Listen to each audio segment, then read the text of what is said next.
Okay, hey everyone, we are back on air for part 2 of the Creations for Charity 24-hour live stream. So we'll go for another about 7 hours here. I'm going to hit continue on the clock, and we'll get back into the swing of things here. So we've got a bunch of people back. I think we have some new people with us. So Ben, if you want to introduce yourself real quick, where are you joining us from?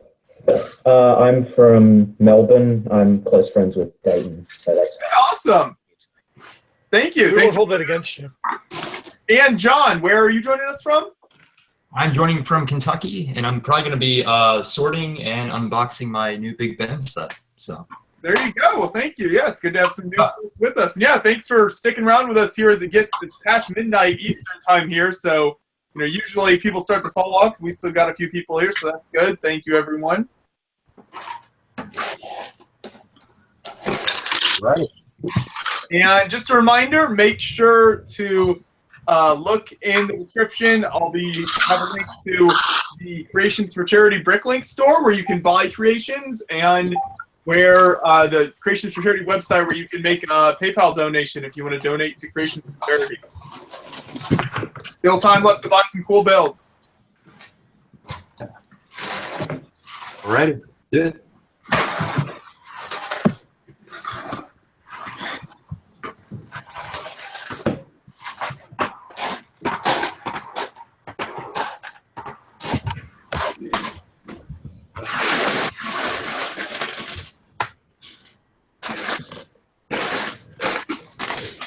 One of my favorite parts of all time is this little thing. Oh, the 1x1. all right. Sorry, Handy. I actually use that.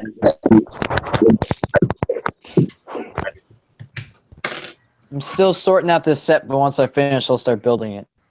Sounds good. Laptop over here to get my Big Ben unboxed.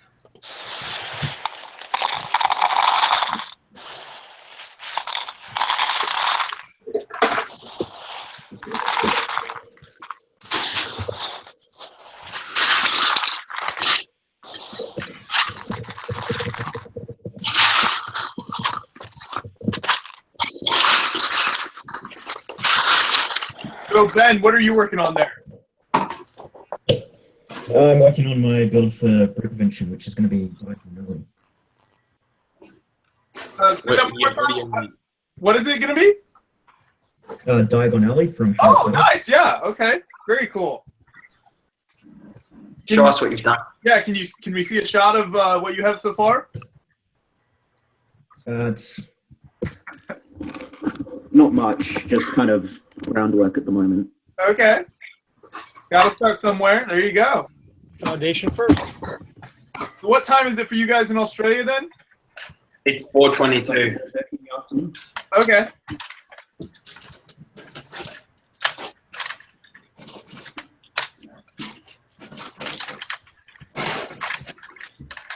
Does anyone have any suggestions on what I could put here? I got like this open space here. I don't know what to put. Put a tree. Brick separators. Like, I don't know. I tried a building or a road, but neither of those like worked. Too small.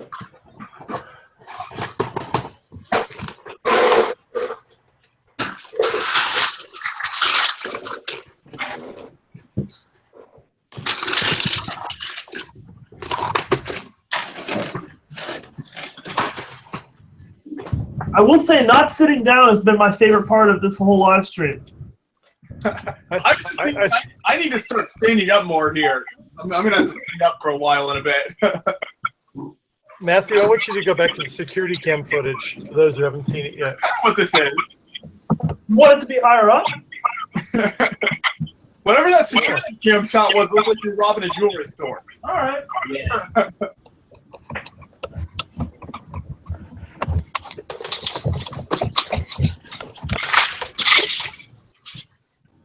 Your wish is my command, Stuart. Give me a moment. Actually, you need two cameras. You need to automatically switch between them, just like in a 7-Eleven.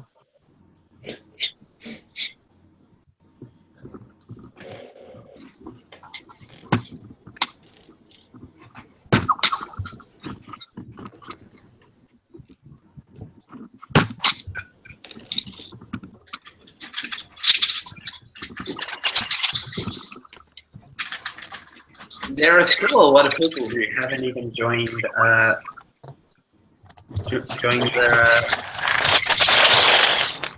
the new chat in the old one.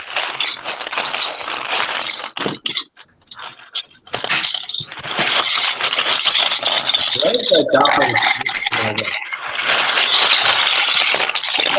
It's very loud with that. That noise.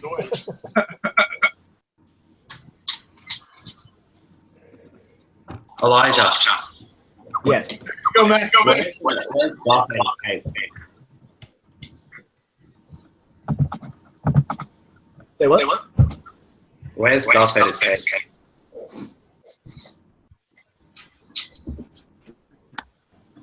Oh, sorry, my thing just kept cutting out. Let me just again.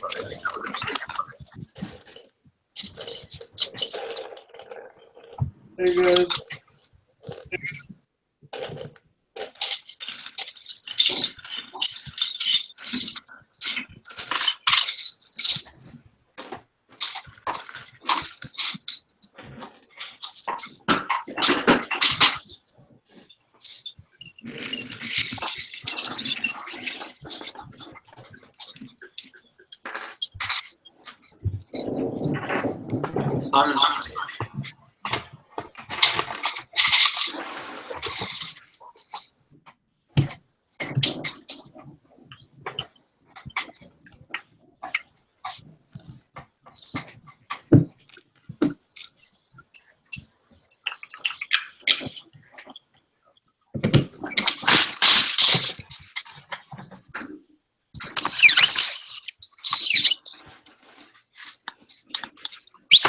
Okay, that looks good, Matthew. Yep. Someone have the I hear an echo. Does someone have the live stream going? Make sure you mute it. I hear an echo. Someone mute it. Someone mute it. I hear a echo.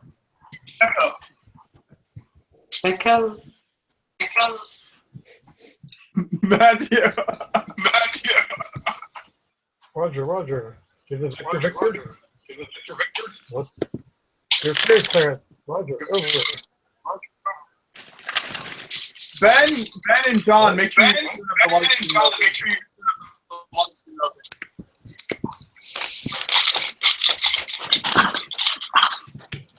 John, check Skype.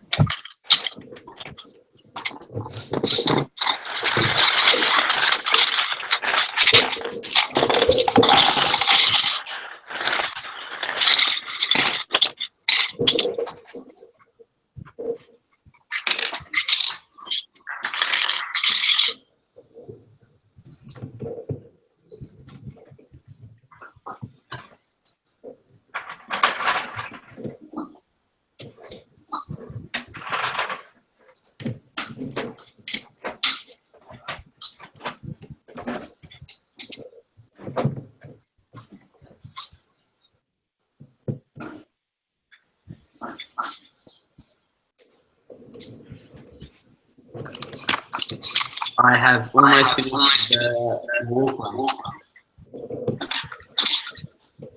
There's still an echo coming.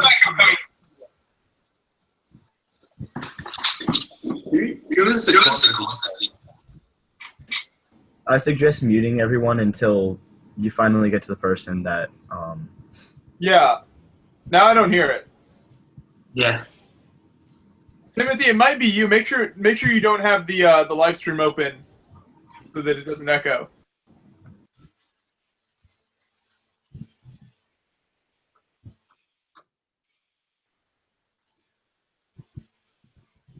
And it looks like I was just looking at the YouTube page. It's like we got all 7 hours of the last live stream uploaded there, so that's good. We didn't lose any of it. You never know with some of these live streaming things, but it looks good. Live streaming things? Right now, Stuart, your face is the thumbnail. That's good. Oh, great. You just lost all your viewers. They really want to tune in to see some old bald guy playing with Lego.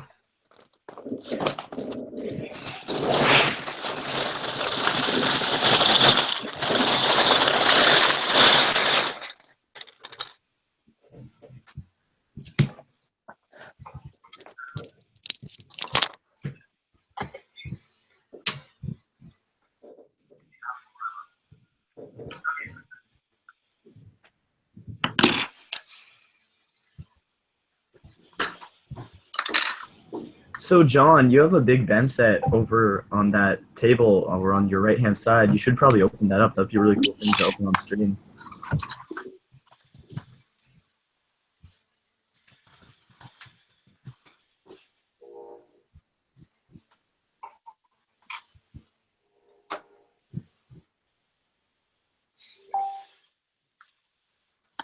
You know what? I think I can actually do a good 14 hours of the stream. Awesome. Because I don't have to leave the house until 2 tomorrow, so that's like 10. No. Well, we're 22 hours away. Yes. So this portion, before we end this portion of the live stream, the second hangout, we should be joined by a couple Lego designers to do some cool live builds. So that should be a lot of fun.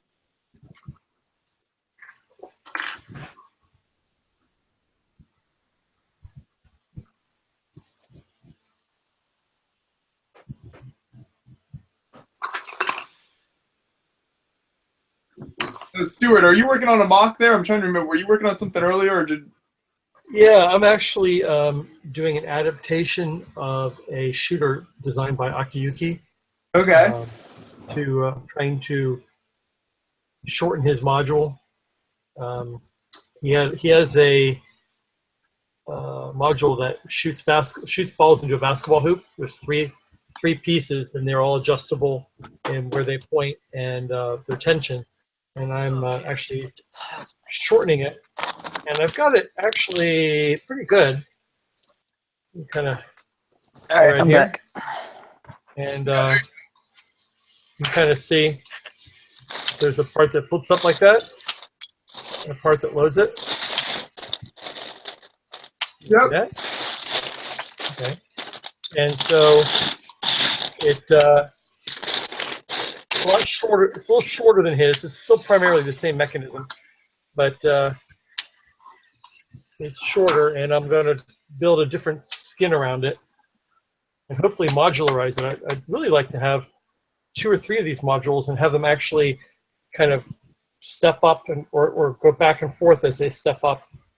But because I'm running the Brick Fair Alabama show essentially myself, with Mr. Red's help, need as much linear feet of modules as we can get. So I just may make it a couple stages of hopping across the table in a linear fashion now, and maybe make it cascade up at a future date. Part of it is trying to figure out a compact way of building it. I've always liked building things as compact as I can get them, although that can sometimes lead to structural problems. Things kind of work themselves apart if you don't put enough pieces on. So I don't know how long I'm going to hold that. I was yawning earlier, and it's I got a little second wind now, but I'm going to probably bug out after a little while and then come back in the morning. That's understandable. Yeah, us old guys can't keep up with the young guys anymore.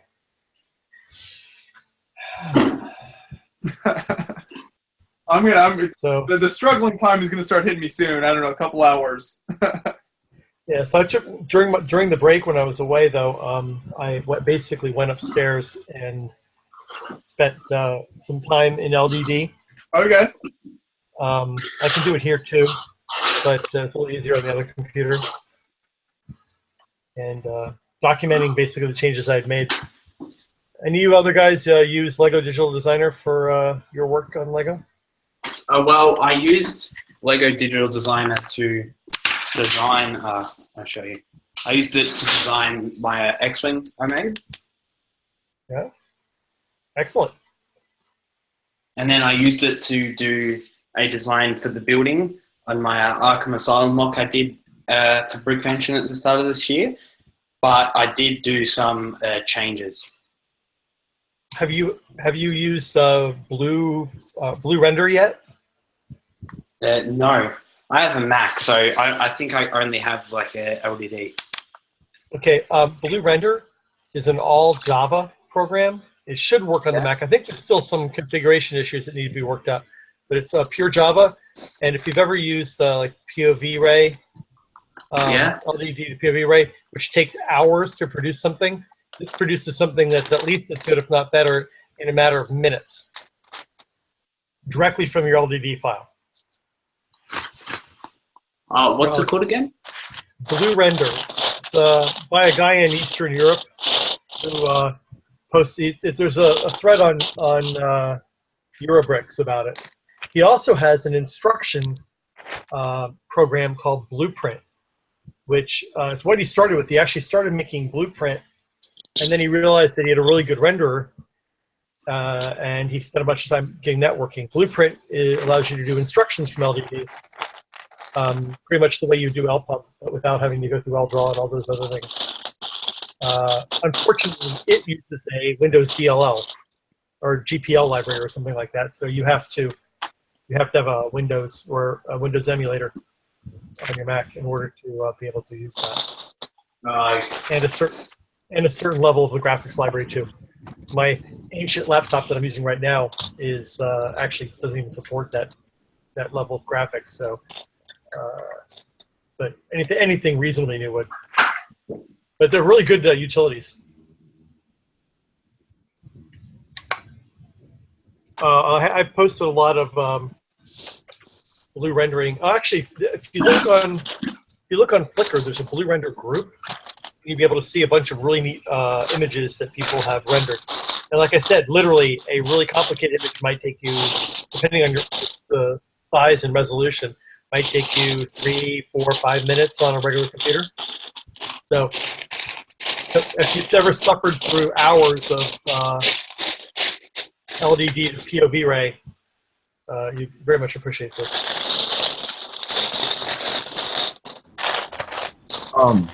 Grant Davis, in case you're unaware, your mic, or not your mic, your camera is like tripping out and it's like all pixelated.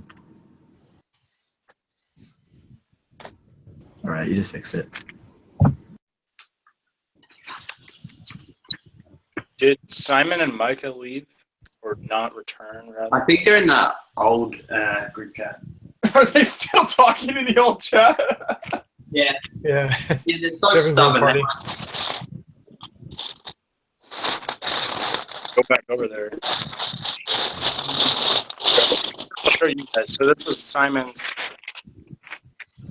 old, like, whatever, teddy bear mock, right?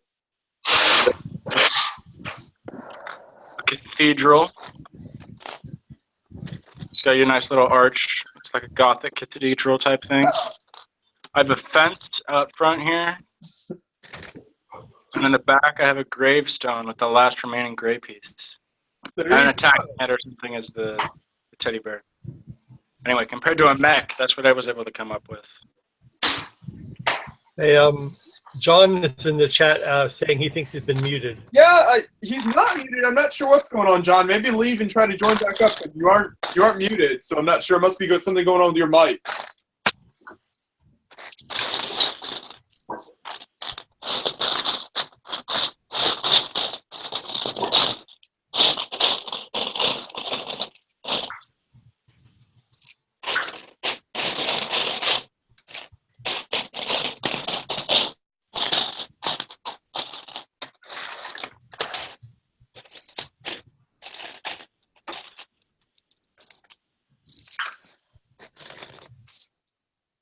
No.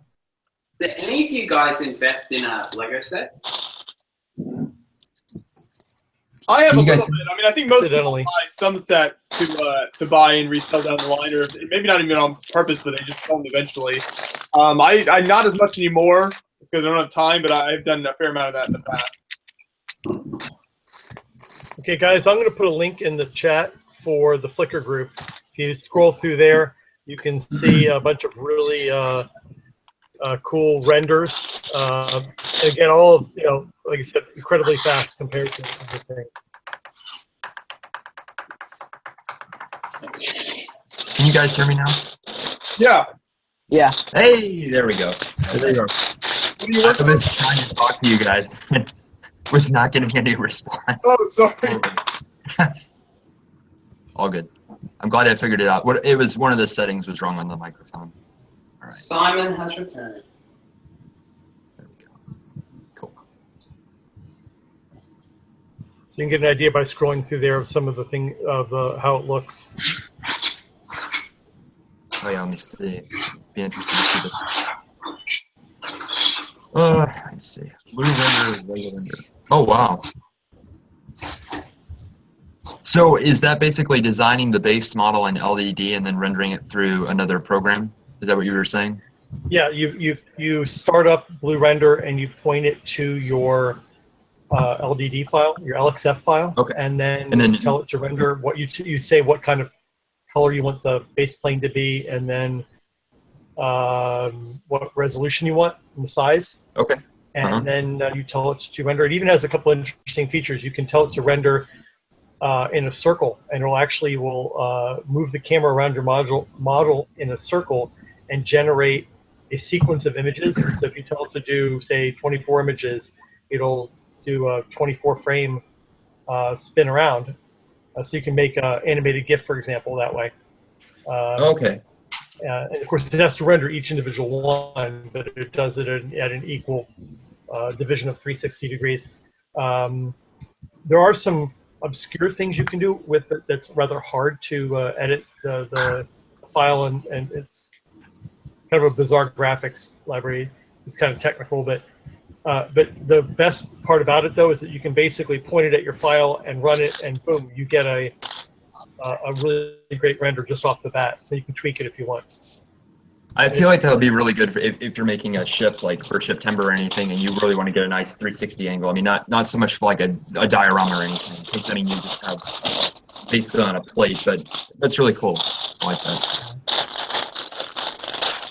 So I've actually done a seminar on Blue Render and Blueprint at Brick Fair. Okay. Yeah, and the question I was trying. I'm sorry. Who won September this year? I'm sorry. What about September? Who won it? I'm not sure. Everyone who played won. What were you saying though,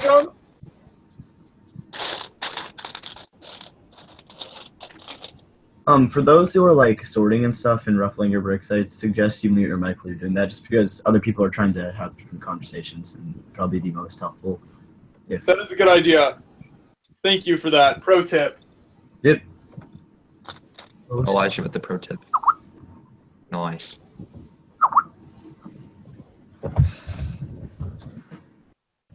Actually. So yeah, what's I think it's starting, I think then. a lot of different people look like What? they're sorting. Some people are building.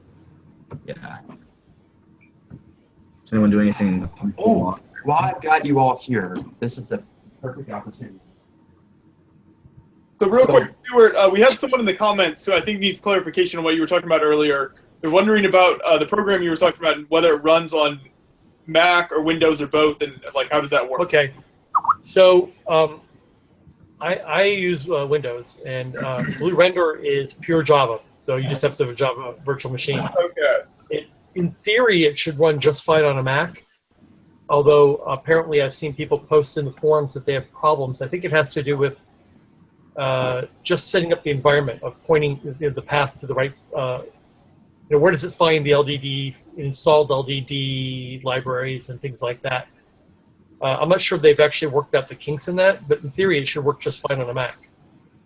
I do know that there are programs you can run on a Mac that emulate a Windows system, which you run Windows, in fact. If you were running it under Windows, I'm pretty sure you would have zero problem, even on a Mac. But I can't say that it works right now on easily on a Mac, but it should, because it's just Java.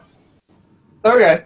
I think what they really need, I think, is somebody who has a Mac to be able to, and knows something about programming to be able to figure that out. There's also a guy who, the guy who did the program, he was mostly concerned with basic rendering. Some other guy went went just hog wild with it and added some mods that actually add the seams between the bricks and some other features as well. So that's the one thing that's bad about his is even though it's photo rendered, it out of the box it doesn't do brick seams. But another guy modified the graphics library that goes with it and created the ability to do brick seams. And so you just add his changes to it and you're done. Anybody who's modded Minecraft with it, this is a lot easier than that. But again, it's all visible in the forums. Or catch me at a convention. I'll be happy to explain it all. It's a little plug for Brick Fair, right? Or other conventions. Let me ask a quick question. I'm trying to build a cathedral myself, like a minifigure scale Gothic cathedral, and I'm trying to figure out the actual dimensions to this. Making this flying buttress, I've used kind of some interesting brick tanks, but honestly, it's far from being as stable as I wanted. Do you have any tips, anyone, on that? I'm trying to implement as many arches as I can to really capture the feel there, but I also want it to be stable enough to hold up walls that I think are going to be suspended by like Travis bricks, but mounted to plates. So, any tips on that?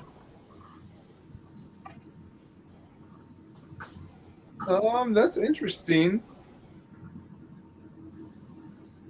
The way I have it, I mean, I want it to like push. I want it to push against the wall, and I'm gonna have to figure some way to actually mount it.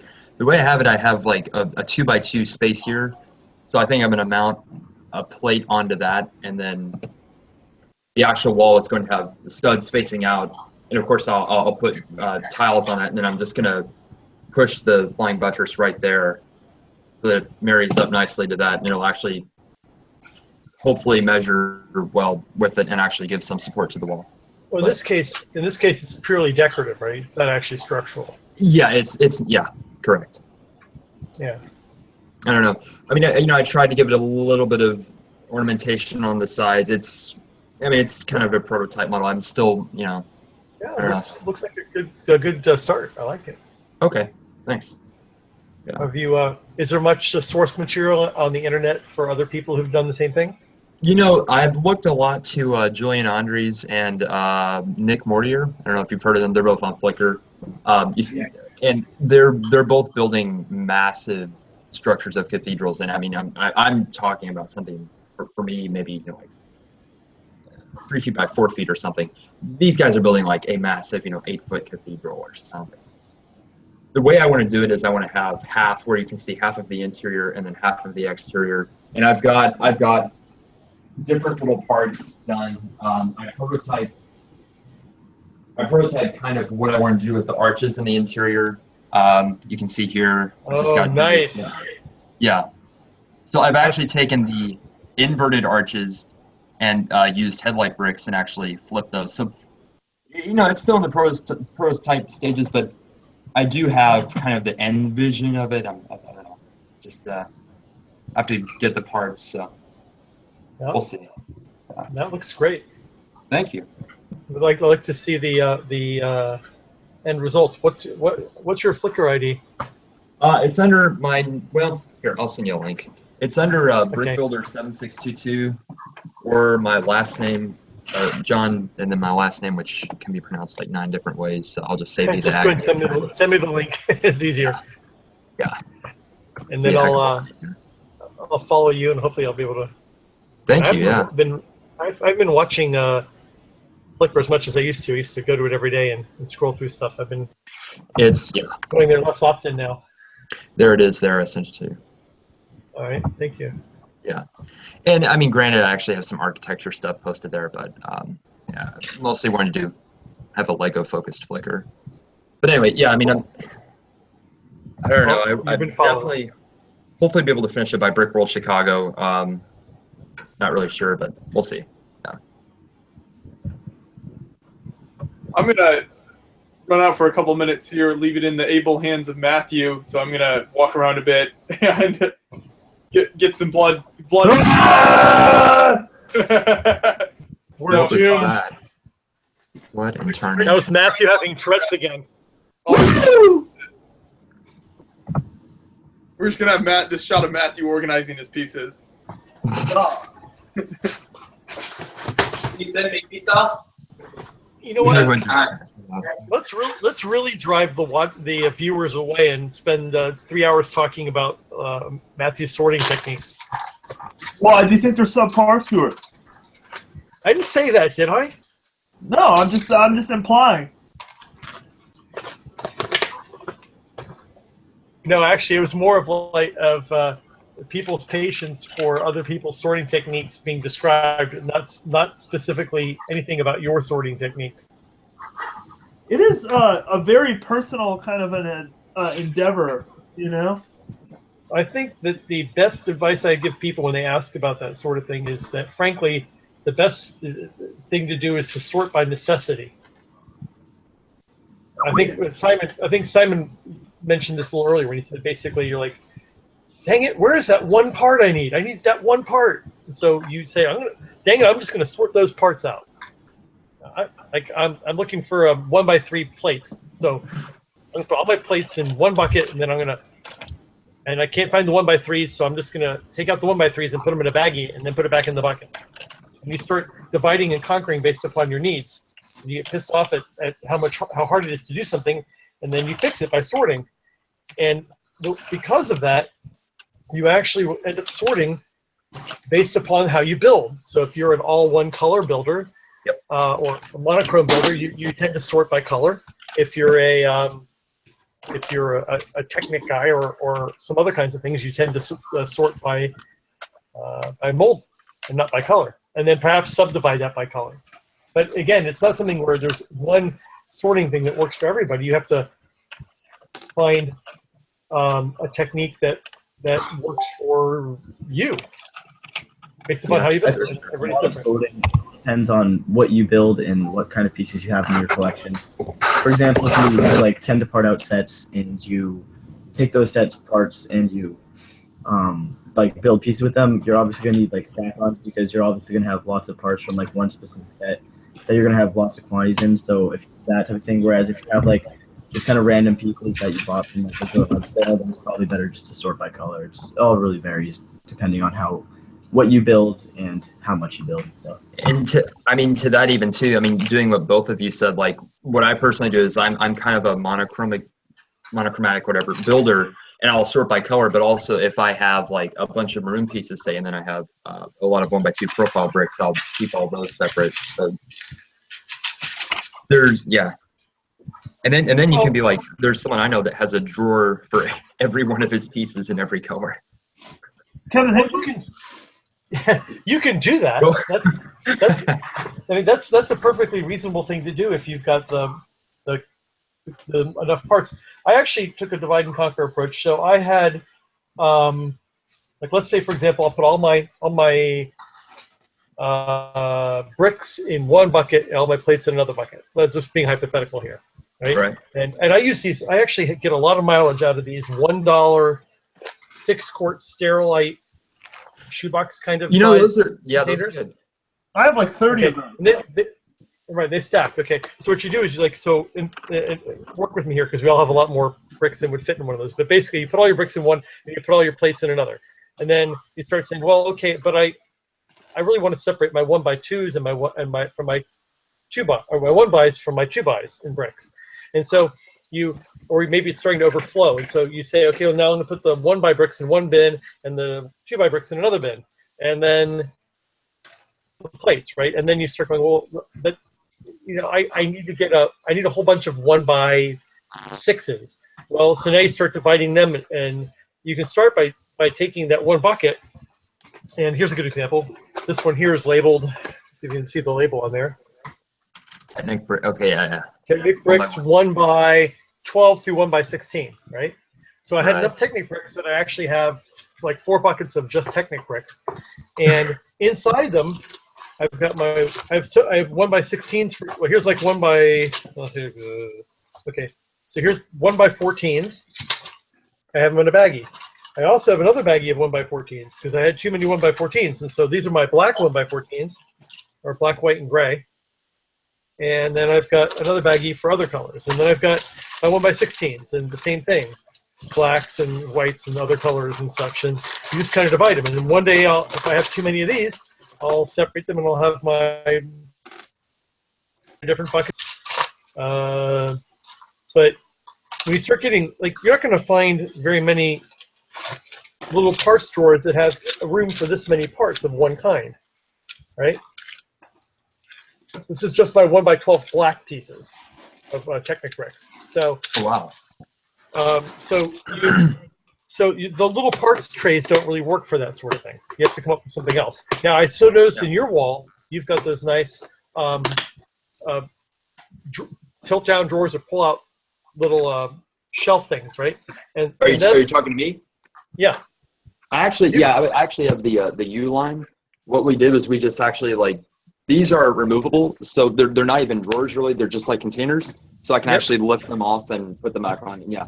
Yes. For the other side of the room too, I've got this over here. So it's kind of like my own personal pad wall, but the good thing is, it allows me to really, if ever I have a mock that completely depletes one piece and then I have to, restock that container, I can always move it around. So I'm not really restricted to specifically one space. I could, in theory, have all my small ones over on this wall and all the larger tubs on this wall, but I have them stepped so that it's kind of easier to reach when I'm building. That's a great system. But you have a fair amount of space there. You have an entire room devoted just to this, with multiple walls, and which is awesome. Now I will say though that I have a mixture. I've got a whole, couple shelves of these bins. I also have these little parts trays that I use. All my little little Technic parts. Thank you. Which you have to have for little stuff. But then I have so many things that don't fit in there that I have to have another bucket to hold the extra parts that don't fit in there. Yep. Yeah. I have found, I don't know what company you use for, like, but I found like that the tackle boxes, but like the ones with the adjustable dividers, those really work well as opposed to like the stationary ones. I found something I really, really liked, and then they stopped making them. So I'll give you what it looks like. See this bucket? Oh, wow. Right? Okay. This bucket has 4 drawers in it. Nice. And the drawers snap in there and pull out. So, and I labeled them so I can see what they are. And I've got 2 of these, and they actually stack too. And they're great because they snap in, that they don't fall out. Oh man, that's awesome. And they stack really well in my car. They have holes in the back, so I hang it up on my wall over my workspace, and I got 2 of them right there. And then I also have a large parts, a big parts case that I take with all kinds of stuff in there. And that's sort of my main place I build out of. And then when one of the things runs out of parts, I go to my bucket and I pull out the extras that I've got somewhere. And by now we've lost all of our viewers. Well, we're getting into the deep hypothetical questions of organization of Lego. It's the very core key element to how we keep our pieces tracked and keep our thoughts organized too. I actually have a question for you guys, because I wanted to ask this in the chat, and I don't know if you saw it or not. Maybe it got buried within the other text. I want to hear, because I love hearing this from other Lego fans. What specifically inspires you to build what you build?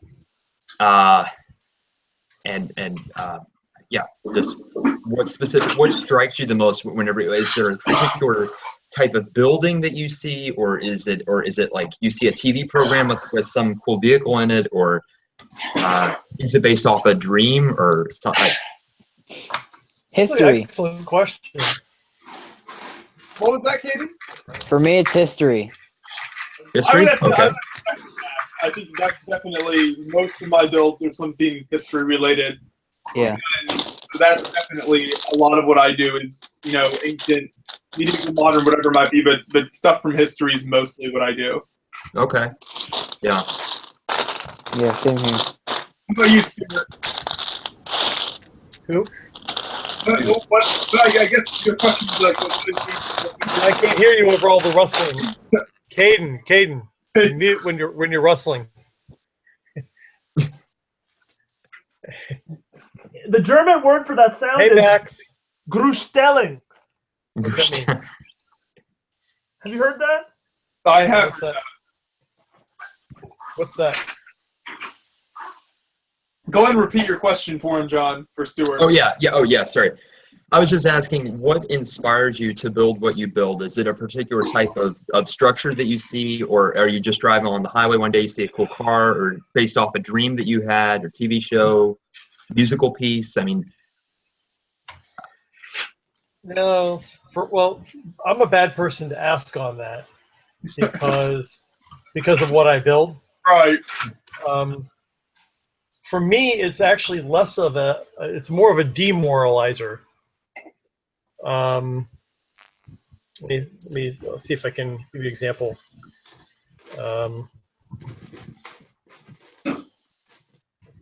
So, come on. Stupid interfaces. Okay. So sometimes like you say, you see things that motivate you. right. I see things like this right here. I'm gonna post a link once I get it. Okay. I'm gonna try and like hold my laptop in one hand and not fall. This is why I need a new laptop. Okay.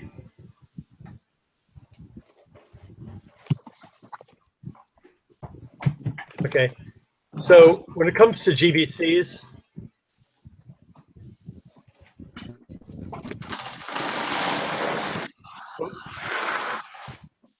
where are we going out? Okay, I see things like this. Okay, let me see. And I want to give up. Oh wow, that's great. So just watch this for a couple minutes, and then you'll see why I just want to give up. Is that intricate enough? Oh wow! Oh, it has like the squid motion, kind of like a squid does, or an octopus when it's. That is really neat. It's magic. This is a young guy in Japan named Akiyuki, who is sort of the Einstein of great ball contraption. Oh, I can believe that. And anything that you look at this and you go, anything I do is like little children playing with Duplo. But yeah, I mean, wow, that is astounding. Real quick, for people watching his stuff, he has a page, right? Can people search on YouTube and find his stuff? Yeah. Yes. It's Akiyuki, is the Akiyuki. He is, if you search for GBC, you'll probably run into him. He is the most hits probably of anybody on of GBC creations. He has a long history of creating amazing things. If you look at his channel. Again, it's one of these things where you look at it and you go, wow, that makes me want to go build a GBC, but it also makes me want to quit. Because I'm never going to be just like this guy. So for me, a lot of times it's really, for me, it's mechanical and it's more of a curiosity. When I got into this, it wasn't because I was good at mechanical things. In fact, it's the opposite. I looked at these mechanical things and went, wow, that's wicked cool. And I got no idea how it works at all. Yeah. And then, but I got to the point where I could say, I don't have any idea how it works, but maybe I can figure it out. And that's what got me into building. So it was kind of that challenge of, hey, what if I could, okay. Right, and there's only so many mechanisms that mere mortals, unlike Akiyuki, that mere mortals can come up with. And so, and also I have to say I've learned an awful lot about building Lego structures that are reinforced, that are sturdy. Okay. Being able to build something that will not tear itself apart, being able to build something that runs for 6 hours straight. Yeah. I built a tower that goes up from the table height up above my head, over and then back down again, made of 2 trusses, actually 4 sets of Lego trusses, which was an interesting experiment for me. So the purpose of that is to span an opening between two tables so I can walk in and out. And I'm 6'2", so it goes over my head. And that was just an interesting challenge, not only to build something structurally sound, but also something where the balls would go up that high but not ever fall off. Something that's not just aesthetically beautiful, but also has a lot of. I mean, it can do a lot of stuff in short. Yeah, very cool. Right, I think that for me, the aesthetically pleasing aspect of it is coming up with a nice color scheme, as opposed to I think that there are some very inventive builders who have made things that are either interestingly mechanical or just okay mechanical, but then they've dressed it up with a really nice presentation. Right. And so that's why I view myself as kind of a very weird builder in the sense that like I don't buy sets really anymore at all. I buy sets for my wife, not for me. That's great. In fact, I win sets sometimes. I won the sumo competition at Brick Fair, Virginia. No, Brick Fair, New Jersey. I'm sorry. And I won a set, but I don't know what to do with it now because for me, it's not worth as much to build it. Give it to the missus. It's a Technic set. She wouldn't know what to do with it. She wouldn't have an interest in it. But having buying a set just to get the parts for me is just not cost effective, especially for Technic parts. It's better for me to go and get what I want. So now I'm a parts guy, and I've also got tons and tons of parts now, and I need to build stuff instead of get more parts. And yeah, most see, that's people, my. I'm sorry. Most of the people I know in this hobby, if you will,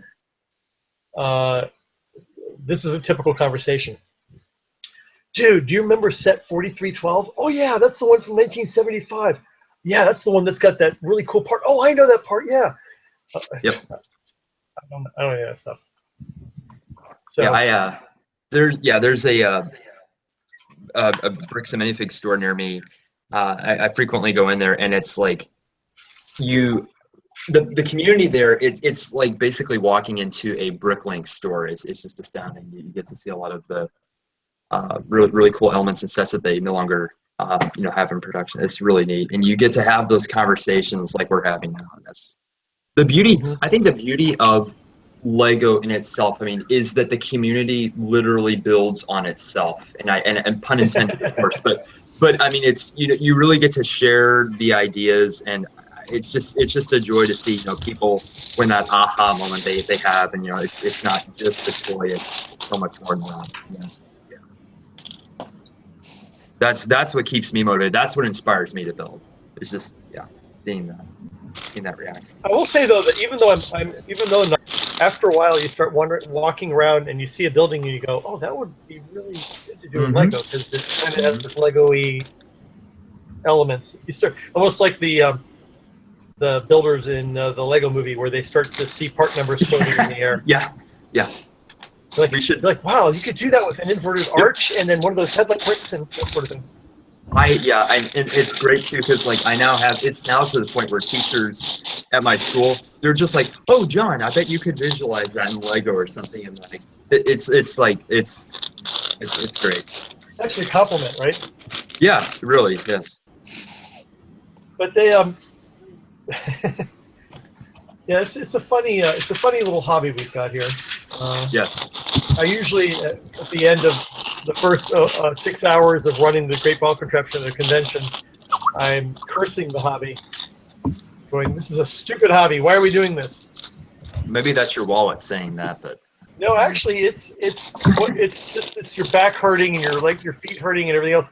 But what makes it worthwhile though for us with GBC is that with the GBC, you get incredible feedback from the public. Yeah. Well, and they're a lot of fun to look at too. I mean, I remember, I don't know if you exhibited at Brick World Chicago last year, but I remember there was one in particular that I just could not stop staring at. I mean, it was just so cool to see all the little arms and ears. Do you remember what it did? I mean, well, I would say, I mean, I'm being a non-GBC builder. I'm not really sure like what the technical term is, but I mean, it just kind of had the little Lego balls doing the loop-de-loops and whatnot. I don't know. Loop-de-loops. Okay. Loop-de-loops. I don't know. Is this the one using the slide? What's that? Was this the one that was using the slide piece? I do not recall. Okay. For the record, we'll say that it was. You guys, speaking of stable things, like you mentioned before, do you want to see what I've been working on, which is now super stable? Sure. Yes, yeah. Please show us. All right. So I've been working on the Cloud City landing pad, which holds up my Millennium Falcon, and yeah, just one support column. Can you pan down a little bit because all the pictures of the people are obscuring the bottom of the picture. Get those pictures of people out of the way. Oh, that's better. Oh wow, that's really ooh, the arches though. Very nice. Wait, where? Nice. So yeah, so I'll show you. To make it like secure at the bottom, this is what I use. Okay. I Nice. use these, hold it up. Mm-hmm. Yes. Very nice. Very nice. That's cool. Yeah, the one pillar. Yes. You are wise in the ways of Technic. I love it. What? Yeah, it cost me $15 for those bits, but it was worth it.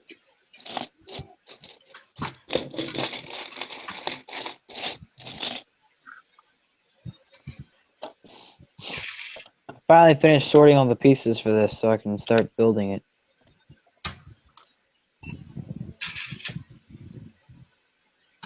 I got my next cat head done for the next Pokemon from Current That's Center. awesome. So here's the bird. I did this early on the stream. Very neat. Yeah, cool. What did you use as the what were those the two elements there? These? It's just it's the, oh, I see. Oh, okay, yeah, I could see that one. I see. Okay, gotcha. Very cool. Very neat. they're supposed to be simple. They're not supposed to be the best example of my build talents, but they're amusing and fun and supposed to be tabletop builds. There you go. Alyssa, where do you live? Chicago. Sorry, you missed me being on the stream earlier. Yeah, okay. You're one of those Shylog guys. I am one of the. I am Trilog's ambassador, people. Oh, really? Yes. Oh, very cool. Ooh. I have to represent Nick all the time. It's really hard. We appreciate your service. How many members are there now? Officially like 35. I'd say active. We've gone up to like 25 members active. That's not bad. Yeah. Yeah. No, we're on like year 4 of the club. That's amazingly nice right now. Yeah.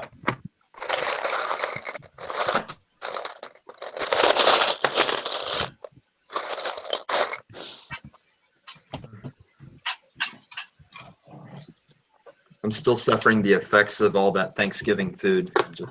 Oh. We don't even have Thanksgiving here. I believe Canada Thanksgiving is actually today, or yesterday now. I thought it was earlier, actually. I thought it was several weeks ago. Canada's Thanksgiving was back in October. Yeah. Yeah, I thought. Yeah.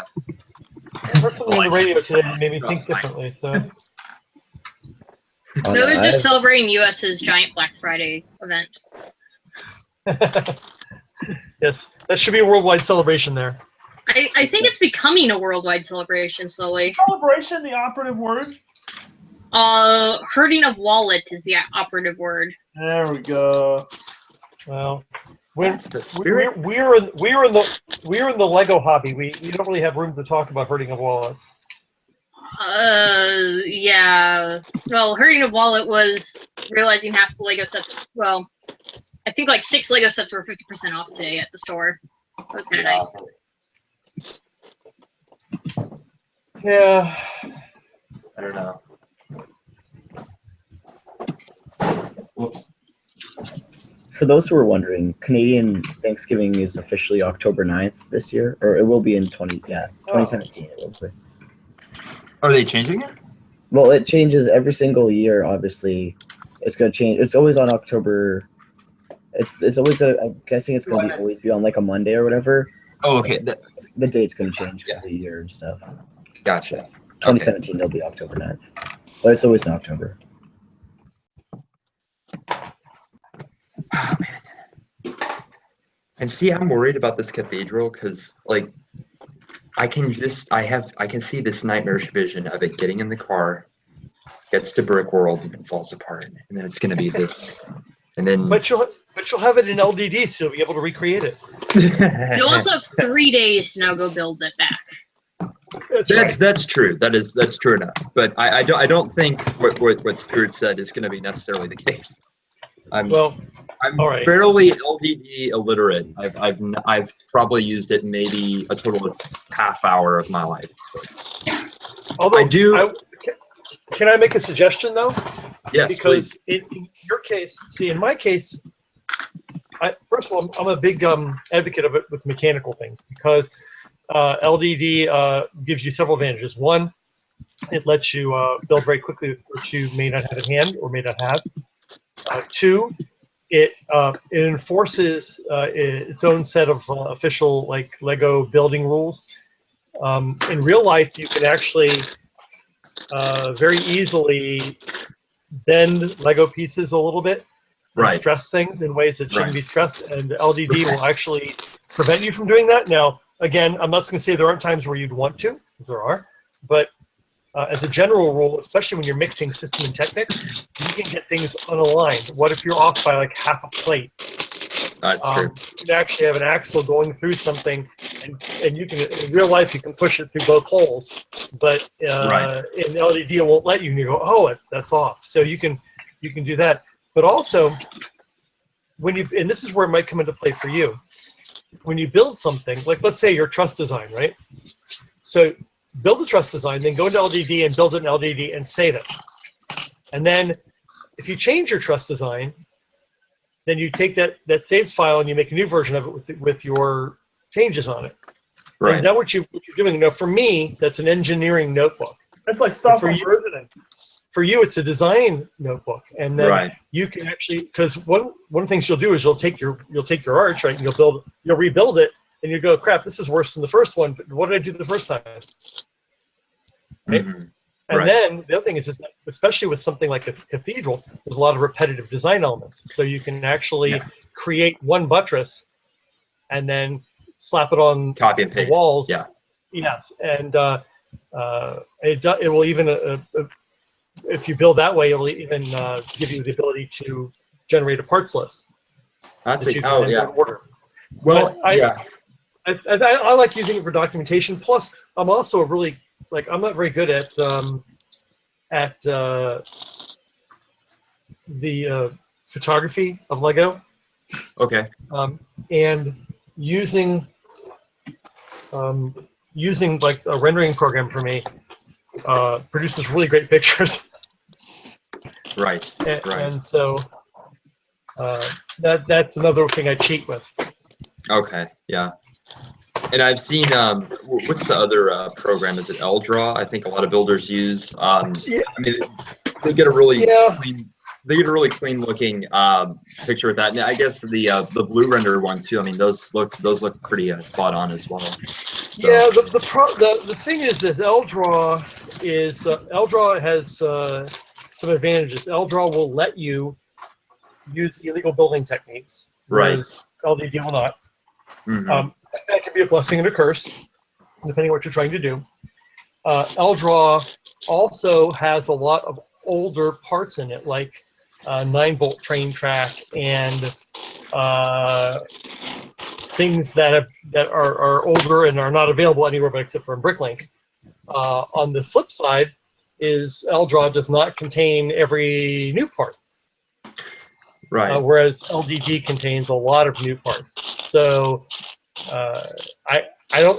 The other thing is I think that the building with Draw, the interface is harder, and it also has the downside of the parts don't snap together. Whereas in LDD, they snap together in the same way that they would snap by hand. There are some weird things like you can't do string, you can't. Yeah, that.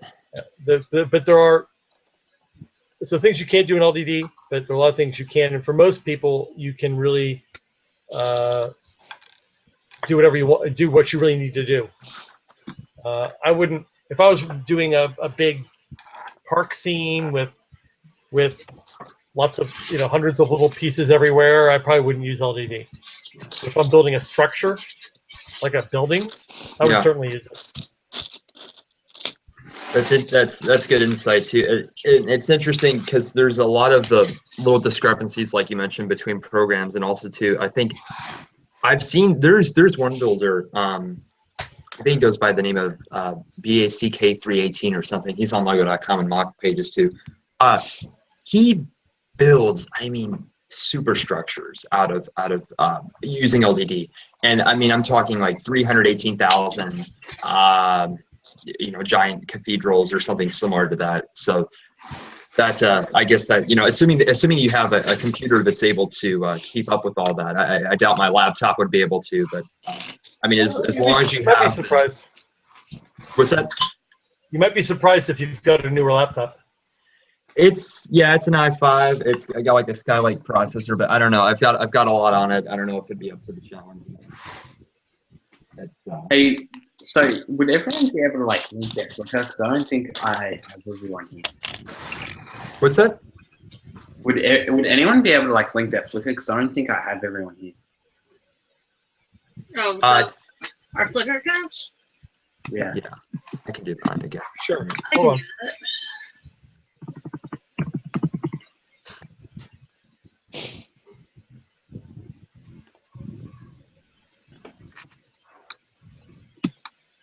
The silence when everyone scrambles for that link. I apologize ahead of time for my slightly junk stuff. Part of my Flickr account was required to give to Lego for ambassador stuff. Right, what'd you have to do? So most of you guys should have seen it. There was a Minecraft box that we got. We had a request for it, but then each lug got a Minecraft box with Minecraft pieces. But we had to then take pictures and display it and show it to Lego, saying, "Look here, we used it for a large event." So I have pictures of play brick in the middle of my string of otherwise beautiful pictures. That's quite right. You put them in albums. It helps. That's just like sorting Lego, though. That takes work. So I've got all mine. I have 2 folders, Lego creations and nature photos, and then all the other architecture pictures. What's going on with our chat here? I'm seeing some interesting. Ooh, man, we missed out. There's a lot of good talk about LDD and whatnot. What is this? Oh, is this on our YouTube chat? Mm-hmm. Yeah. Yes, prompted some good conversations in the chat.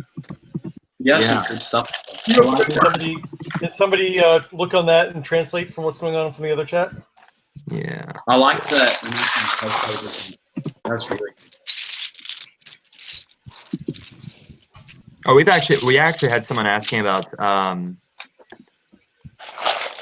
He says I'm getting stuck having to go from stud on top to stud on bottom in a very small amount of space. Anyone have a technique to do this using the smallest amount of space or parts possible? The closest I know of is the half Technic pin, but it gives a little bit of a gap. And you can sit it inside of a 1x1 stud. That's the shortest I've been able to produce it without doing a if you're going to stud on top to stud on bottom instantly. If you're wanting to reverse where it's stud in to stud in, the one ring does it. Wait, is this actually? I think I had. Oh darn it! I had an example of this. Well, John's gone. By the way, the guy with the Indiana Jones poster, it's falling down. Oh shit! Everyone's a critic. When you speak of a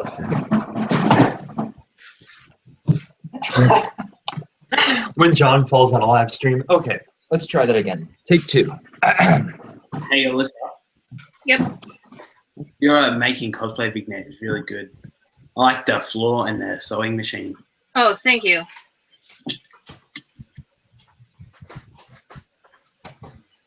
Same guy that asked the question about the stud to stud, or I'm sorry, the stud on top to stud on bottom asked to show it.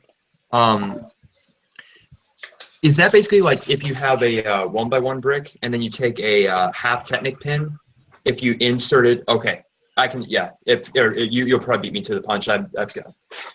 I can do it. I feel like I have.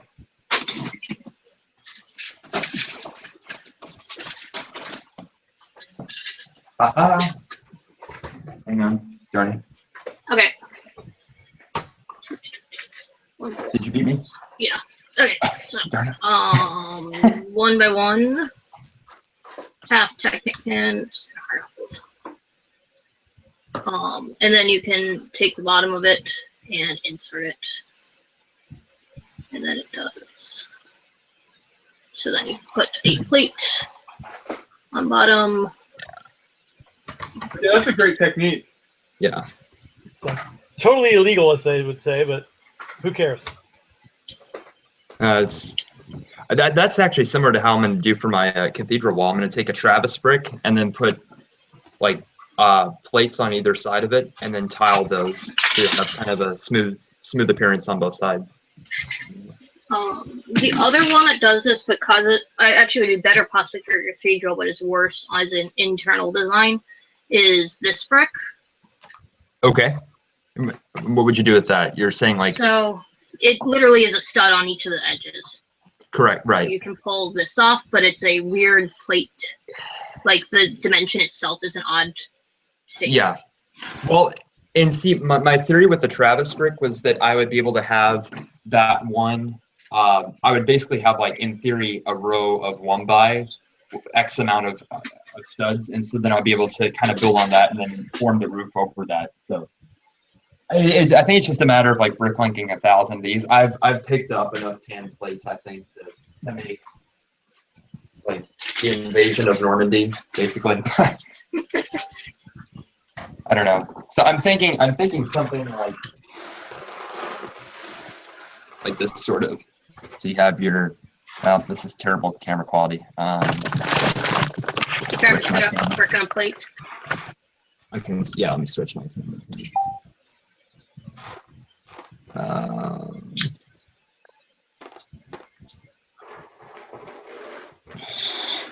Okay.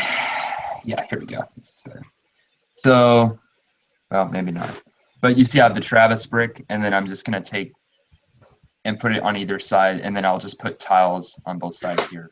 Yeah, although in theory, I turned the Travis brick so it's not not flesh on the bottom. Well, right, yeah, I guess I should write this then. There's another trick where you can use the control arms and stick those inside the plates. Oh yeah, if you're doing larger plates, but they work on anything 4x4s and bigger, I think is what's the minimum size. Right, and so what we're talking about here is, if I can find one here, is this part. Control. For those of you who are following along at home, this part right here. Oh, okay, yeah. Right, so what you do is you take it and you remove this part. Okay. And then if you slap it, let me find a plate. Oh, okay, yeah. Here we go. You take it and you slide it in the hole. Mm-hmm. Underneath the actually you have to turn it up. You have to turn it so it's vertical. Okay, right. And then you slide it in the holes here, like this, and then it sticks up a little bit. It's kind of hard to see. And then you put several of these around, and then you were able to squeeze two plates together. It works fairly well. You know what I found that does the same thing for that is the bucket handles too. Really? Yeah. If you take and I forget whose technique it was, but if anyone knows it, a big shout out to them because it's a really epic technique. If you take, and it's very difficult to replicate, but if you, let's see, May find it first. And they said this. They said being on this live stream wouldn't be useful. Look at the techniques we're sharing. I know. I love it. Learning here. Hopefully I don't have egg on my face with this. Hopefully I'll be able to find one. But there is. Where did I do it?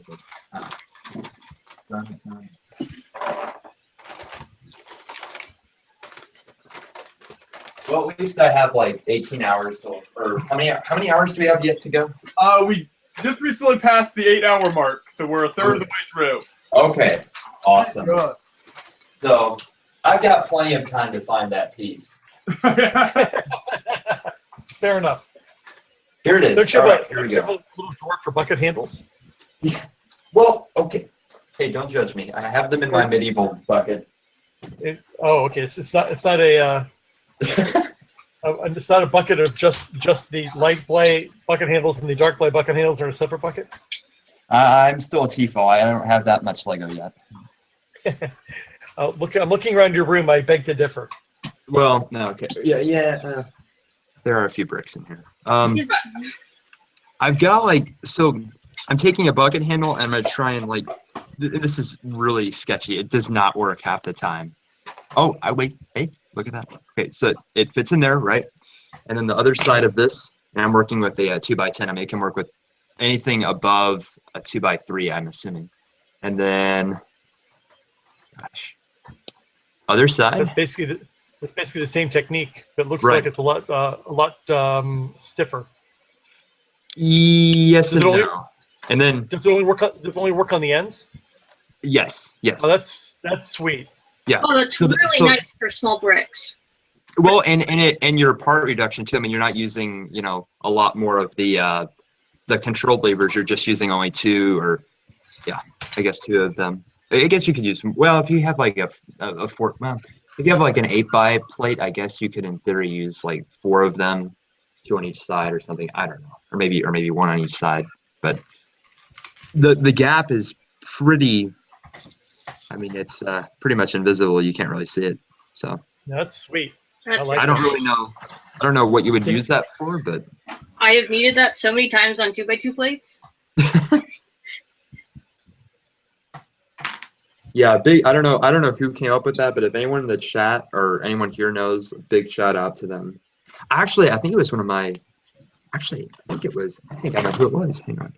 I think it was someone on Flickr, Sci-Fi Dude.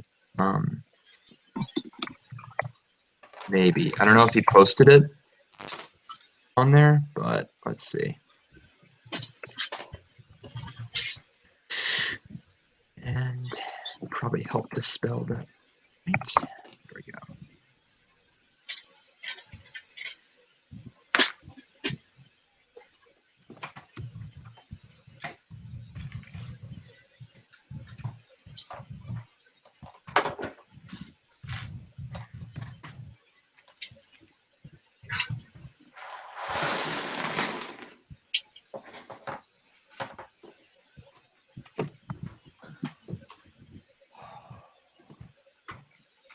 Yeah, here.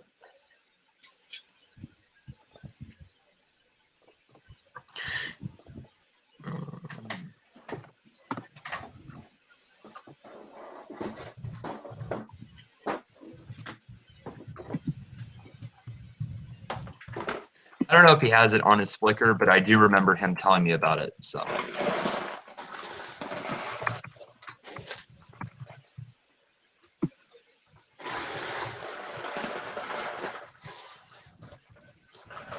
Paul in the chat says some great tips, guys. Thanks. I'll try that. So, I think everyone here is helping educate some viewers. So thank you for the good tips you guys are sharing and everything. Appreciate it.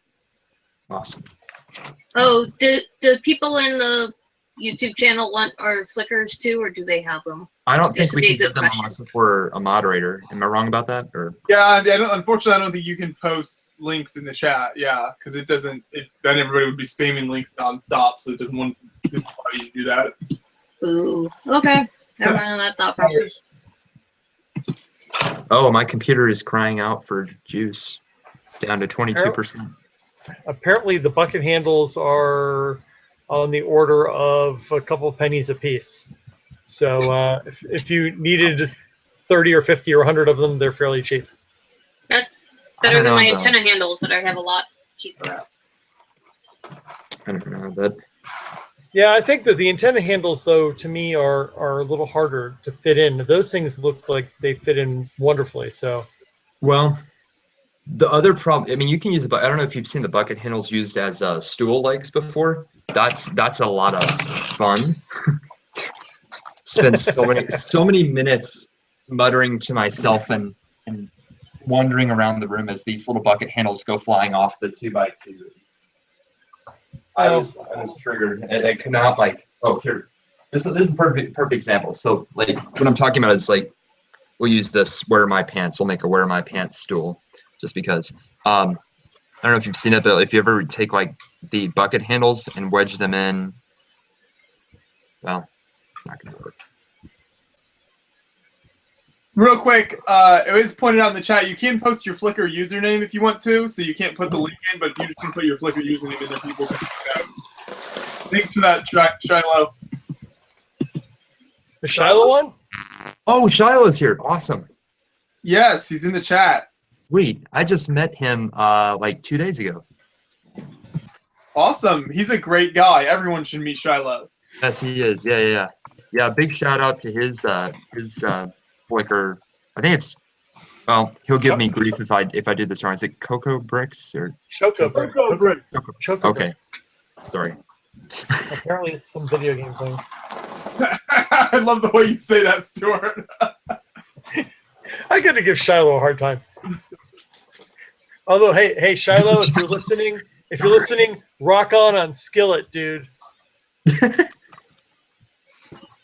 I was posted. I went to Skillet concert. He's like, "You like Skillet too?" Crazy.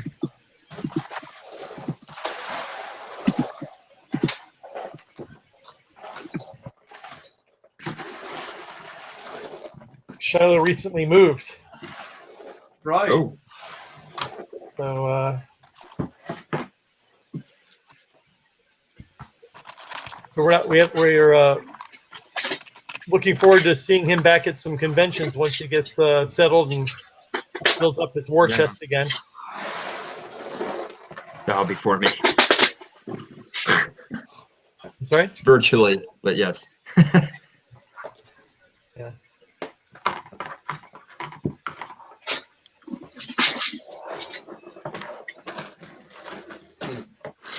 Oh man, I definitely need to get a soda or something.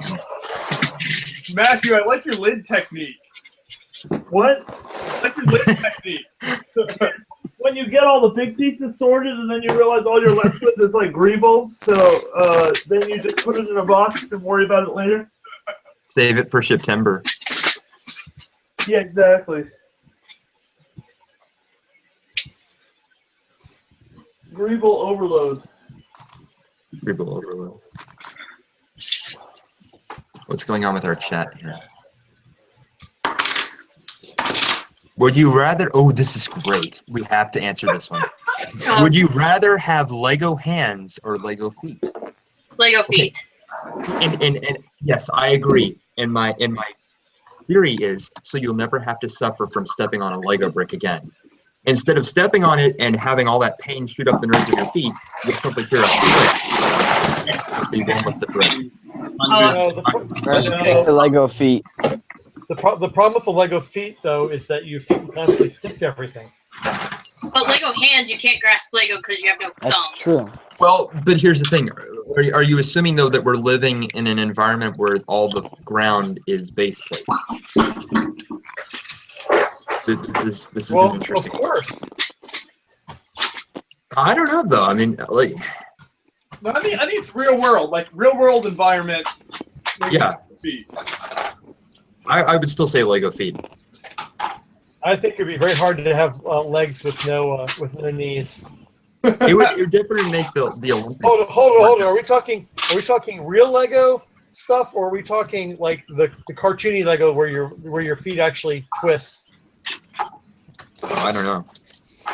Oh, so you're talking about like the Technic ones where they have the movable ball joints? No. Like in the animated Lego where and the box artwork where My legs will twist every time. You'll have to. We need more parameters set up for this. Good point. Question.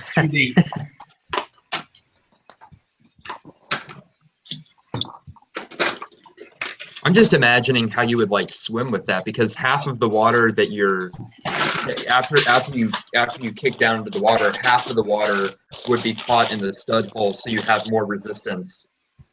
You'd just be more buoyant, wouldn't you? If you're floating back, I mean, if you're floating on your back, yes. But if you're, I don't know, I feel like you would have to struggle more because you're lifting all that water mass that has gone inside the circular cutout. So I don't know. Michael Phelps be like, this day. I feel like you might drown to the 1x1 dots first. Well, maybe they would get caught on it and plug it up. So then you'd be like, you would literally get water logged. Get it? Because water. Yeah, it's 2 o'clock in the morning. I should not be making fun.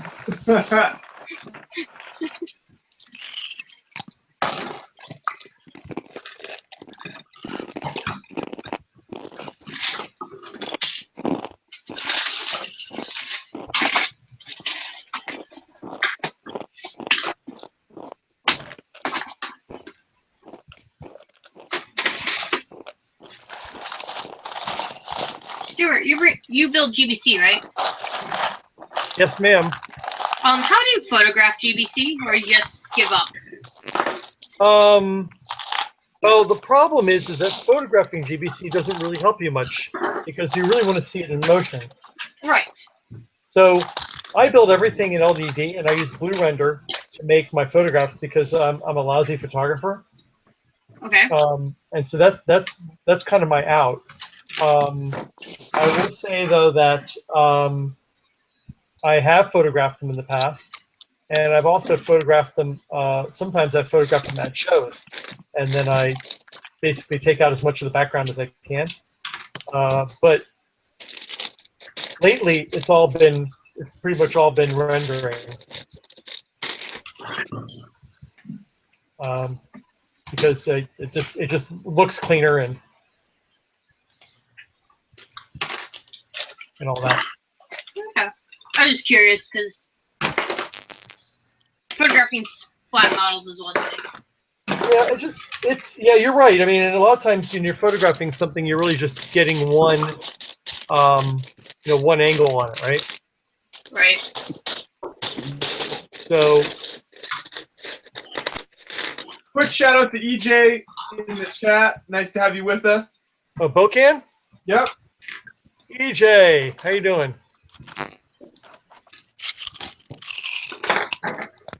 Little Abby Dabble action in the house.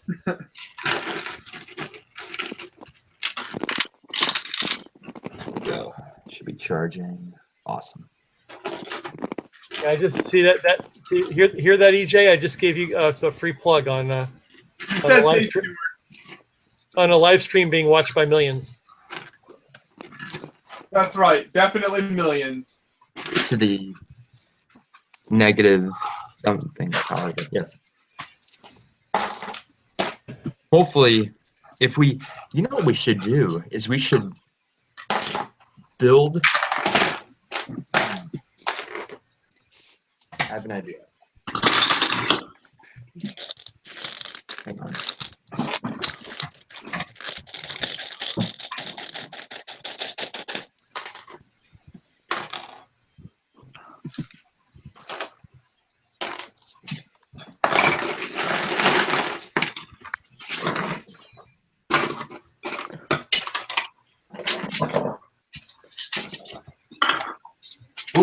What was the first year that this was started? The whole creation for charity thing. The live stream or creations for charity, like the charity itself? Both, I guess. Yeah. I think Nathan said what? This is the 9th or 10th year of creations for charity. I want to say. Okay. I think it's the 10th year. What was that? I think it's the 10th year. Okay, I thought that sounded right. So 10th year, Yeah. I think, for Creations for Charity, and this is the 3rd year that we've done the 24-hour live stream. Gotcha.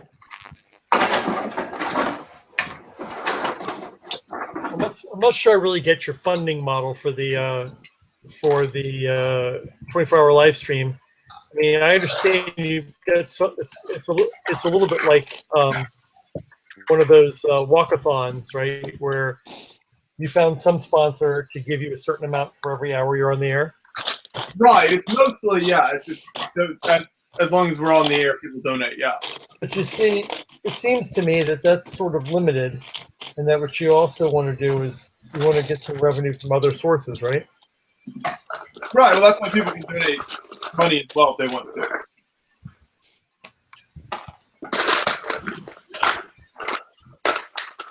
Which I would encourage you to do. In the description of this video, you can buy a Creations for Charity set or go to the website and donate money. Just a reminder.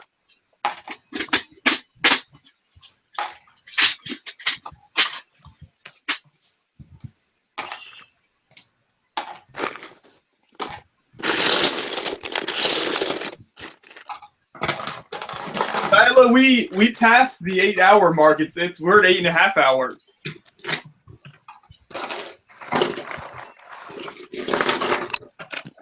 How long have I been? Not long enough. I have to go to work tomorrow and get up early. What am I doing?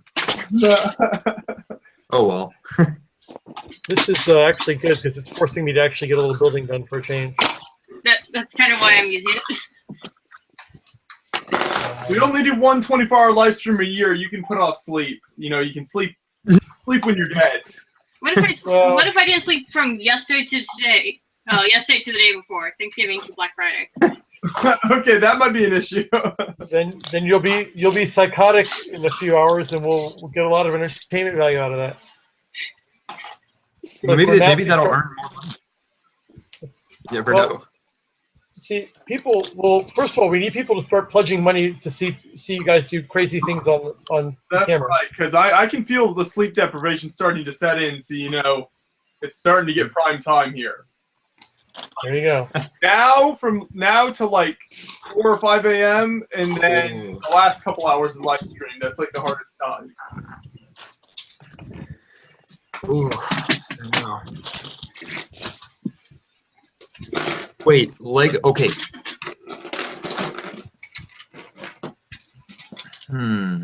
What'd you find? The chat. Okay, so I took 7 years of Latin. Okay. Is that just a random? No, it's from the chat. It's from the chat. I know. It sounds like he's just randomly telling us that. I don't believe everything you read in the chat.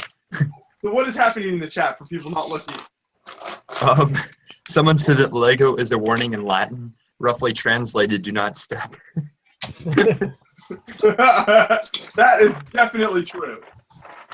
Well, I mean, it means to read. And see, here's the thing. Like, I don't know if anyone else is kind of like, is a language buff or anything, but what? In Lego, in their documentary, they said that Lego means to build in Latin, but I was taught that Lego meant to read. That Lego meant to read. I think that's how it's pronounced. Because I don't know. It's like a third declension Latin verb, third conjugation. I forget. You're giving me flashbacks. Yeah. Flashbacks. I took a year of classical Greek. Have you guys seen the news in the past hour? The news about what? I've been here, so no. When we're building with Lego, the world around us does not exist. What happened? Fidel Castro died at 90 years old. He's still alive? Yeah. Not anymore. Oh. Good point. You said that so maniacally. This is the perfect opportunity. Oh my god. Okay.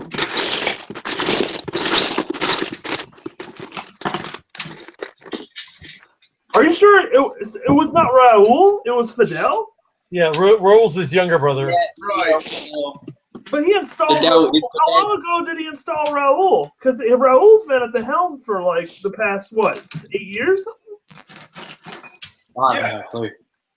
But Fidel is. Fidel's the one that's been sick for a while. Yeah. Interesting. Yeah, once he had kind of disappeared, I sort of forgot all about him. I think a lot of people thought he had died a while. It's like they didn't really. He was never out in public, and then they brought him out. Yeah, there's actually go and kill him in the house. Welcome to the stream, to the epic stream of many topics. We had someone new join. Does anyone know? Oh, Reed. I see a Lego logo. Uh-huh. Actually, I probably should wear the proper shirt, but. Oh, wow. Oh. Okay, while we're waiting for people, here's the finished cat. Oh, I like that. Nice. I like it. So third cat. I'll do the third starter next. Which I still haven't played the game. I'm trying to wait till I'm done doing my 24 days of Advent ornaments, and then I'll go play. Oh, nice. Oh, wow. I'm looking at your Flickr, Alyssa. Yep. Very nice photo quality. I really like that. Oh, you're using. I cheat a lot. I have a photographer who I know from college who does it for me. Oh, okay. Hey, well, whatever works. That's not That's not cheating. That's genius. Yeah. Yeah. He gets paid in food. So. Hey, there you go. Yeah, in exchange for. Yeah, I appreciate this heavily. Must be a guy. It's not Lego that you're paying him in. No, I'm not paying him in Lego. Oh, you were the one. You were the one that built that. Oh, wow. I remember that. You found Astra, didn't you? The giant ball from September. Yes, correct. That I could not get enough of at Brickworld. That was beautiful. That was awesome. Thank you. I do love that build. How on earth, how it's wow. That is amazing. Did you see it in person or only in the photo? I did, yeah, I saw it in person. Okay. Yeah.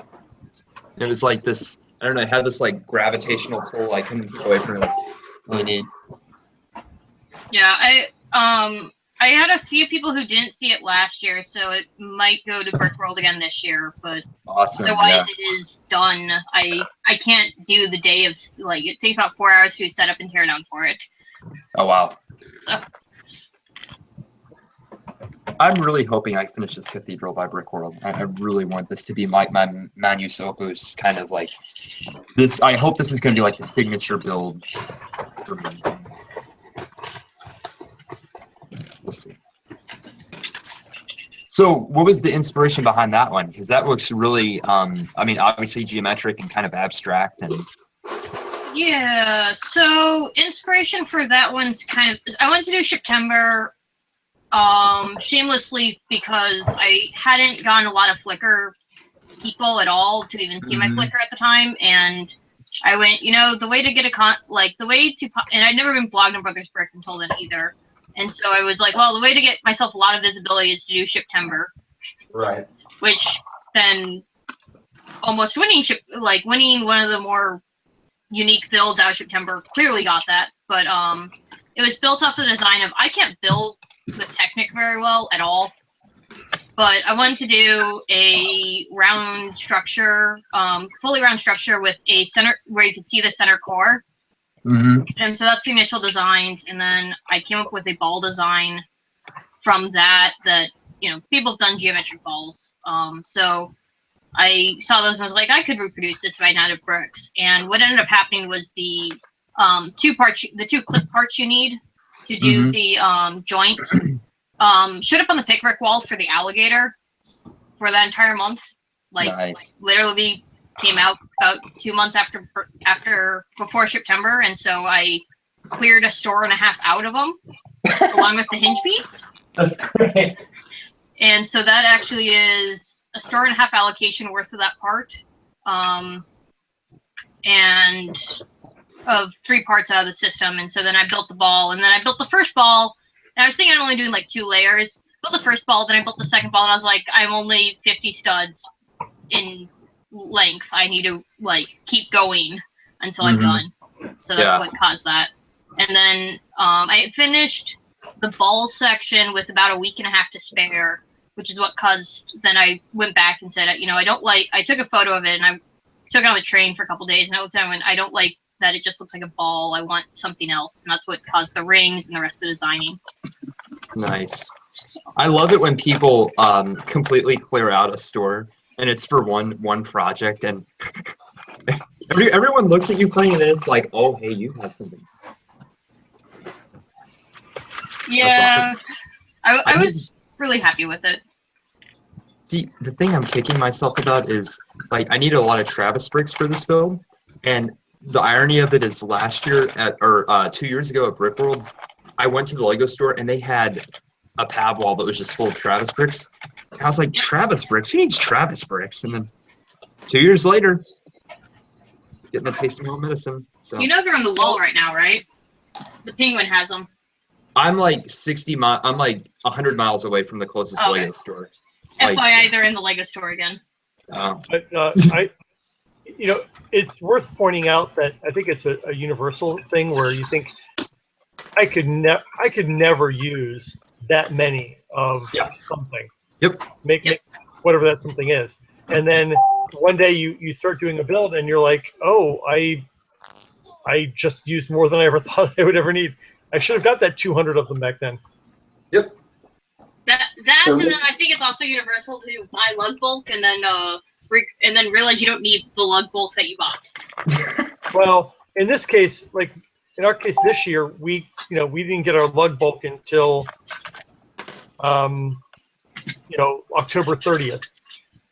That's early. Yeah, some of them still don't have them. Yeah, we got ours like last week. Yeah.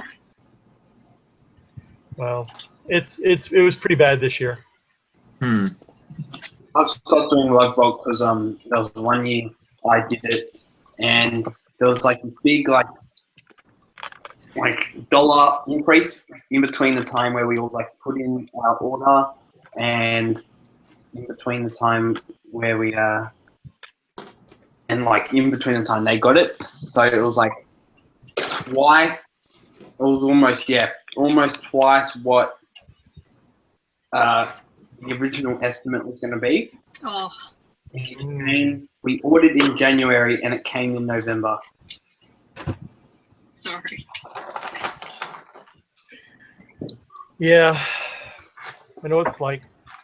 So you have to so not only are you're totally planning a year in advance, but we actually got our request to sign up for this year's next year's lug bulk before we really had our this year's lug bulk. Yeah. So. Very hard. And what lug are you with, Stuart? I am in WAMA-LUG, the Washington Metropolitan Area Lego Users Group. I'm also in WAMA LTC, the Washington Metropolitan Area Lego Train Club. Oh, you're a train guy. Awesome. No. That's how it works for me. You don't have to deny it so forcibly, Stuart. No. I'm trying to be fair. There are people out there who are train guys. Literally, they are train guys, and I'm not one of them. Okay. But every train layout has city and other sorts of things. My wife displays with the train lug all the time, and because she makes landscapes and parks and trees and that sort of thing. Oh, very fun. Okay, cool. Which go with the train layout. Mm. I'm a hanger-on with that lug. So it turns out we're able to double dip a little bit because she actually does lug bulk with the LTC and I don't do lug bulk with WAMA-LUG. Nice. Well, it works out.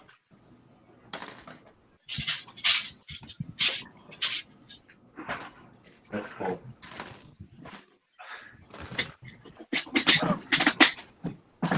See, one lug that I personally really look up to is an overlook, because like I'm a big medieval builder, and they're basically the epitome of that building theme. I mean, their builds are just astonishing, amazing. I don't know if you've heard of them or not. Oh yeah, I've heard of them. I did a like hour-long marathon interview with like all 18 or 40 of them. All 18 or 40. I couldn't remember. It was too long. He doesn't have much numerical skill this time of night. No, but I'm just like I'm completely blown away. All of them are so amazingly creative. Yes, they are. Together, it's just like what? Mm-hmm. Yeah. Yep. It's a lot of fun to see their builds.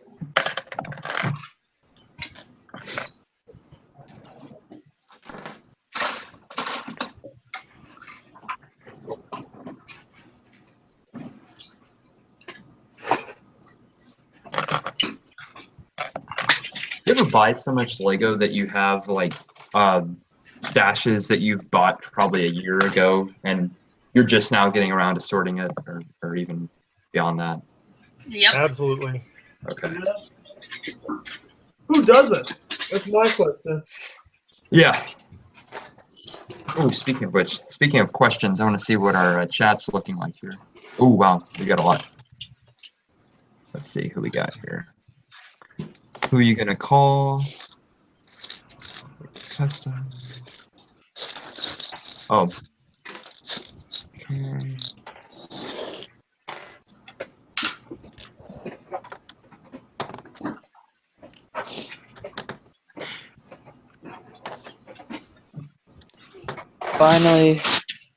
Finally started building this thing. What's that? The Winter Village, the cottage from 3 years ago. Oh, so you're saying you've had it that long, and Well, I've had it and I had it built, but me and my mom were gonna do a mock that was kind of like a cityscape, but it was in like the Christmas theme. Oh, nice. We were gonna use the parts from all the Christmas Village buildings, and then never got around to it. So now I have to sort all the pieces back out into their sets, and sort them, and then put them all back together. Very cool. Which sucks, but you know, gotta do what you gotta do. I got some Winter Village right here. Hey, hi, Like- Reed. Hi, Alyssa. How are you? Pretty good. Gonna organize a little bit tonight. Yeah, it's great to have you with us, Reed. Yeah, I finally got out of the store. Sorting that BAM bar took a while, so. You just got out of the store? Yeah, I left about 11:30 or so. Oh, but you're in Denver. I forget. I thought you were on East Coast time. No, not yet. Haven't made my way out there yet. So we'll sort. What did Reed, you how say? bad was the store? It was bad this morning. They had a lot of computer issues. EFTs went down, stuff like that. But I mean, this afternoon, probably about 5 or 6, it started to slow down. Pretty just mild day. But it was crazy in the morning, I guess. So. Shout out to not buying any brick anytime soon. shout out to Melanie and Dan in the chat. Dan says he admires our noble cause. Thank you for the encouragement. We appreciate it. Thank you guys for joining us. It's nice to have you with us. We appreciate it.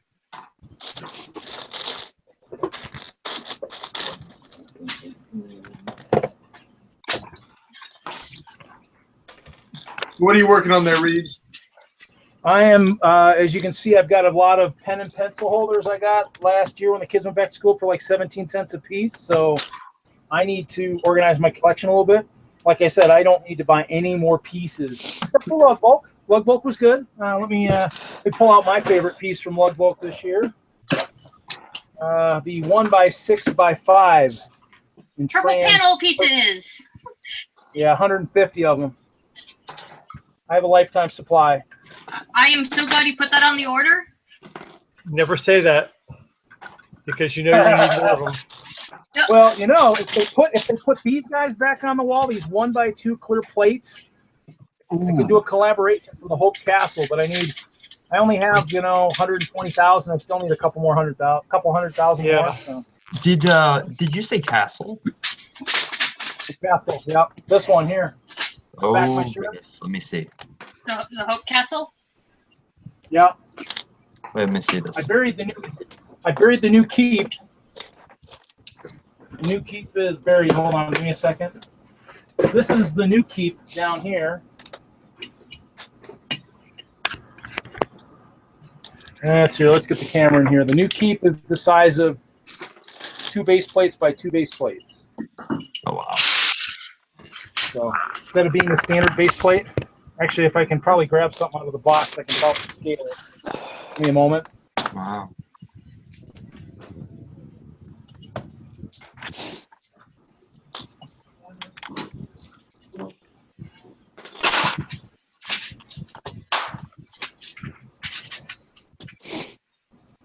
All right, I need to do some sorting. I've got like 4,000 pieces of wood in mine.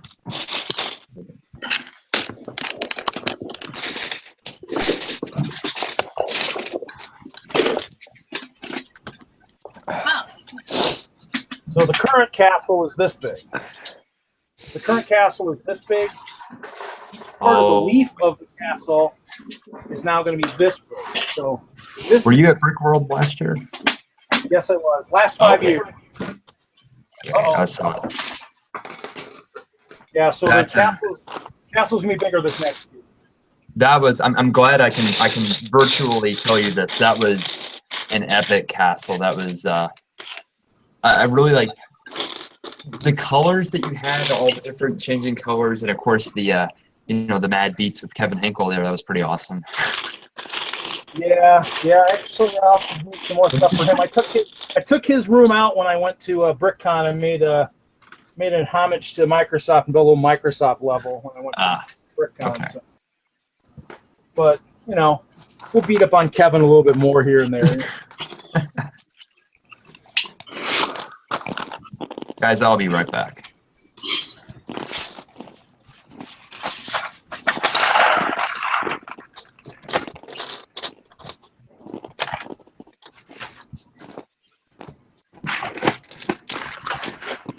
Somebody chewing? Yeah. I was like could hear chewing it. in bricks. Don't chew your bricks. That's gross. People who are sorting, can you be on mute-ish? Not supposed to eat our bricks, but they taste so good. Do you know there used to be Lego cereal? Really? Yeah. And it actually looks pretty decent. I've seen Lego mashed potatoes at Billund, but that's it. Both of those ideas are frightening.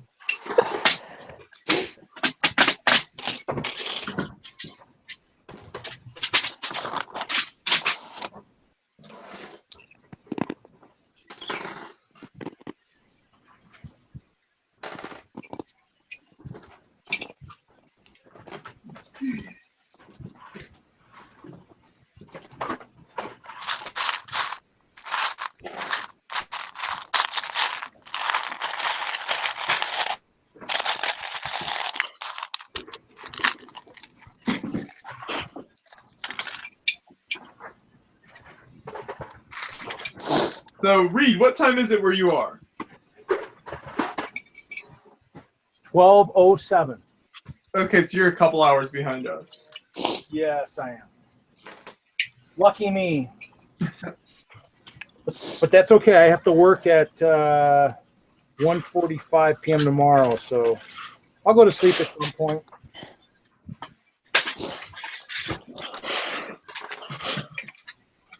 All right, I'm gonna put a fork in me and be done for the night.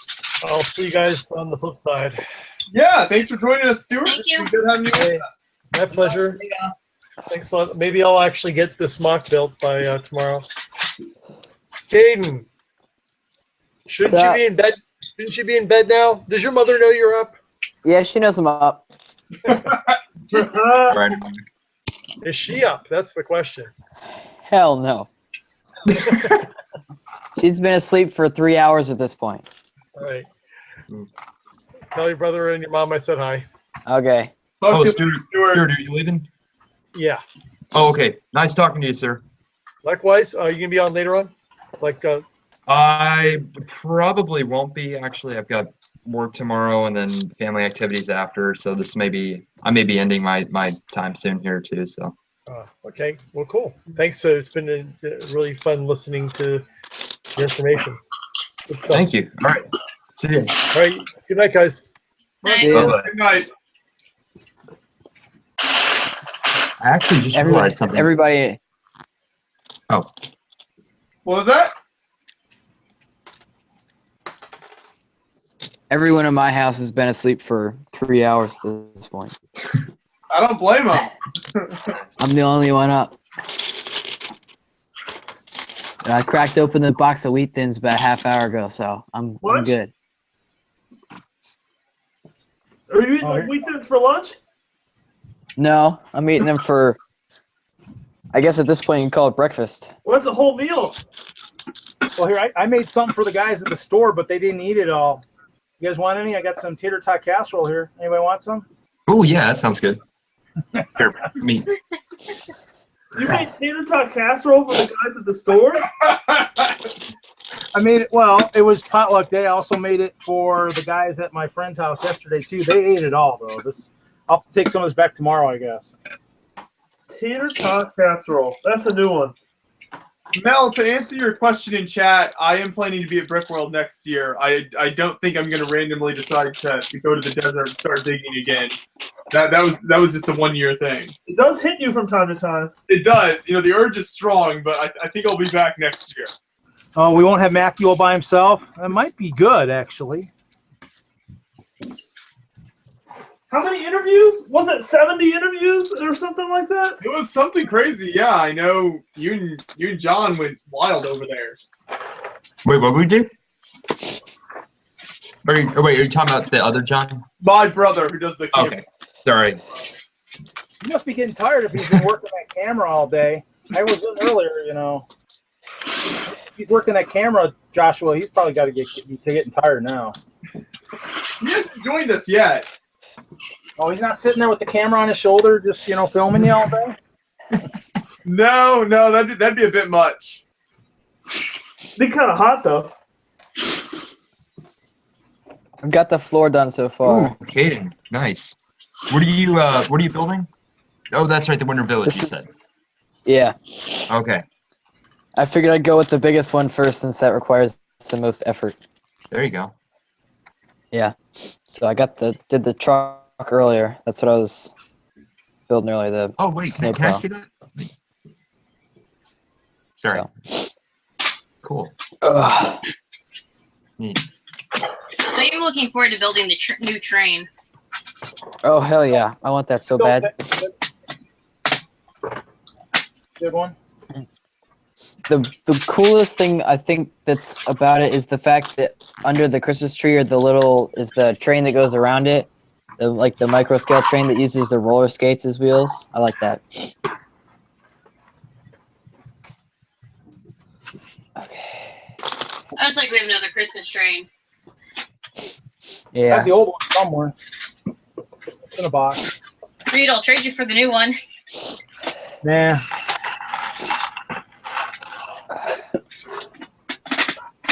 I don't know, what should I build tonight, guys? I got like Power Miners, Prince of Persia. Ooh, Prince of Persia. Jones. What's the rarest set you have that you can open and build?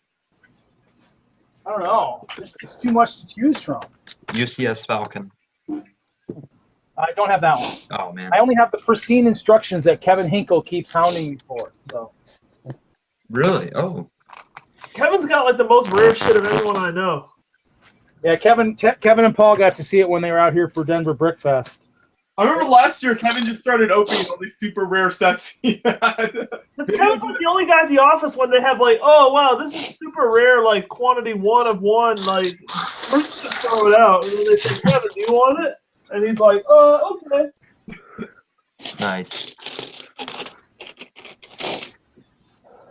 One of my friends got the UCS Falcon for half off when it initially sold, so they got it for like $250-ish, I think, because the box was barely bent. It was just slightly bent. He still has it new in the box. Just ask Kevin how much you paid for his. What's that? Just ask Kevin how much you paid for his. That's always a good question. It just makes me sad though every time that I ask him things like that.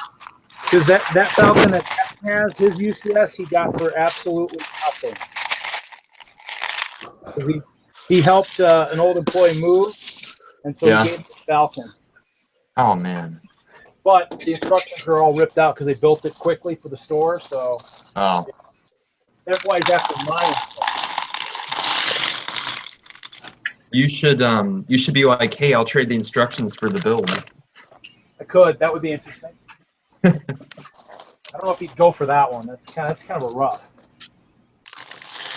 Well, maybe, I don't know. That's kind of like the car's free, but the keys cost the price. You know, kind of that whole thing. See, the problem here I have is I have a giant 4-drawer lateral file cabinet full of Ziploc bags full of brick. Oh, wow. I have this stuff. I got more brick than I know what to do with. I think that's everyone's problem though. Anybody need any 1x16s in white? Yes. Hell yeah. I got tons of 1x16s in red, not very many in white. I don't think I need any more tan pieces. I have like 6,000 by 4 tan plates at this point. Well, would you mind emailing them to me? Because emailing them to you? I'll email you a picture of them. Yeah. Because each year it seems like my builds get bigger. Like the first year I did the island that I'm doing, it was 6 feet long. Last year's was 3 feet. This year's 2 feet. Next year is going to be 4 feet. So it just keeps changing. The maximum I'm letting myself go to is 10 base plates. So, oh, wow. Cause that's what it was 2 years ago. Nice. That's amazing. Let's check on this interesting chat. Oh, Talkbrick says, "Hey guys, what an amazing live stream! Keep up the great work." Thank you. John, are you in charge of the chat now? Absolutely. I didn't know I was, but I think you are at this point. Sounds like he's the most awake of the group, so sure. I don't know how that's. But see, you know, tomorrow morning it's gonna be. I don't know. Tomorrow morning, I'm just going to be shot.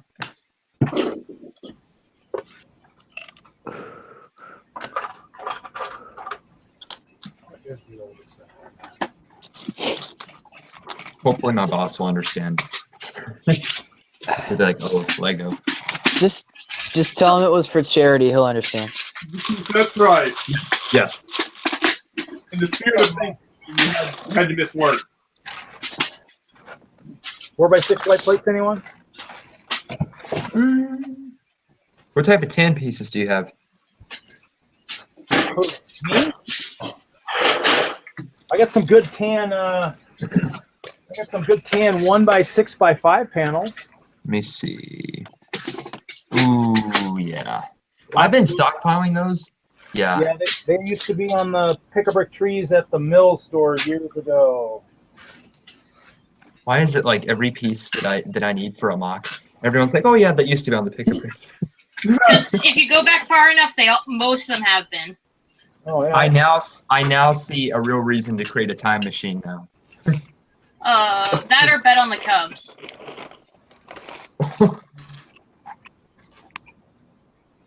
Here's another question from chat. This is open-ended to anyone who would like to answer it. What makes a technique legal or illegal? If it's in a set or not. No. People have to legal techniques. And don't stress the brick. Somebody's digging in their brick. Can't hear. Yeah, repeat that. Sorry. First day on brick is on mute finally. Okay, so Lego has a list of techniques, but what's considered a legal technique versus an illegal technique is based off of whether or not it stresses the brick, plastic, and the molds it's connected to. Now, do you agree with like their parameters, or do you feel there are some things that they say are illegal that should be legal, or the other way around? Build what you want. I don't care. That's your approach? Okay. That's my approach. Richard. Reed, darn it. Okay, yep. I'm starting to get tired of mixing up names now. Someone from the chat said hello to Reed. I think his name is Richard. Yeah, I told the few people at the store tonight I'd be out here doing it, so it's probably someone I talked to at the store today. Unless it's a friend, it could be a friend too. I do have a few of those. Absolutely. Well, I say hi back. Excellent. See, I just got my badge. You see, I got my badge, guys. I did this for BrickCon. Put the badge on the shirt. I love it. Nice. Genius. I like how brick rolls on top of that. And see, that really doesn't create any stress on the parts there. That's a really good technique. Well, it's either that or Rodney's, where it's like here and I can hug and I don't have to worry about, this getting in the way. And... I saw one guy that he had made, I think it was like a Technic, what was it? It was almost like he made like body armor out of all his brick badges. And they were completely bendable, so it like conformed to him as he would move. It was really neat. Oh yeah, that guy who did that brick road last year. Was it was he the leader of Okie Lug, I think? Something like that. Yeah. Oh, Rodney? Yeah, Rodney. Yeah. Rodney, yeah. That rolls up. Yeah, rolls up on his chest. Yeah, cool. He's great. Yeah. Let's see. Quick question. Someone was wondering what I was building. So I'm building the classic Batman set here from the classic 60s Batman TV show. So there's the Batcave. Here's the Batmobile. And then I'm kind of in the middle of this section here. So it's a nice build so far. You know, one issue I have with that set. I mean, it's a brilliant set, but I don't think Lego emphasized enough that there's detailing on the back of it, because it wasn't until I saw it in person that I saw it had a back. I just assumed that it was just plates on the back or something. Right. I see what you're saying. Yeah. I mean, there's a lot of brilliant detailing on the back alone. I mean, that could be like the Facado modular or something. There's not, they don't really, I'm looking at like the box art and they don't really show it on there. So yeah, it's true. It definitely wasn't in the videos either. No, yeah. That's odd because it's really neat. All of that detail, you would think they would want to focus on that somewhat. Yeah. How many pieces are in this set? I'm not sure because it doesn't say on the box I have. I would have to... I'll check brick set real quick for you. Is that a castle behind you? By the way, is that the actual castle box? Behind me? This right here is the Disney castle, yeah. Okay. Okay, it says that there's 2,518 parts in it. There you go. Thank you. Then Andrew asked in the chat, what charity is this for? So this is for Creations for Charity, and this is a good time to remind everyone that in the description of this video, we'll find links to buy cool creations to support Creations for Charity from their Bricklink store, and a link to the website where you can donate money to support Creations for Charity. So every hour that we're live, Lego, Brickmania, and Brick Loot are all donating products that will then be donated once the live stream is over.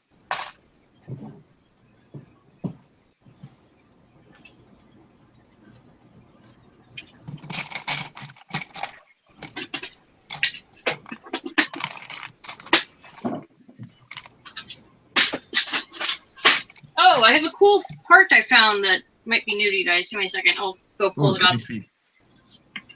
Go for it.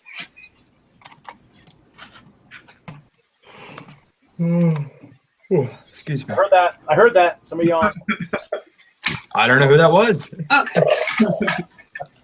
So I was at the Brickmania store in Chicago, which they found a new guy who does engraved stained glass along with other things and of printings. And he's apparently like randomly a Bricklink store and has no ability, like isn't a big company yet. But yes. Oh, that's engraved? Nice. It's printed. Who does that? Do you know the name of the? TNT Mock Supply. They're on Bricklink. Huh. Oh, wow. There you go. Yeah, that's awesome. What did you say the name was again? TNT Mock Supply. That looks like something that could be put inside a cathedral. Yes, that's actually my thought. He does some really nice actual cathedral ones versus this is a stained glass alternate. Really? Okay. And then let's see if I can hold all this up at once. Oh wow, yeah, that is sweet. Just pulled up his page.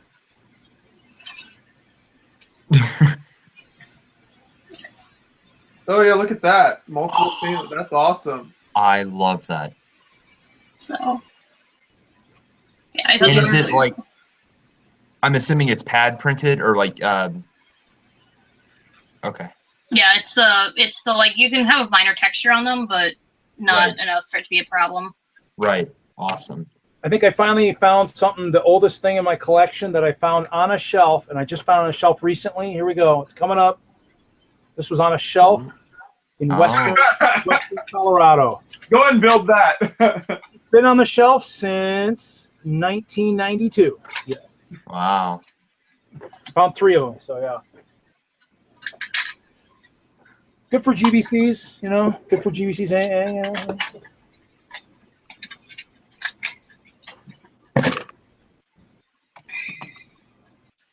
So the guy who does, is that just a Bricklink store then for the printing stuff?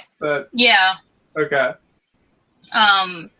Or you walk in and you ask Brickmania, who's basically his only seller. Okay.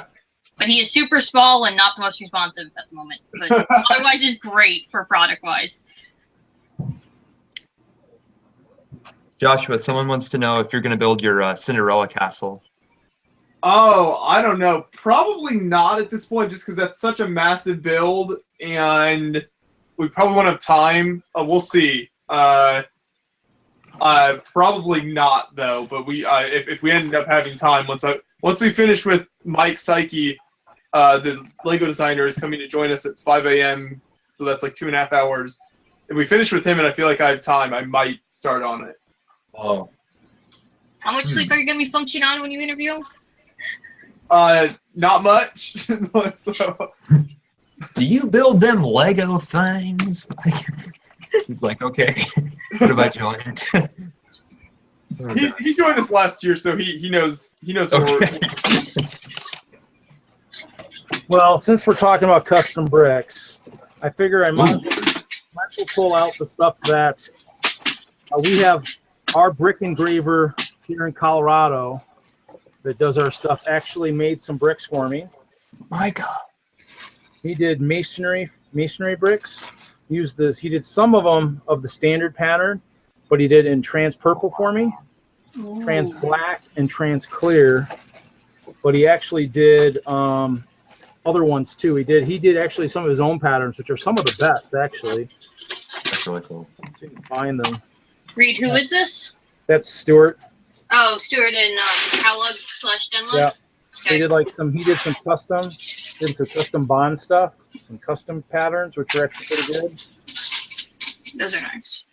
Yeah, some of his custom patterns are actually better than duplicating the ones that Lego had created. So they're actually pretty cool. So donated some in the auction last year at Brick World. So might do it again. You never know. Especially the trans purple.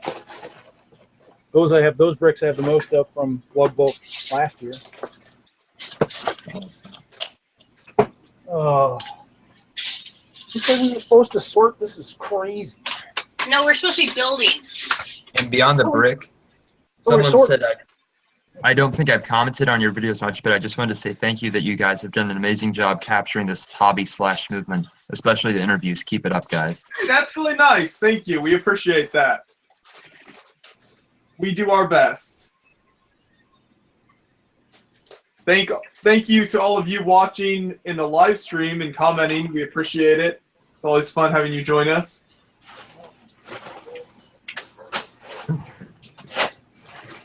There we go. Oh, how did I spell 2 wrong? Okay, I'm definitely tired. Yeah, in my time off the live stream, I made basically 0 progress on the Kraken, but I'm back to working on it, so that's a thing. Yeah, I have a question because I saw that when I was viewing it. Are those dragon heads that you've used, or Yeah, the bottom those of are it? the bomb shot pieces of dragons. I used 28 of them, I think. How many Bricklink orders was that? 0. I got them at Brick Fair. Lucky as duck. I mentioned earlier, the only time I've ever bricklinked something was in order to get these beautiful scout babies. Do you know how disturbing that is? That is so creepy in one way. Literally What the were only time those? I've ever bricklinked. That is Scowl literally the babies. time you should not be bricklinking. Every time I look at those, I just burst out laughing. That is so funny. I don't know if it's funny or just kind of unsettling. I think it's both. It just I can see Micah sleeping at night and the bag starts like, Micah, we're ready for you. We want to be your friend. Like, okay. Oh wow, that's cute. I like that. Okay, so all 3 are done now for people who haven't been around the entire stream. Here's the 3. Nice.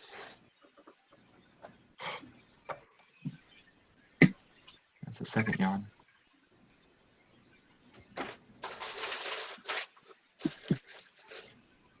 Nate Nations 4 wants to know how much the Lego Batman set is. Reed? What? What is the Batman set worth? Large one. I think it goes for, gosh, you guys are quizzing me? Wasn't expecting that. I think it's 2, you can check Bricks. I thought it was like 280. I'm seeing 270, something like that. Or Lego has it at 269. Yeah. Okay, I was off by $10. Sorry, my mistake. Shoot me. That's it, Reed. One mistake and you're out. Unforgivable. Yeah, I know.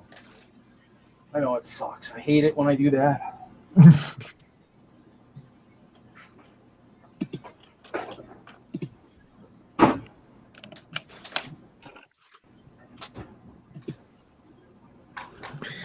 Oh dear.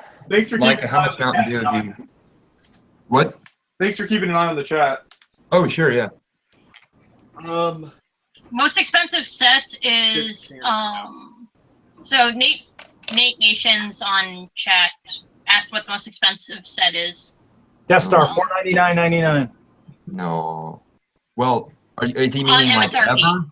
Yeah. Yep, Okay. Death Star. Yeah. If you're talking about the store, I mean. You know. So Micah, you said you're on your 5th Mountain Dew? Yep. Oh my gosh. I swear, like, if you're ever on a Survivor show, people are gonna have like these, you know, all these cool multi-tools and all these little food that lasts 5 years, and you're just gonna see Micah with like a backpack full of Mountain Dew. Nothing else. When I was at Brick Fair, I think I averaged 4 cans a day. Oh, Mountain Dew, that's not bad.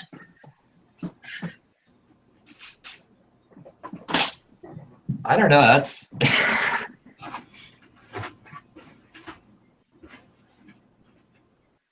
it has become. It has become synonymous with you. Like every time I see Mountain Dew, I'm like, "There's Micah." You need to get a sponsorship with them and be like, "And you too can build Lego creations drinking Mountain Dew." Inform the public about the hobby and the drink.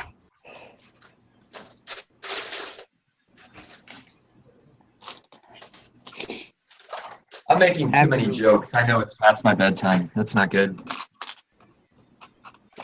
Too many not funny jokes. That's how you know. Okay. I think I'm gonna switch over to my mock here, do some stuff on that. Go for it. have something better to show than Christmas sets.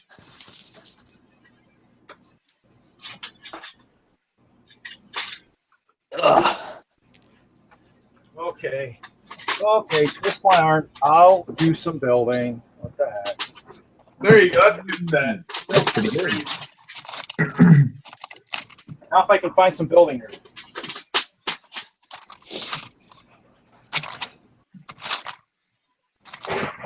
Let's see where.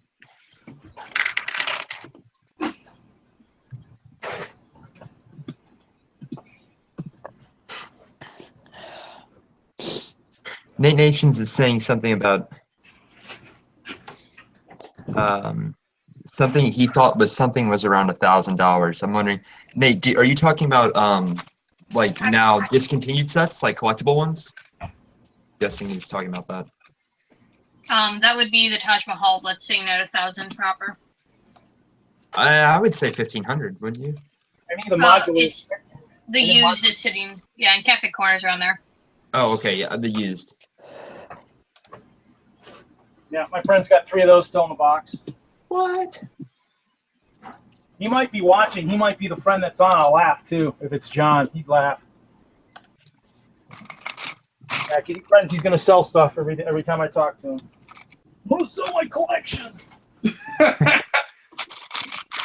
do it, John. Don't do it. Until I see it, I don't think it happens. No, not yet. Okay, let's see. Let me find some building area here. Oh. So I have the power functions lights in the bunker to make it look like machine guns are firing. Cool.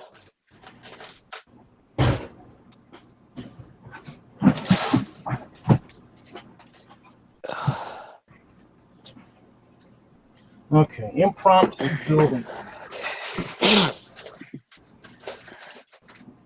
Oh man.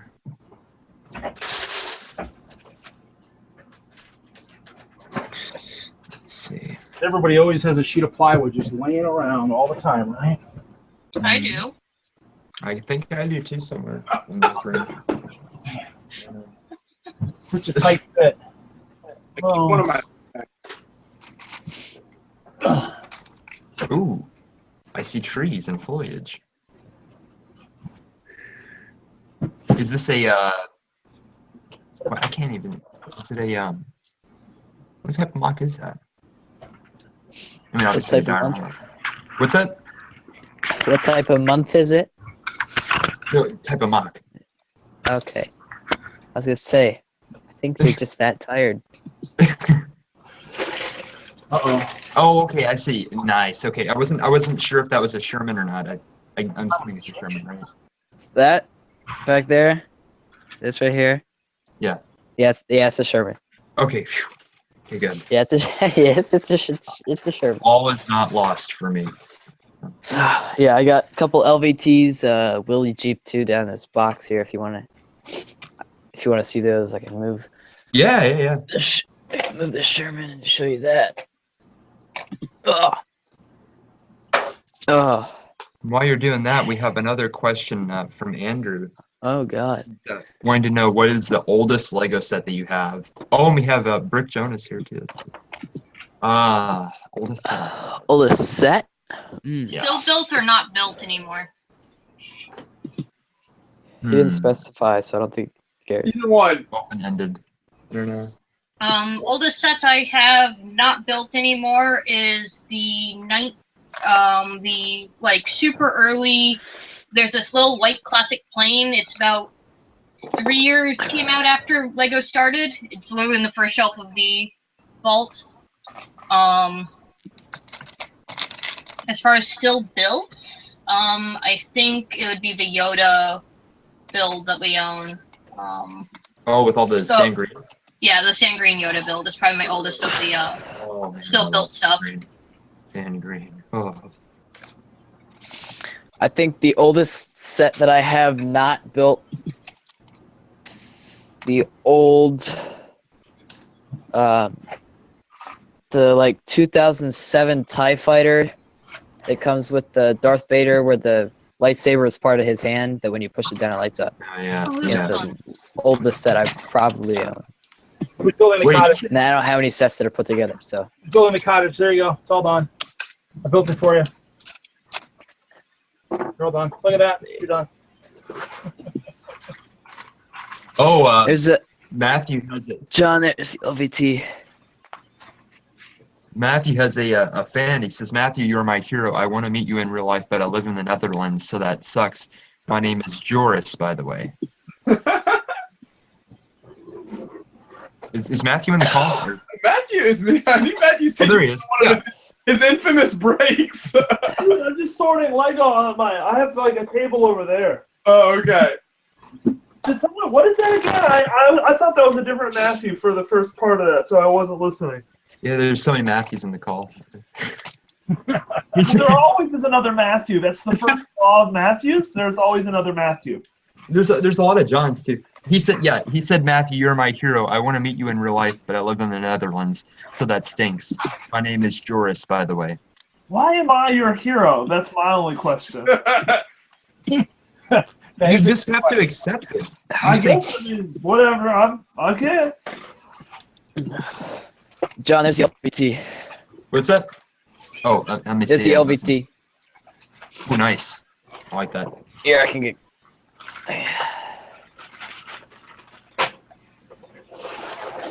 I've got Very two of cool. them, so. Nice.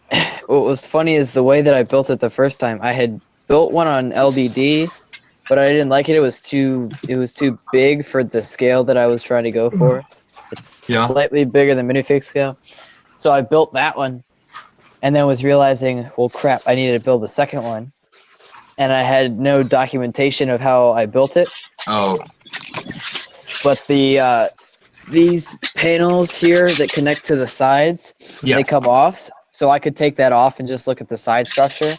Nice. And then I was able to duplicate it. So I have two of those. I have two Shermans, and then I have a Shin Hodo tank upstairs somewhere. That kind of reminds me, if ever you try to, if ever you're building a set and the instructions require you to build multiple of the same things, so say like you're building a spaceship and you have different rockets you have to build. Does anyone else try to outsmart the system and be like, okay, I'm just going to do one piece at each time and then gradually do all of them together? Yeah. It never works out for me because I inevitably skip an instruction of one, and then I'll have like 7 of them correct and then one that's off, and then I just have to build them one at a time. I just build one and memorize how to build it, and then build however many more it wants me to build. Well, yeah, I do that too. But if it's just like 2 or 3 of the same thing you need, then yeah.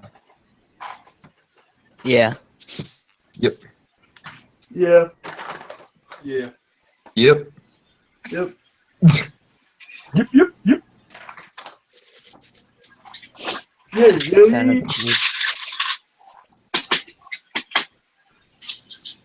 For this year's, because a lot of it's flat, since it's the jungle, I've been trying to work some terrain-ish things into it. So I have where all of these like spaces are, where there's no grass, where there's like the brown or the brown bricks. That's where the more of these craters are going to be. I have 2 right now, one there, one there, and then I have a above ground like a. Kind of goes up a little bit. I think it goes up a total of 2 bricks. So cool. Look at that is 4 bricks off the base plate. We have a good question from someone. They're asking, what do you guys think is the cheapest color to build in? By that he means when buying from Bricklink. He's thinking about September next year and he doesn't want to break the bank. I would say, someone said white or light bluish gray, I would say. Those seem to be the most... No, those are too expensive. Well, I would they're the most prominent colors in Lego. I don't know about pricing, but I would think in terms of like everyone's collections, those are the most prominent colors. They're prominent, but they're still desirable. I feel like an undesirable color like yellow or blue would be cheaper. Or black. Yeah. Red is also consistently not used. And lime. No one likes lime. What? It's because there's not enough variation. Actually, that's true. She has a point with that, yeah. Alright, I'm gonna put all these trees back together but and slowly. Whoever the guy is who wants to do Put them on the September, map. the cheapest way to buy bricks for September is to actually just look on what is on the pick a brick about a month in advance and use that. That will inevitably be cheaper than brick linking.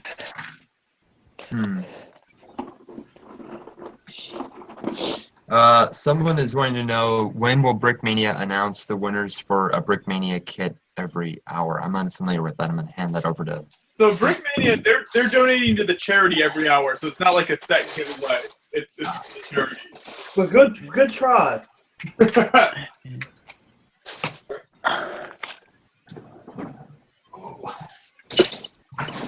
I've already yawned 5 times during this. I can't.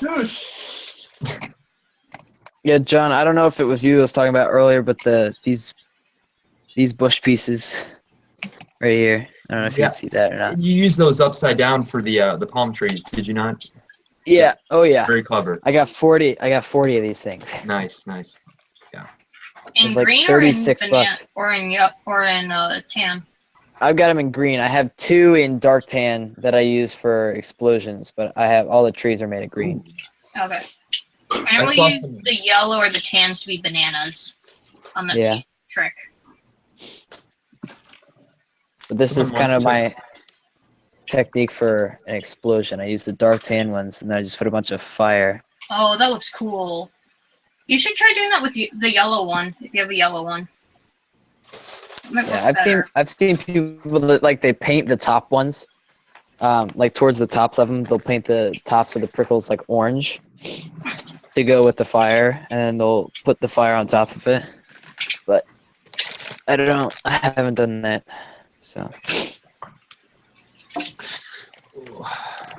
let's see. Where is Brickworld? Oh, that's a great question. Schaumburg, Illinois. Well, that's one location. That is the location we normally refer to. There's also Tampa, Florida's, and Fort Wayne and Indianapolis.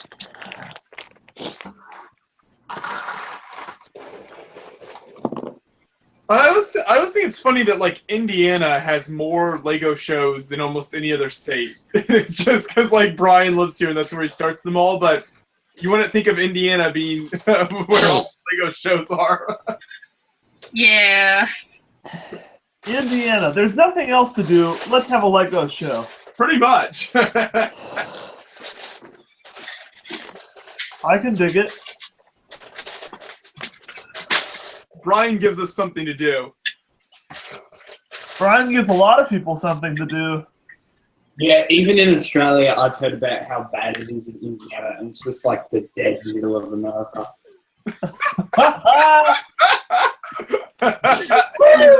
Build the Lego guys and have them joining the party. I don't know. I think Indiana's better than Nebraska or Kansas. It has more going for it than a lot of like Midwest Western states. So they say.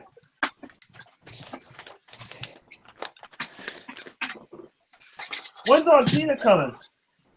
Not in the middle of the night. She'll be on tomorrow. I think tomorrow afternoon. Oh, okay. But before we end. Where's Ashley Glennon? He should be. He emailed and said he's getting Black Friday deals still, but he'll be on at some point because he's 3 hours behind us. So it's just hitting midnight where he is. I'm getting eager. Yeah, it should be good. Is it cool if I like lie in bed and bring the live stream over to like my bedroom and like? No, that's cheating. No, that's not cool. That's cheating. Yes. Oh shit! Sorry. I was gonna let Ashley Glennon put me to bed like PBS. He does have that effect. I just like in the best way possible, you know. Love the baton. He just comes in and drops so much knowledge. It's too much to handle. I just want to like yawn and smile and yawn. I'm a sympathetic yawner. Don't do that. Damn it, Matthew. Now you're making everybody else yawn. It's terrible. Required. John, I don't think you can talk. You've done it like 8 times. Hey now. 7. Oh, so it's 7. Okay. Let's not be too hasty here in I've our. yet to yawn, boy. Yeah, because you have Mountain Dew flowing through your vein. Exactly. That's cheating. I'm living off of wheat thins and 2% milk. What? Oh, 2%. Dude, you gotta go for the skim. Come on. Well, usually I drink fat-free, but right now there's I'll only. have you know, Mountain Dew has 0 fat. Times are tough. You do what you can. Yeah, but did you know that mountain also increases your chances of getting I don't remember what type of cancer it was, but it increases your chance of getting some kind of cancer. Mountain Dew does that? I don't think Mountain Dew really affects cancer that much. Now, like diabetes, sure. But Micah is cancer. Diabetes is a cancer. no, I'm saying I don't think Mountain Dew really affects cancer much, but it does affect your chance of getting diabetes, most likely simply because it has 44 grams of sugar per can. I love how quickly he defends his Right. single He's sugar. he's like, When you're like, no, my Mountain Dew is fine. It's not liquid poison. I do not have a problem. Isn't poison liquid not good for you and is damaging your body probably, but I still drink it every day, so.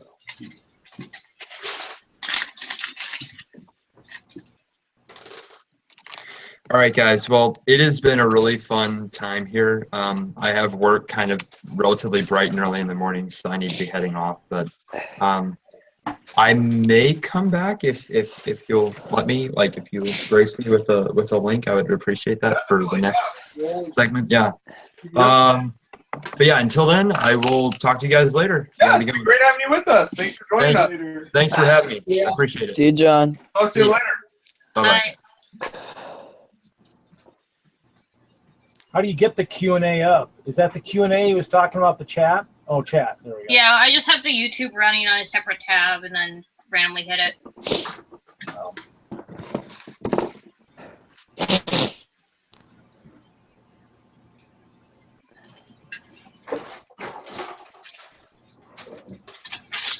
I like your top-down shot there, Reed, of your build area. You and Matthew. Well, the camera is sitting on my, 38-inch TV that I use for computer monitor, so if I wasn't doing this, I'd be playing World of Warships, blowing up stuff. So. How is that? I have seen a lot about it, but have never played it. It's pretty good. I mean, I have probably 20-some ships in my harbor, so I mean, I'm a pack rat. I like to hold on to stuff, so it depends on your teammates. Sometimes if people just run and do their own thing, it becomes kind of haphazard, but I mean, sometimes you win. It's a good game. I like it. Yeah, that's cool. Gotta have fun somehow. Right.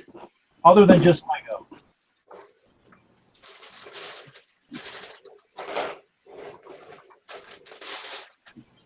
So, Joshua, what are you planning to do when you leave university? Say that one more time. When I graduate?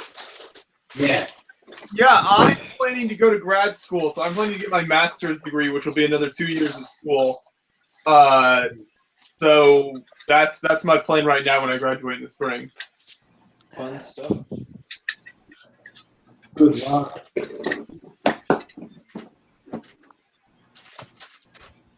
All right, I'm gonna do a top shot of my mock with all the trees on it. If I can get my phone out of here without killing the trees.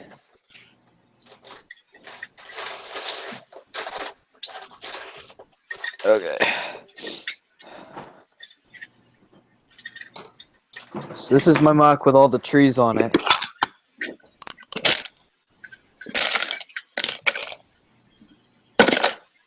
Nice. I love it.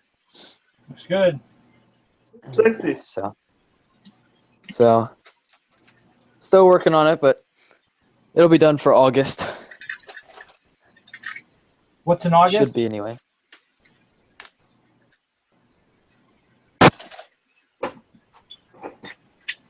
Yeah, you got some time. Yeah. It's not even 2017 yet, so I think I'm good. As long as I can get all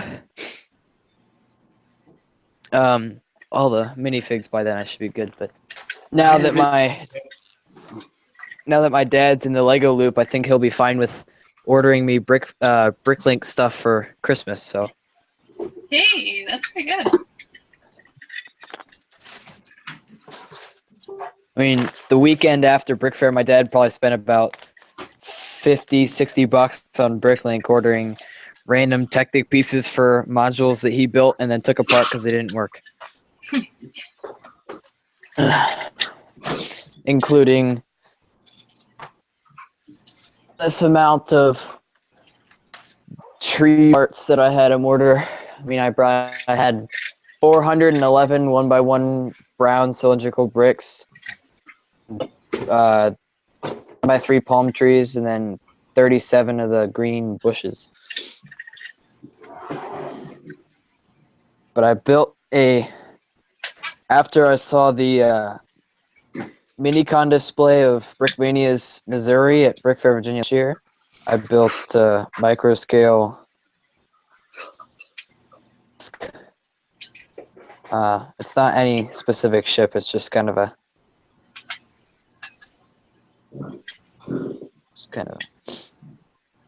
so.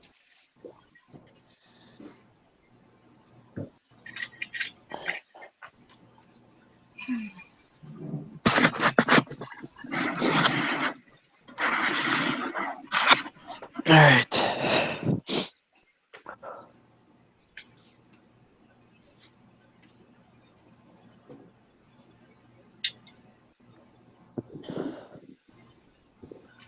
What time is it over there? All right. Well,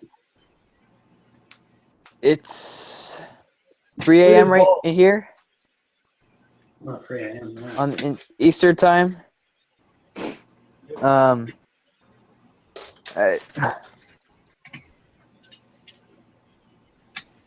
Josh, I think I'm going to kick it for the night, but I'll join back in probably around 6 a.m. here. Okay, yeah, it'd been great having you All with right. us. Thank you. We'll talk to you later. See you in a couple hours. Yep, see ya. Peace. Bye. See, I don't think I could do that. Like going to sleep for 3 hours and then waking back up to go on the live stream again. It's dedication. That's gonna work for me. I'm just going to like 6 or something, and then I'm gone. There you go. That's probably what I would do as well. Yeah.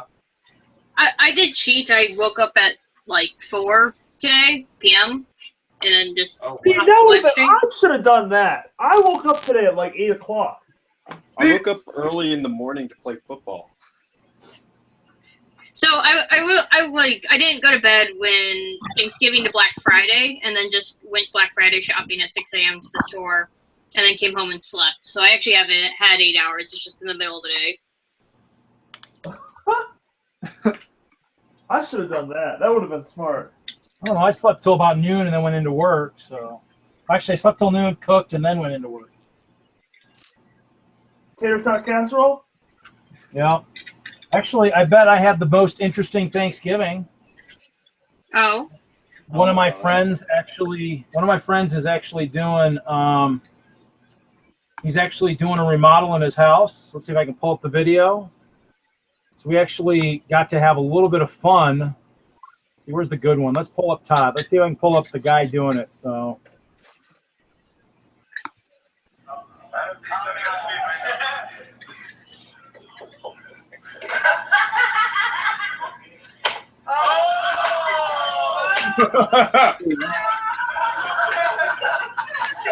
So yes, there's lots of hammer holes in the wall. Yes, that's what we did last night. There are lots of holes in the wall. That was your Thanksgiving, was putting holes in the wall. Well, we had that was at the end of the night after everybody was severely not themselves. I'll use that term since we're on a live chat. But yeah, it was quite entertaining.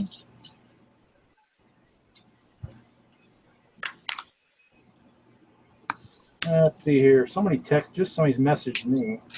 We had Ashley with us for a minute, and then it looks like he left. So hopefully he gets joined back in here. Yeah, he said he's having issues with getting his microphone to work. Oh, did okay. Yeah.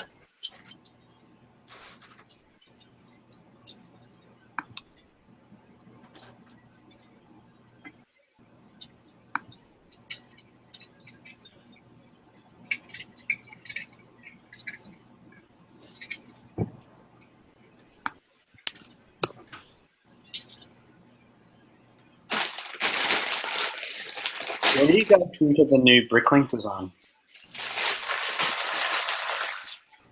Seems to work okay. Took a while to get used to it for me, but I like it now. Yeah.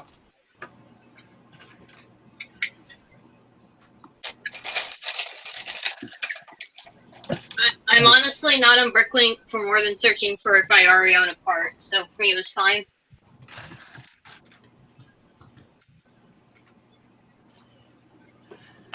Bad lighting right here. Must be those stupid boxes I have over there on the thing blocking all my light. All the pick-a-brick boxes from years ago. Here, let me see. I can turn. Let's see here.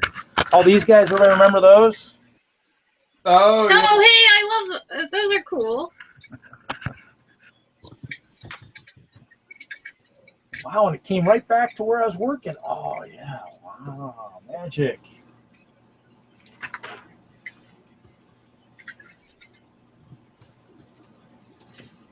See, you guys, somebody should be sorting it. So much noisier when we're sorting.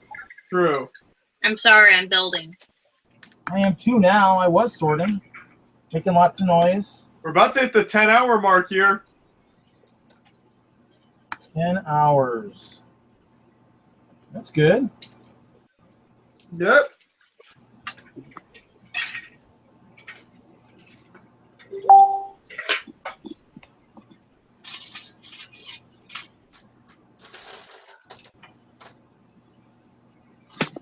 Someone with the username Lime in chat keeps asking if we like lime.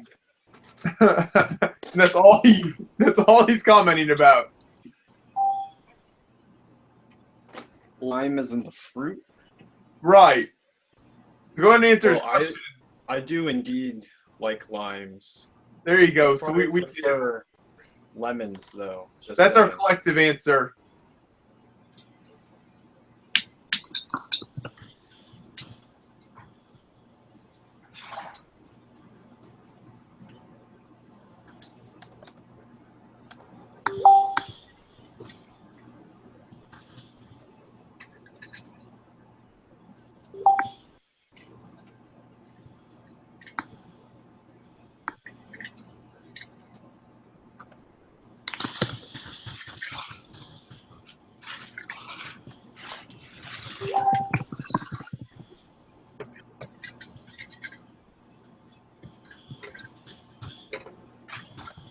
Let's see if I can hit my screen. Let's see if I can hit the camera.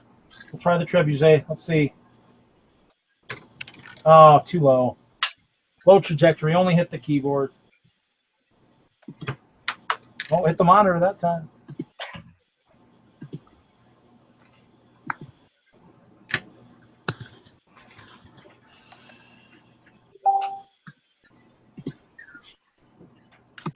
Actually, I'm gonna do something.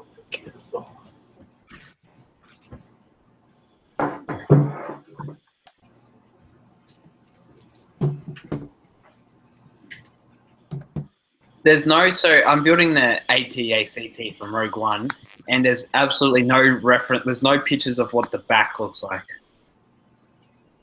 Huh. Use creative imagination, make it up. I think I might take a look at the two different versions of the AT-AT. Right.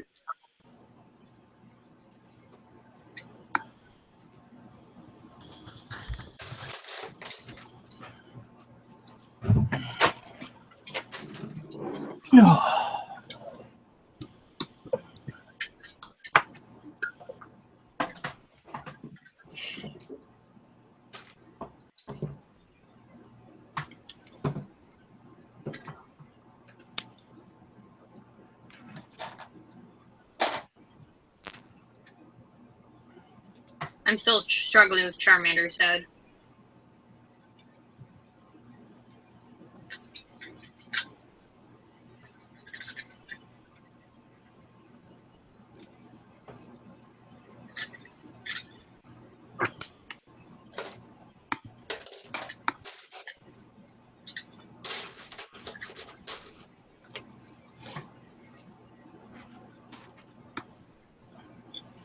Micah, I really do like how you have that set up. Ashley Glennon!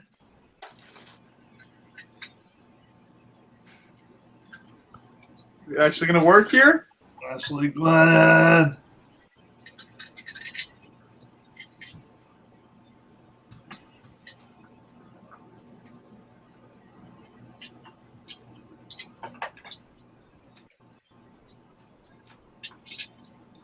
I'm so excited. Oh no, mic not working. We can see you fine. Yeah, I might have to go to control panel and see if the mic's muted. I don't know. That's crazy. You are muted right now. Can you unmute yourself?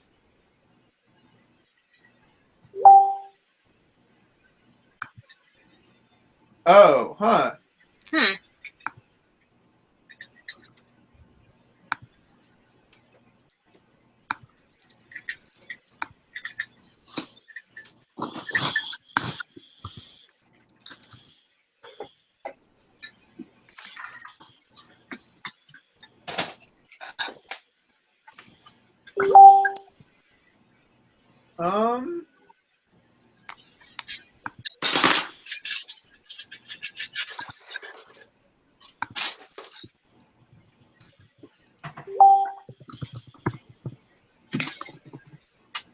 That's odd.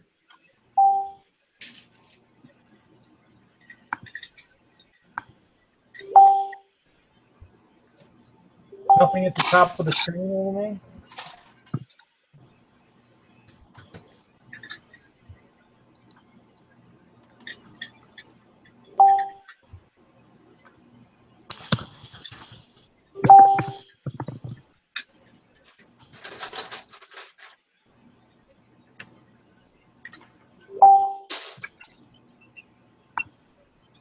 Uh-oh. Extra pieces. Well, we'll see if we can get Ashley figured out. It'd be nice to. Your video looks great. Video looks really good. It does, yeah. That looks an amazing looking room behind you. Can we get a professional lip reader in here?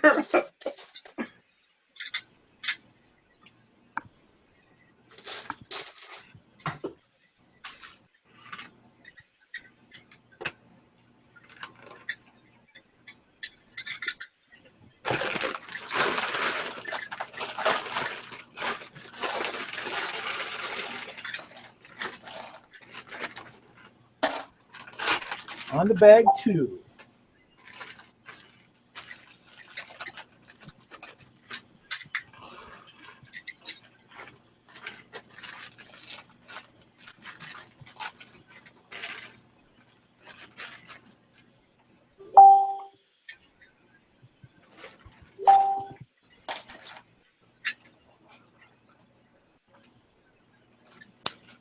Can't seem to turn off the. That's really weird that it won't let you unmute yourself, huh? Nothing in control panel or anything like that? That's the only other place you'd think you would have something under like sound, you know?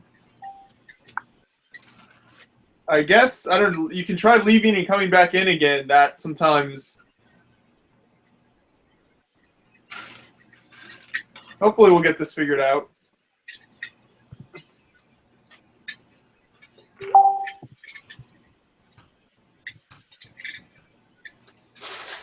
Not like we're going anywhere. Unless Matthew goes and lays down or something. Dude!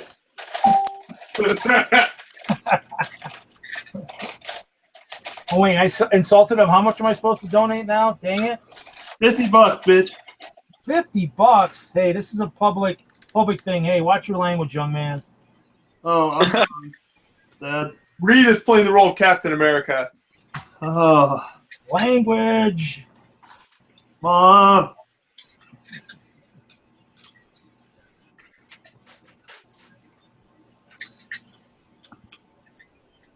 Okay, I'm sure I'll hear it next year at Brick World. It's okay, I did have to monitor him when he was trying to jump on the mic at Brick World, so it shouldn't be new. He shouldn't be surprised by me saying anything like that. So You have to hold him back. Yes. So erotic.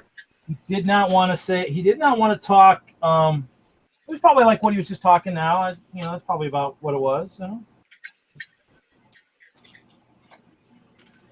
And it was very loud, so if he said something, it was going to be heard throughout the whole convention hall. So Brian Bonahum, after Brick World Fort Wayne, started singing this year as the. Oh yeah. That was hilarious. over the mic system, he was singing after all the public left. He was so loopy this year. He was.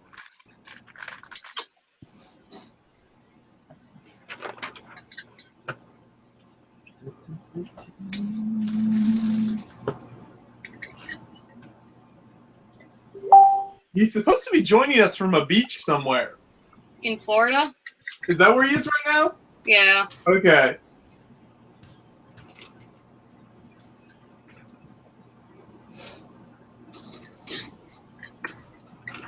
Oh, so yeah, the reason I asked about investment sets before is because I got 2 mint sealed in box original package Volkswagen vans.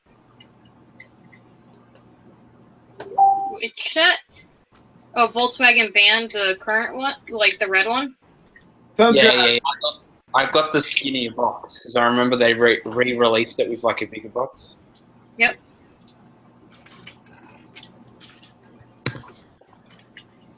doing that a lot.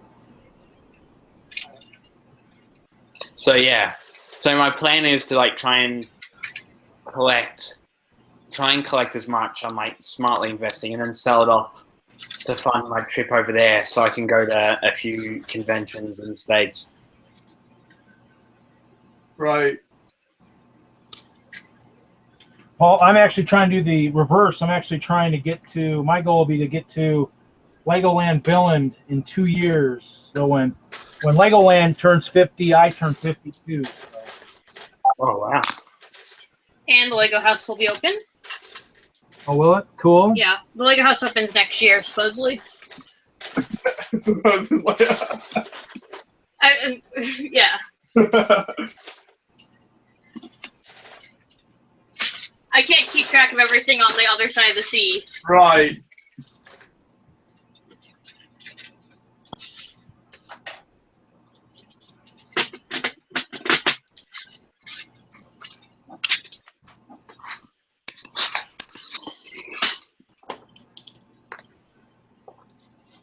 Just past 10 hours, won't be long, and we'll be halfway there. Halfway!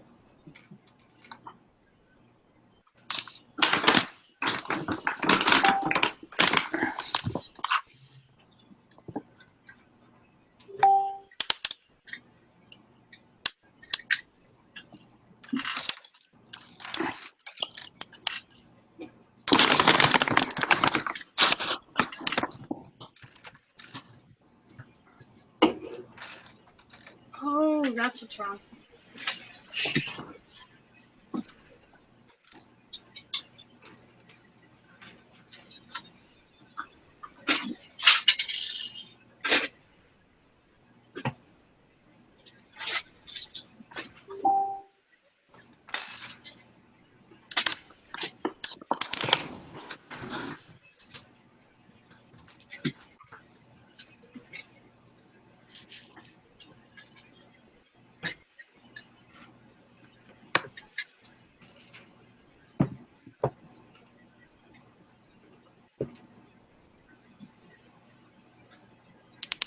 The good thing I'm building this, because building Hope would be really boring. So.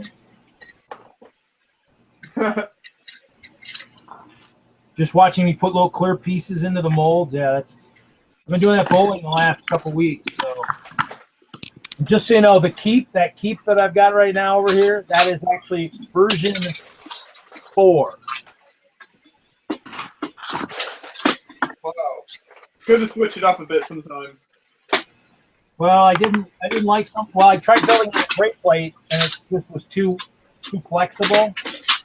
So actually, one of the bowlers said, "Well, how about you just try and do this?" And I was like, "Hey, I could try that." So. I think I finally figured out how to get Charmander's head to look right.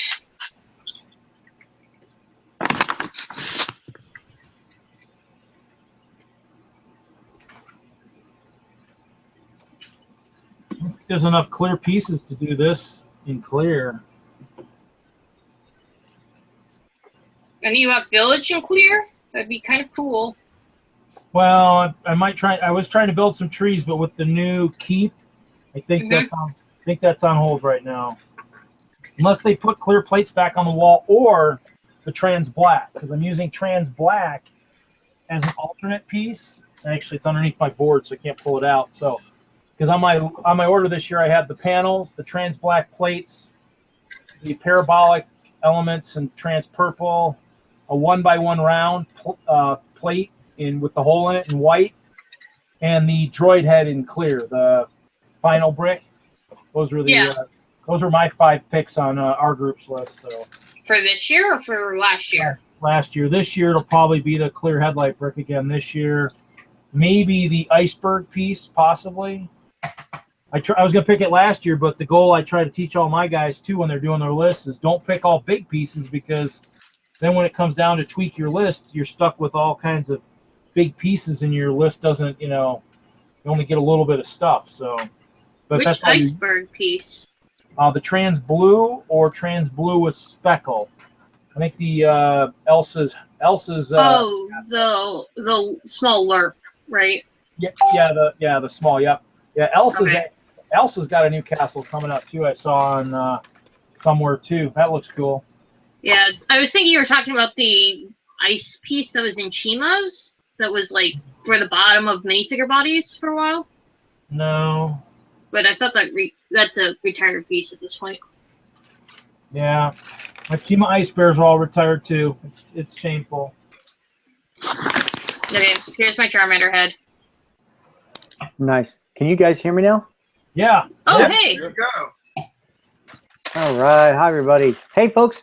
So this is Ashley Glennon calling you from Seattle, Washington, or a suburb of Washington. So nice to see you, folks. This is my 3rd year. That's right. Every year we've done this. Third year for the Beyond the Brick Fun Fest on Thanksgiving weekend. So great to hear all of you. And I was able to lurk a little earlier this evening. I've been out trying to catch the Black Friday deals myself. Got a few things which I can talk about in a minute if needed.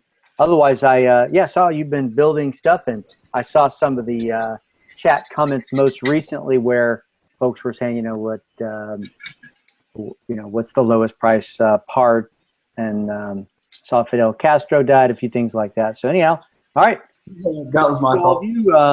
I see some pretty cool creations being built here before me, and and then guys, I went back and watched a bunch of the podcasts. I saw you talk to Mark Sandlin, Larry Pianyazik, however you say his last name, and more. And like these are friends of mine, man. You'll see here, I got the gray hair, and Larry and I met at the grand opening of Legoland, California. Wow, that's back a long time ago. We were there on opening day, and we had met via, I think, Lugnet, but nonetheless, hi everybody. Just saying hi. It's fun. I see Gotham. It looks like a bat cave being built there, and that's right. A lot of good stuff. And a Pokemon being built too, right?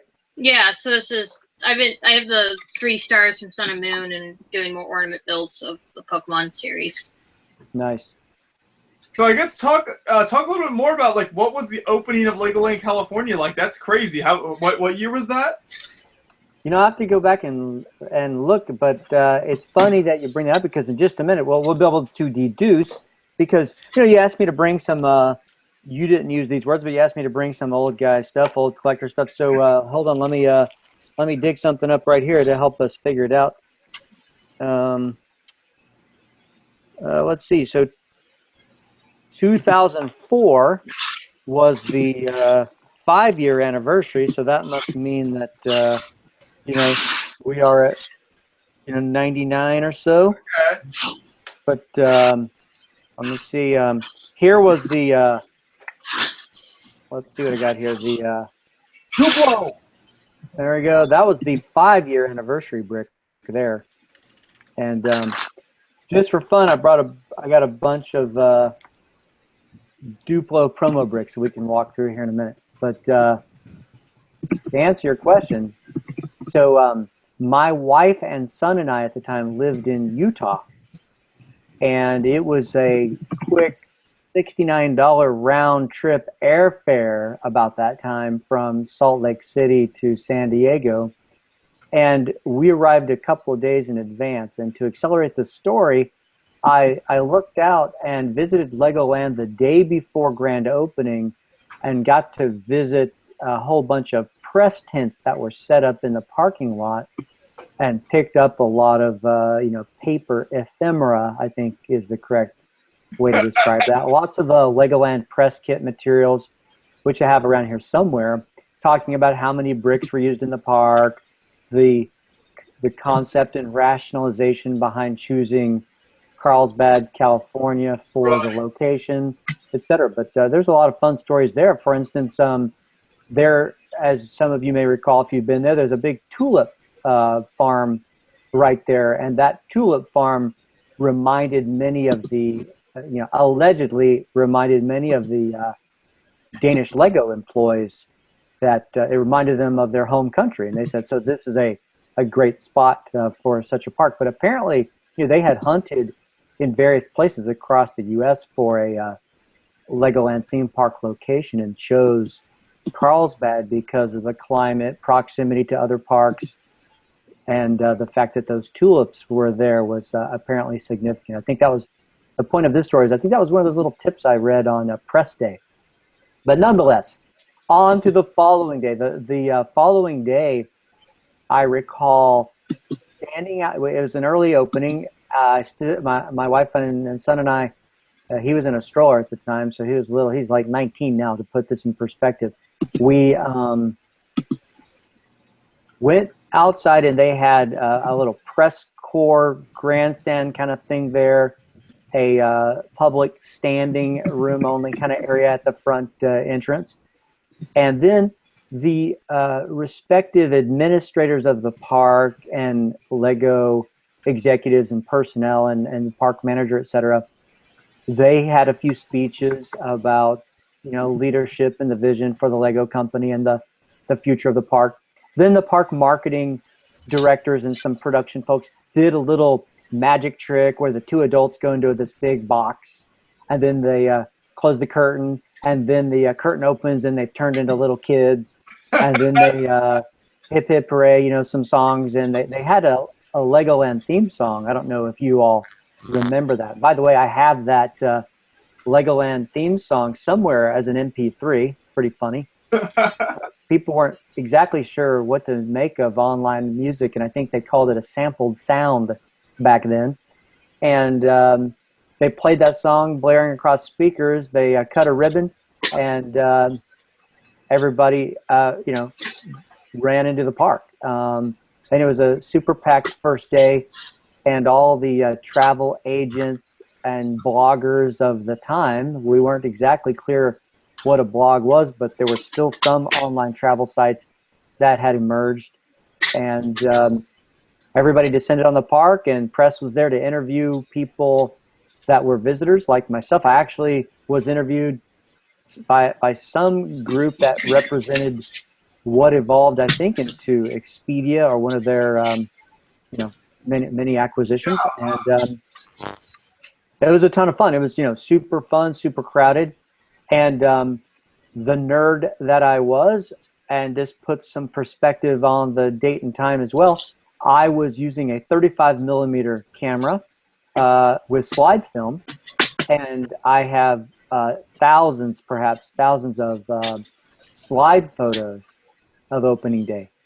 But nonetheless, Larry was there, and I think he was wearing a shirt of some sort of T-shirt that identified him as a Lego fan. I think it might have been like Lugnet or Rec Toys, Lego, or I'm Larry the Lego fan or something. He had some sort of specific indicator that he was a fan, and we said hi and high five and all that jazz. But nonetheless, there was quite a few fans there that day. But of course, Lego fans specifically were absolutely, stunned and floored and elated with having an entire park full of Lego bricks, and Miniland certainly was a huge attraction.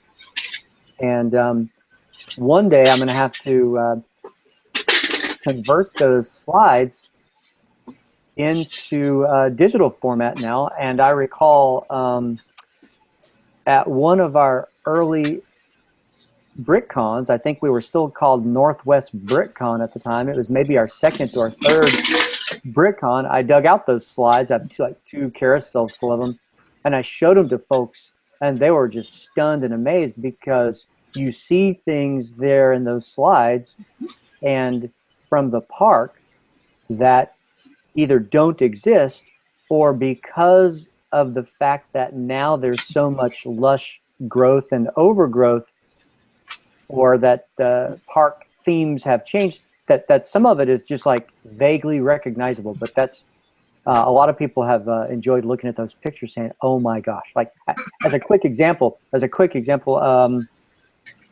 an area there used to be called Fairy Tale Brook, and I think they've since changed the name. But actually, here's a better example. Right there at Miniland, on the hilltop right there at Miniland, they had originally installed the Hollywood logo, the white Hollywood, and of course that's a licensed sign they quickly found, so that's either been removed or.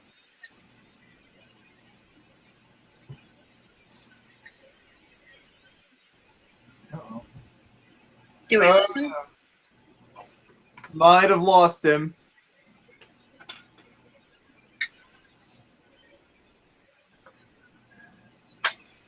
See if he unfreezes here or can pop back in.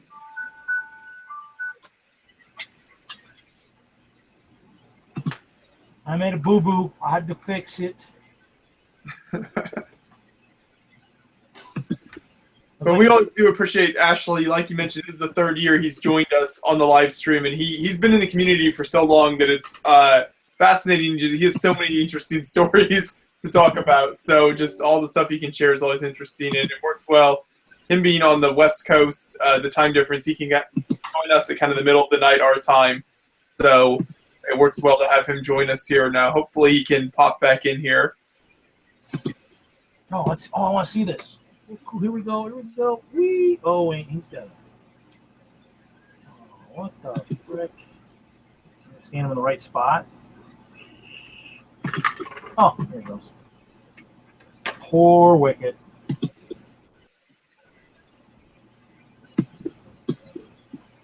Yeah, it looks like we lost Ashley, but hopefully he can pop back in. He'll be back.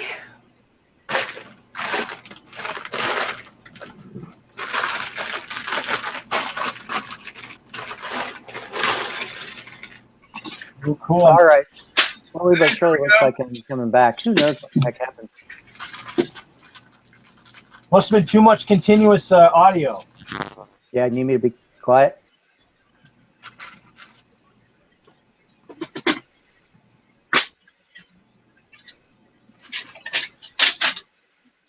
All right. So do you want me to keep talking about Legoland? Definitely, yeah. That was very interesting. I love hearing about that. I was trying to remember right where it dropped off. I was talking about how it has since grown a ton. Oh, I was saying you guys should host a whole program on the early days of Legoland and its evolution, because over time and over the years it's changed quite a bit. I was saying that back in the day it was owned by the Lego group, proper. They since sold it to Merlin Entertainment, the Blackstone Investment Group, and things have changed quite a bit. So it'd be fun to do a compare and contrast, past to present, and I could dig up those pictures and more. I did go back in subsequent years and take photos. So I have a pretty nice chronologue. But again, I'm old, so I went from 35 millimeter slides to you may recall back in the day, the Sony Mavica camera used those 3 1/4 inch discs. So a lot of I think they were like, at most they're 640 by 480, VGA color pictures of the park. But it is fun and amazing and nostalgic to go back and look at those pictures, just because they're grainy, but there was nothing quite as cool as Miniland back in the day, because there were bricks and brick colors and quantities that Lego fans still had no access to.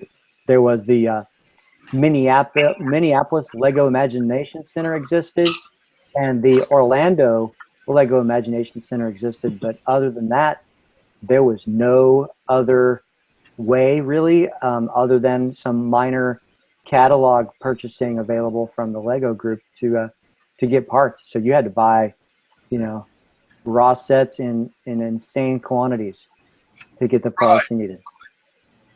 Yeah, that's interesting, and like obviously this was before most really any Lego conventions popped up, or there might have been 1 or 2 tiny ones, so you couldn't go to a convention and see a bunch of amazing builds like you can now. Yep. Again, things like the White House, or there was some all beige buildings, when back then, a set, if it had any tan bricks at all, it might have had 4 tan bricks or plates in it, and yet you saw a 4 foot long or 6 foot long, let's say Watergate Hotel building or whatever it was at Legoland, California, and you're like, no way, that would cost $70,000 to try to make that building, because you just plain couldn't get the parts. So yep, it was amazing, and the park did a lot of neat things back then. They would the Lego designers at the time that worked in the model shop would make Miniland scale figures and small scenes, and they were allowed to sell them. And I picked up a few. It'd be about $10 per Miniland figure, and some were glued, some were not. But that was pretty cool. They put a prompt into that, I guess, due to the fact that it took the model builders quite some time to make these little micro scenes, if you will, and then of course they needed them once the park opened.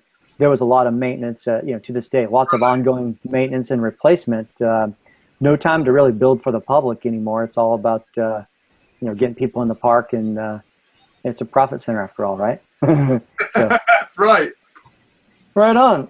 Well, I'm doing a lot of talking because I know you guys are just building in the background, but I can talk about the park. We can talk about history. I did round up, I see, about 15 different promo bricks I have here.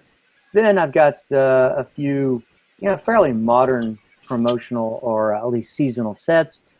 And then we could go back in time if we wanted and talk about Lego books. I've had the good fortune of traveling around the world, so I've got a few foreign books here, Japanese books and stuff like that. I was just going to kill some time showing off some interesting items and rarities, etc. Yeah, I'm all for it. I think that's really interesting to see all that that stuff, especially someone who is somewhat newer to the community. I think it's really neat to see some of those older, rare stuff. So yeah, if anything you can talk about would be great, and we'll just keep building here and make our way through the night. I have actually a fully random thing here that I just found the other day. So as part of the all this Black Friday sale hoopla, I recently purchased this set, one of which you are all very familiar, 31048. It's a log cabin set. And while I don't have a particularly large set of Lego abnormalities or parts or printing aberrations to share, I want to call out this particular set of instructions because I found something on it the other day that I found to be quite interesting. So can you all see that? Yeah. All right, so it looks like an ordinary set of instructions, and indeed it is. But here's something I noticed. I went to, so I've got the box here. I can grab the box in a second, but the box features this exact same photo on the cover. Well, anyhow, this was set on the table nearby where I like to build kind of casually, and I noticed something weird on it.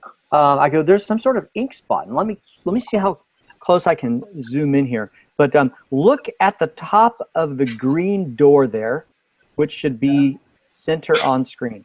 Yeah. There's a tiny little square there at the top of the door. Mm-hmm. You see that? Yes. Is that a picture of the set in that square? That is exactly what I found. So it appears as though the Lego designer, probably using their design tools, their Adobe design tools, etc., you know, Illustrator, Photoshop, you know, the Adobe suite or whatever, it looks like somehow or another, because if I don't, there's no way we're going to be able to get in that close, but that is about a 1/4 inch by 1/4 inch image of the actual box itself. That's crazy. And it's right smack in the directions. But let me step away and grab the box. I'll do that 1 second. Okay, so look, I'm going to show you the box now. I got the box,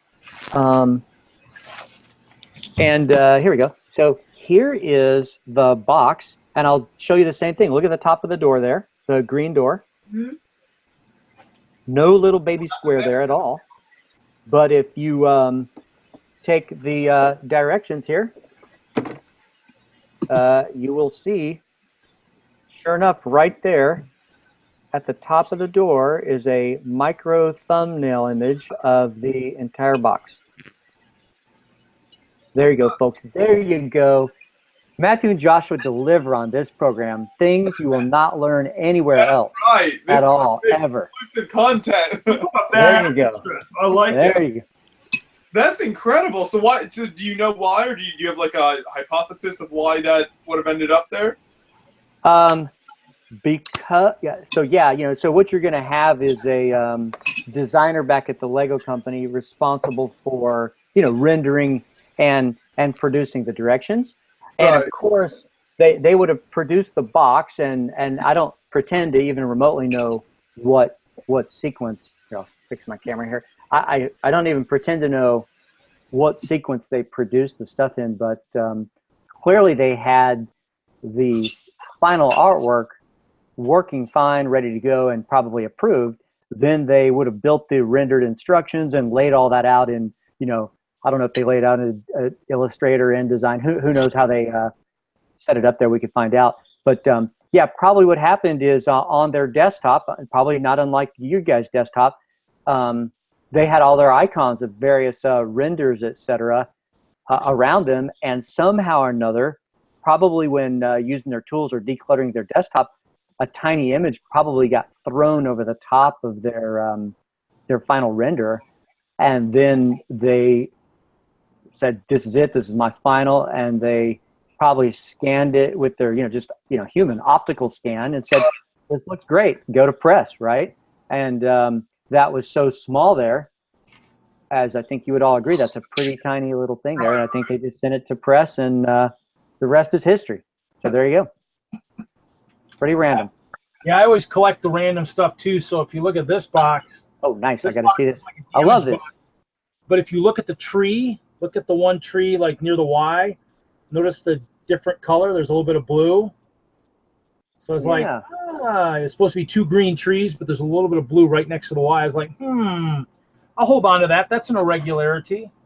So. Well, let me hold. I got that set sitting right here too. I got to do that myself. Let me grab mine and see. Well, it's a damaged box, and I'm wondering if something happened, but I bought one. Yeah, look at that. Sure enough, you have yourself a. Yeah, look at it. Here's another version of it, and. Yep. Look at that. Yours has the. You have the Curtis Jenny of City People Lego boxes. It looks like. Look at that. The They're rare edition. Very nice. Right. Well, what's funny is last year at Brick World or the year before, I donated the R-Tick Batman set. Remember they misspelled it? Yeah, nice. I collect those and hold on to them and donate them. You know, someone will want it. That's totally cool. Now I want to go look for a Fun in the Park city set with the blue print on the trees. Now, heck, this is such a great little set, man. All these little people in here. Nice. They are, yeah. That's a fun one. Nice. Well, thank you for teaching me that, man. So, heck, with that matter, this is a fun topic. Anybody else? Now, I'm at the moment I can't remember some of these other little quirks like that. But can any of you remember any other? Well, actually, there's probably a dozen misprints or funky parts. I have a good one. Oh yeah, let's hear it. So I never actually got this set because this was like when I was 12 before I was able to get a job. But the 2012 classic X-Wing set, right? Where you got like Luke, and then you got like some other X-Wing pilot, and then you got R2 and R5, right? Right. On the back of the box, it showed the X-Wing in a hangar, but it was actually the hangar from like a separatist frigate, and it had like a episode 1 brown droid multi-troop transport in the background. Cool. And then I was able to put it out, point it out to my boss and my mate when he pulled it out of storage and put it on shelf at the shop. That is cool. That was from 2012? Yeah. Let me see if I can find one. I probably have that one. Let me look. I gotta walk around. Nice. Love that. And if I can remember, I know there are plenty of others where either there was a number or misspelling or an image that was nonsensical, or an anachronistic kind of thing, right? Where the wrong period, you're out in space and then there's something that shouldn't be there, that sort of thing. There's I remember in the past talking about some of these, and even some of the Lego designers, you in the event you're unaware, in many cases the license plates I don't know if you guys remember this, right? So on many sets that include a vehicle, the 2 letters preceding the license plate number is more often than not the initials of the Lego designer. And in some cases, there's some weirdness or wackiness that has happened there, where one person designed the set, yet somebody else's initials appear on the license plate or vehicle ID, etc. Huh, that's interesting. Yeah, I think I have heard that before, but that's a cool reminder. It's nice that they put in those little Easter eggs. The designers can talk about that stuff. Sure. I remember. What was it? At the show in Portugal this year, the first fan weekend event they did there. They had a designer who's Portuguese talk. He works on the Friends line.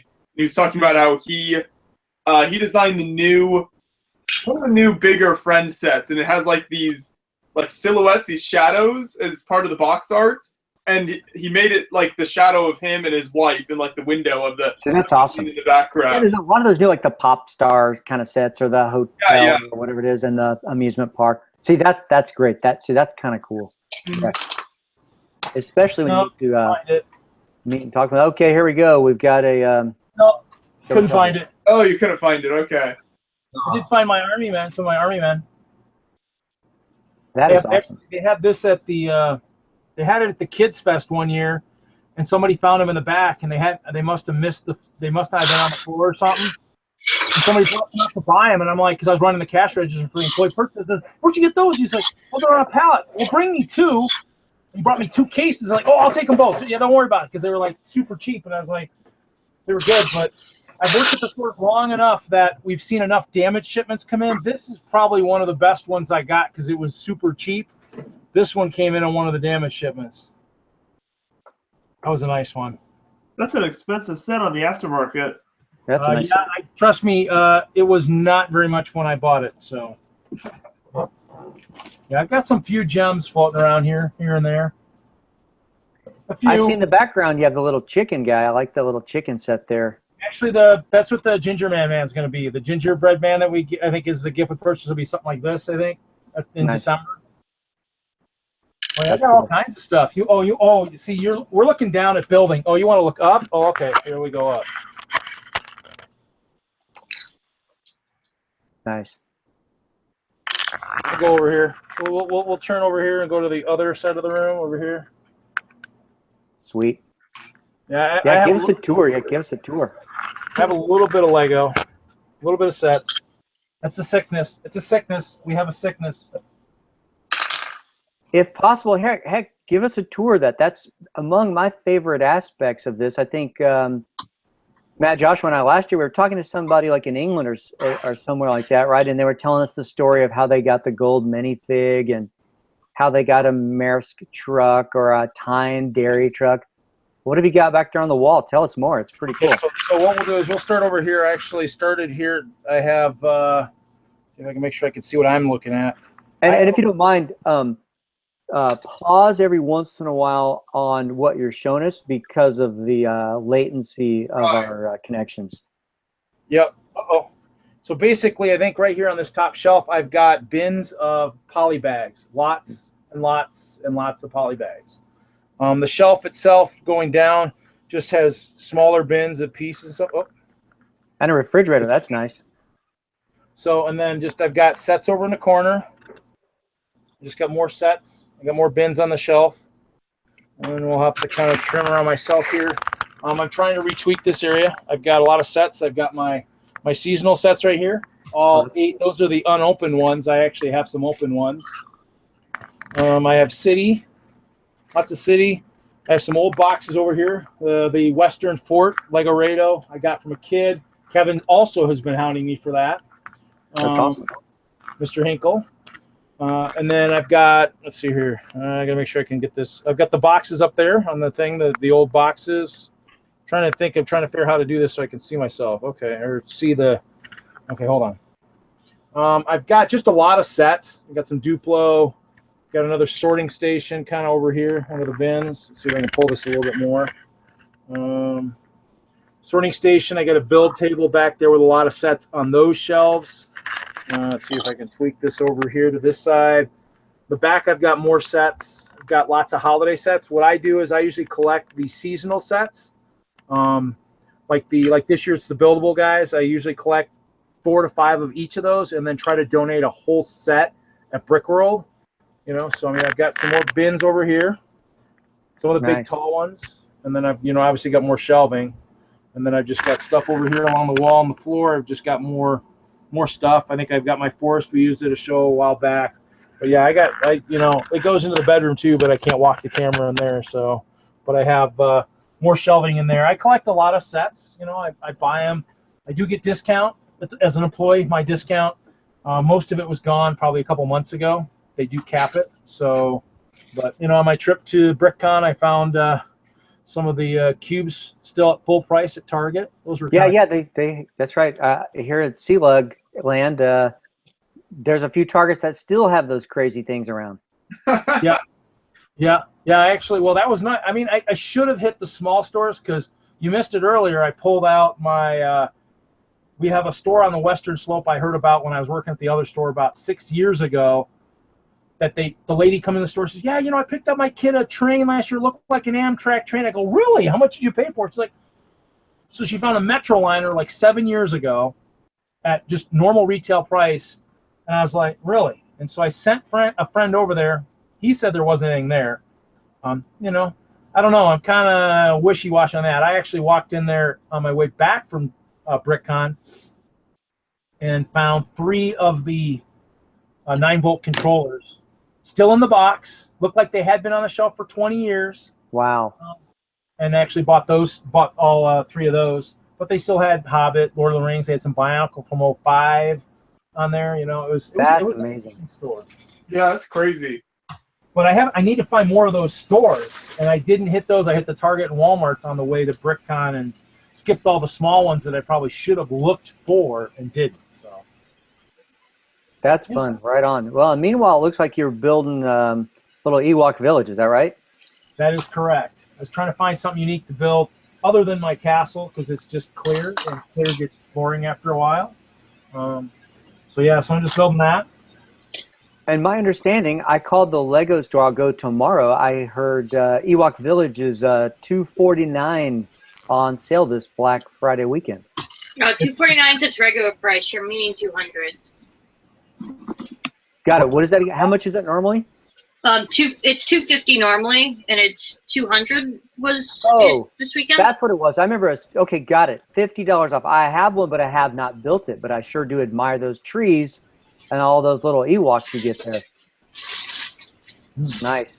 That's a good sale on that set. Yeah. Yeah, they also have the pet shop on discount right now at 20% off. So it's like $120. Yeah, I picked one of those up actually. Well, I ordered it online when they have the sale going too. Would anyone be able to pick me one up and then I can pay for shipping? Very good. That's how to do it. I presume. Are you? Where do you live? Australia. Yeah, that's ways out there. Yeah, it is. I actually have a friend down there in Australia, actually. Used to game with him years ago. Actually, he's a doctor. He actually put his residency on hold just so he could game with us. It was quite humorous. We'd be getting done gaming, and he'd be getting on from Australia. So what is it? How far ahead are you guys? Like 10 hours or something like that? It's 7 o'clock on a Saturday here. Yeah, so we'd be getting done with about 10 hours of gaming, and he'd pop on, and we're like, okay, Mountain Dew and Taco Bell run. Spartan's on. We're going to play. We used to play Star Wars Galactic Battlegrounds, which is fun. Nice. Oh, so for the people on the channel, someone in the live stream requested that I do Gur, so I'm doing Gur next. There you go. That's cool.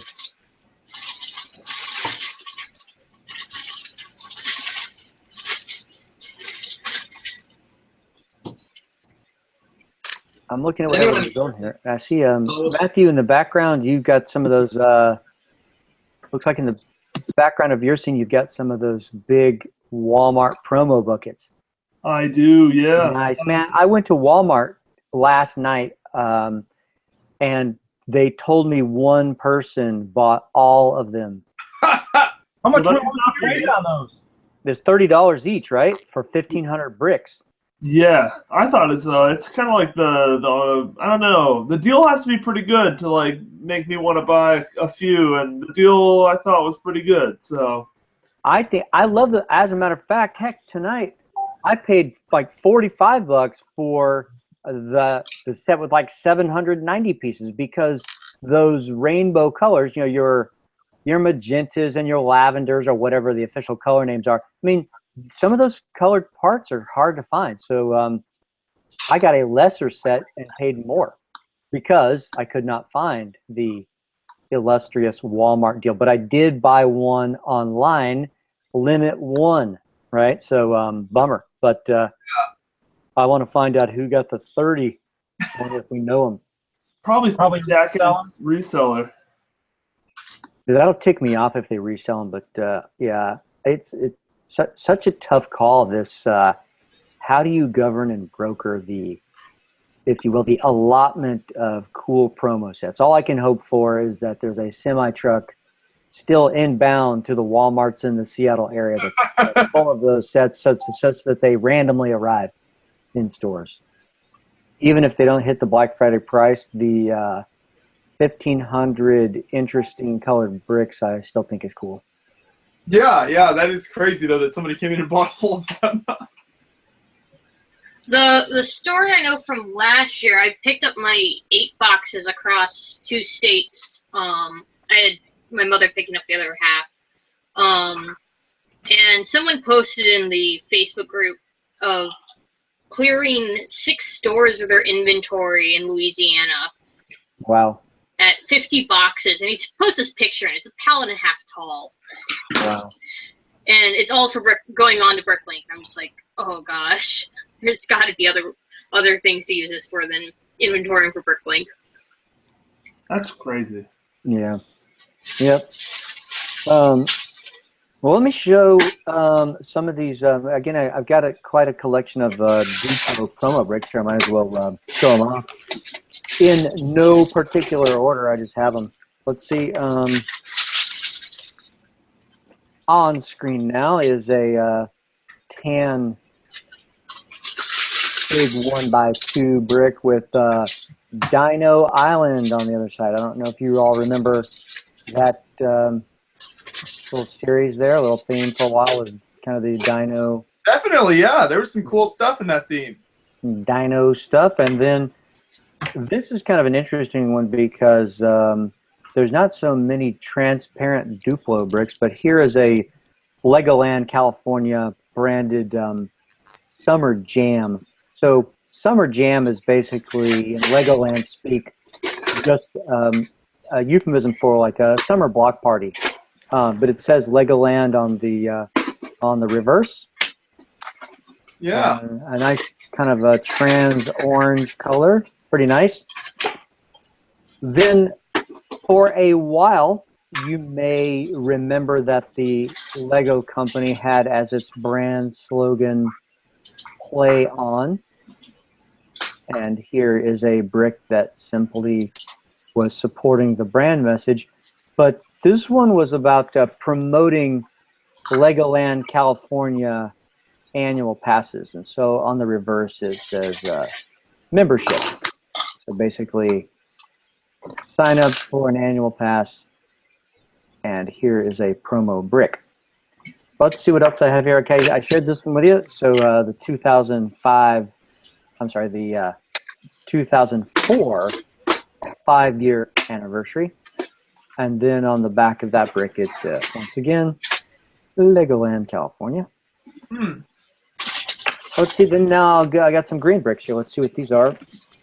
There's a lot of sports stuff at the park, and I think well, no, I thought these were going to be some of the sports ones, but I guess those are coming up in a minute.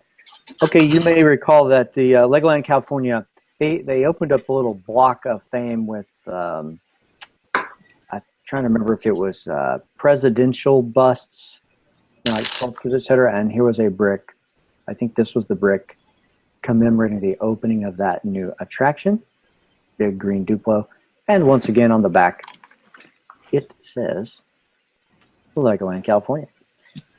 Okay, then I think I showed the 2004 Summer Jam kind of block party, and then in 2003, the previous year, it was on printed on a green brick. By the way, back in time history, when the park, shortly after the park opened, they introduced this concept of color jam. And they just kind of continued using the word jam as a suffix. Color jam was basically a way just for fun to get parents and kids engaged in kind of song and dance and just kind of some general fun. And they had the blue group, the red group, the green group, yellow group, etc.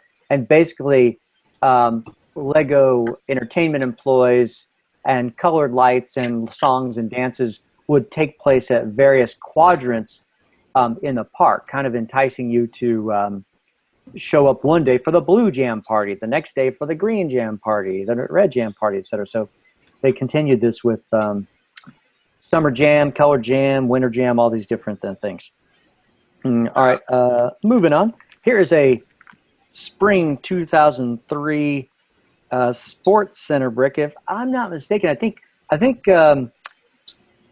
we had NBA basketball sets at about this same time, and here is a brick that basically is just celebrating we have sports stuff.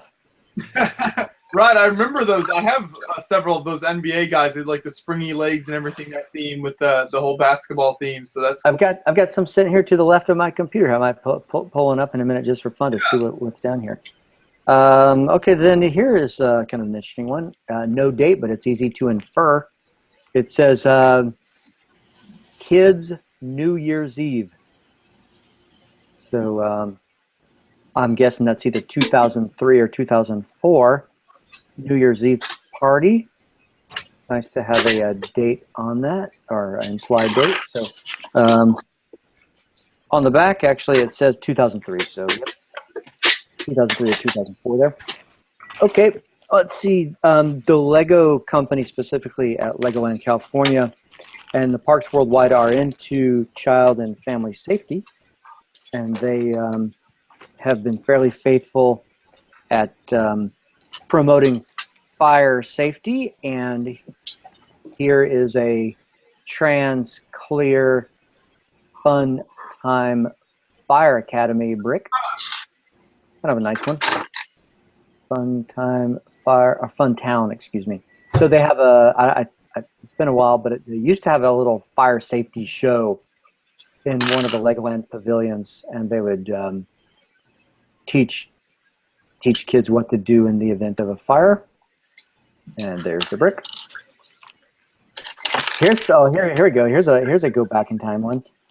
For a while before the Friends line came out, the Lego company continued to experiment with sets that appealed to young girls. Maybe you remember this. Oh yeah. That's right. So here's a Clickets. I have a set or two somewhere around here of Clickets, like a little jewelry box or something.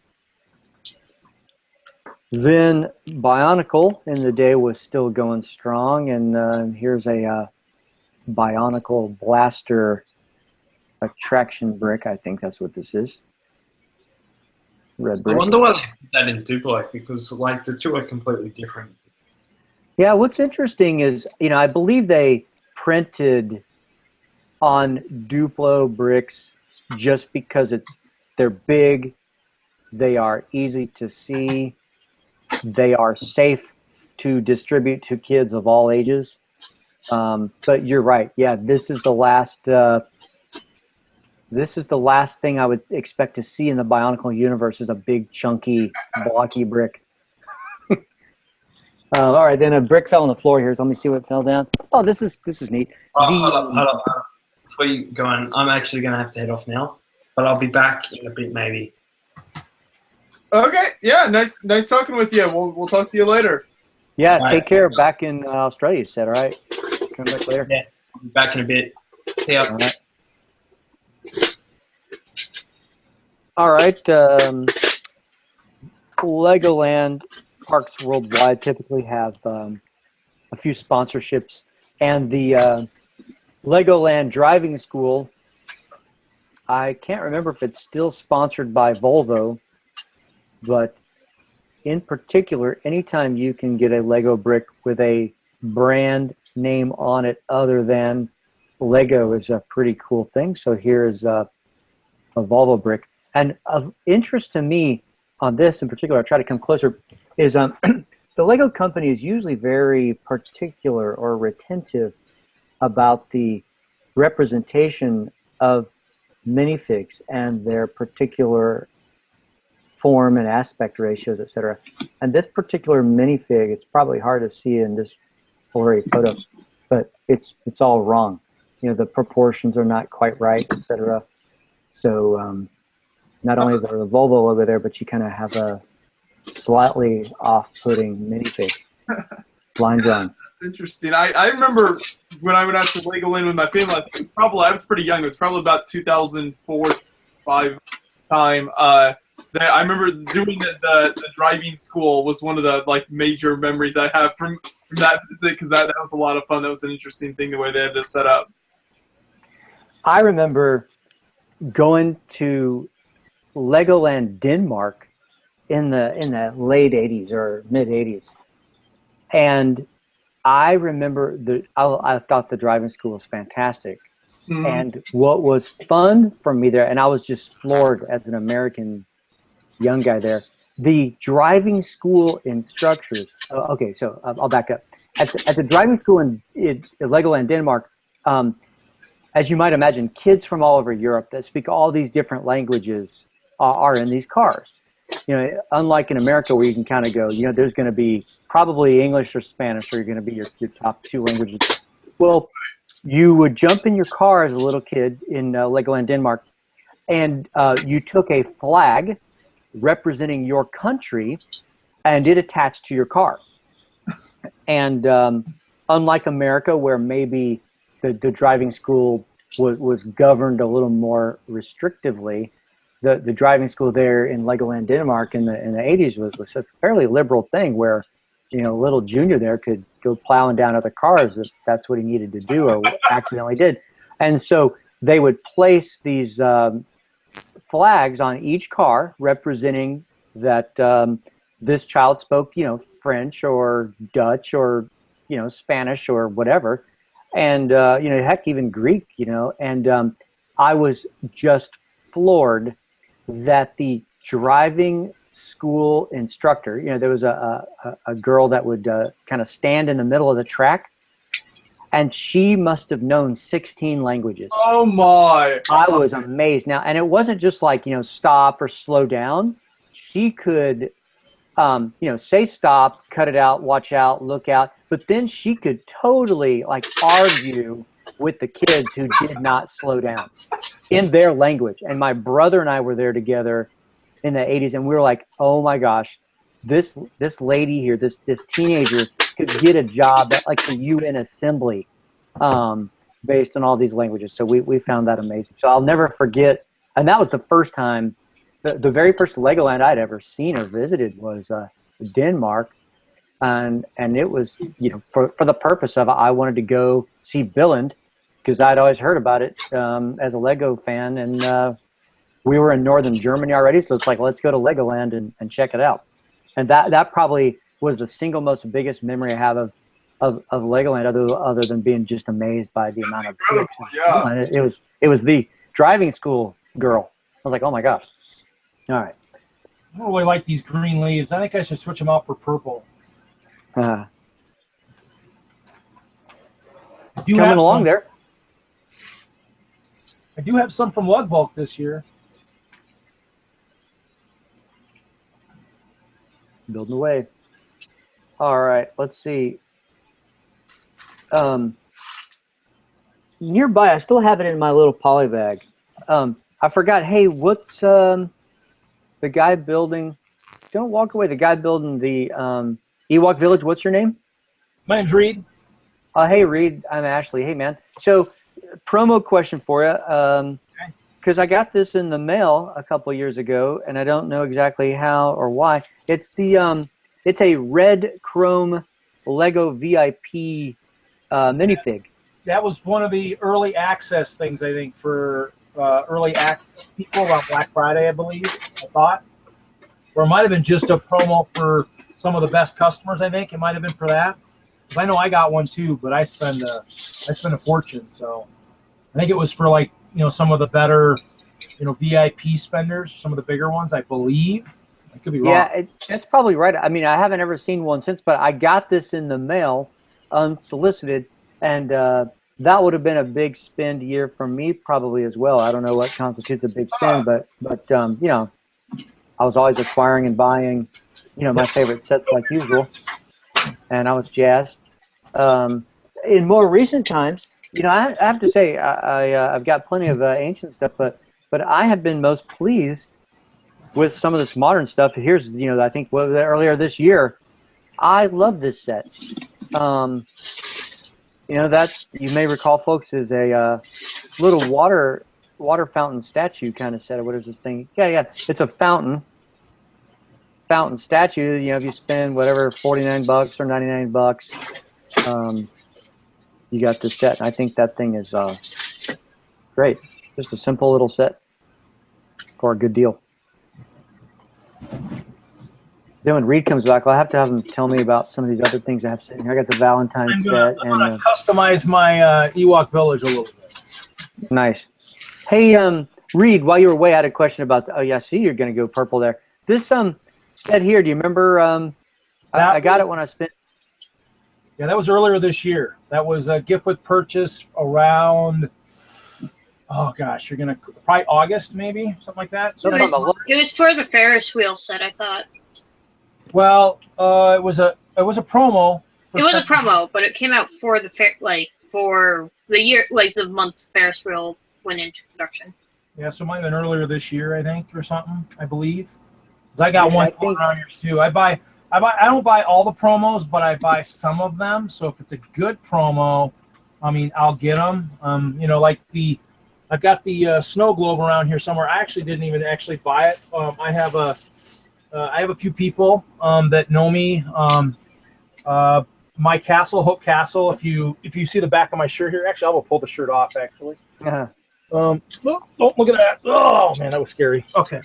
So. Oh, I know, Matt. I know.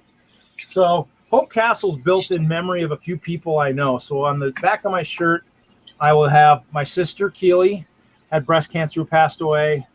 We lost one of our fans, Jim West, in April, passed away this year with a heart attack. Taylor had cancer, and Justin had cancer. They both have passed away.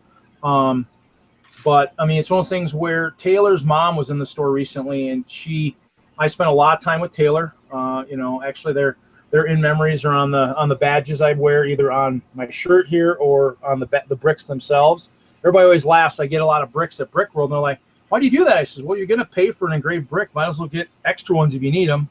And so she was in the other day, and she bought some sets, and she's like, "Since you didn't get one, you're probably not buying one. You know, here's your Happy Merry Christmas." And so I built the one for the promo, but the white tiles aren't good enough. So I'd say if you have a lot of white flower heads, that might make a better snow effect. I was actually going to build it, and now I misplaced it. So nice. I don't own it yet, and I thought about getting it last weekend, and then they were out of some of the sets I wanted. But I would spend $99, and you get that set. So I called my local Bellevue, Washington store, and they had plenty of snow globes, they said, for tomorrow. So I was going to go in and buy, spend my $100 and get one. Yeah, it's a good set. Definitely, if you have any of the white flower heads from when we've had them on the wall and stuff, I'm guessing it'll probably, and maybe I'll take a break here and build it. It actually, I think, would actually make a much better snow effect that way, just for the simple fact that the way it is it would have more of a bouncy. The tiles make too much noise. So got it. If I can find it, I might build it. It's around here somewhere. I know I was going to originally do that, and then I went to the Ewok. So that's the problem with having too much Lego. You can't find what you're looking for. Yeah, and I'm old too, and sometimes I will see a set and I go, "Oh my gosh, I got to get that set," and then I already have it. I didn't. Yeah, so like the white flower heads, if you separate them, they'll probably bounce around a little bit more in there than the actual white tiles. Nice. Maybe I'll build that, because I actually built it already, but maybe I'll build it just for you. Now, does this set, do you actually put water in there, or is it just, shake it around for fun? Yeah, you shake it around for fun. That's why I think the flowers would be quieter. Yeah. A little bit more snow effect. Sure. So I'm going to try it. I'll build it after I change out my my leaves here. The green so read another one for you. I have this Valentine's set here. It's pretty easy to infer that I probably got it around Valentine's time. What do you know about this one? That is the buildable sets for the seasons last year. They alternate generally every year. One year they'll do the minifigs, and the next year they'll do like the buildable characters. And I will be right back with that since you got Valentine's Day. Great. Yeah, I love these sets. So I kind of stumble into them. I don't purport to be a specific collector of them, but I think what it is that in particular, I like vignettes.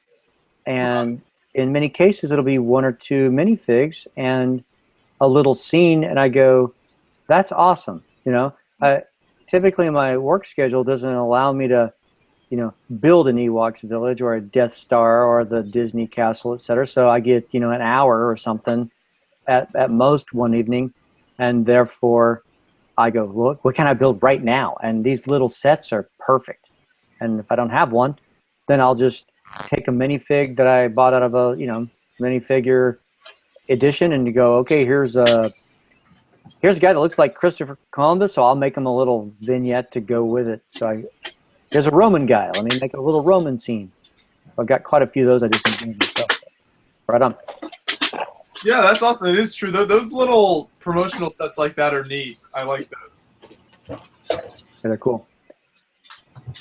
I was impressed by this little set, and I haven't even opened it. I bought, this is like right now, right? Or was like what, 2 weeks ago or 6 weeks Yeah, ago? that's gone already. Yep. What I like about this, and I didn't notice it until I got it home, is the little, what is this? It's like a blue satin pouch, but I mean, wow, look at that! It's got a Lego embroidered tag on that thing, and I was like, nice. So it's like a little soldier, and I wasn't particularly enamored by the look and shape of the soldier, but I tend to like the bag about as much as I like the little guy inside. Okay, so here we go. Yeah, okay, all right, let's hear it. So we'll do the last 4 years. They started with like this, like the minifig sets. Like this is springtime, so they went seasonal. So that was springtime that year. I love a tree. Anytime I can get a tree, I'm a fan. Yeah, and then they went the next year. They did the buildable. Hold that one still for a second, because yeah, the lighting is pretty intense there. Was it? There you go. Yeah, you back off a little bit. Okay, cool. Okay, so the bear with the heart. Okay, that's a good one. And then the next year it was your Valentine set that you had. Nice. And then this year it was the dog, I believe. So yeah. I know I got an Easter chicken, and I got some people dyeing Easter eggs. Yep, that was last year's too. Yep, they did minifigs last year, and they did the buildable guys this year. So next year, hopefully, I'm hoping it'll be back to like the buildable guys, because they're actually pretty cool. So. And then this poly bag, I got this one. Seems like not long ago. That was the flower cart. That was also like a gift with purchase one. That was like I don't remember what month that was, but that was a gift with purchase. So. I want to say that was May's. That might have been June's. Mm-hmm. Again, I like these minifig plus a little scene, perhaps even more than a bear or a chicken or a duck or whatever, because the minifigs go with like everything. The sculptures are good to kind of show somebody else or put on your desk at work or whatever, but those little vignettes with minifigs, they're always yeah, they seem to go with everything. People like them both. I mean, some people like the buildable, some people like the and I think that's why they alternated each year. So yeah, sure. Everybody upset, but I mean, they are cool sets, and that's why I collect them, because I know people will miss out on it. If I have them at Brickworld and I've got like the whole set, I mean, granted, you're gonna have to want to bid on the whole set, but it's a good way to get stuff. That's why I collect poly bags too, because they don't take up a lot of room. Even though I will donate sets occasionally too. So there we go. It's truly much more colorful now. It's like the Fairy Tale Elf yes. edition. Yeah, the purple lavender. Now if I could get some trans purple of these guys, I would be set. That's the seaweed part, right? Yeah, I've got tons of those in trans green floating around here somewhere from the days of the grab bags. So,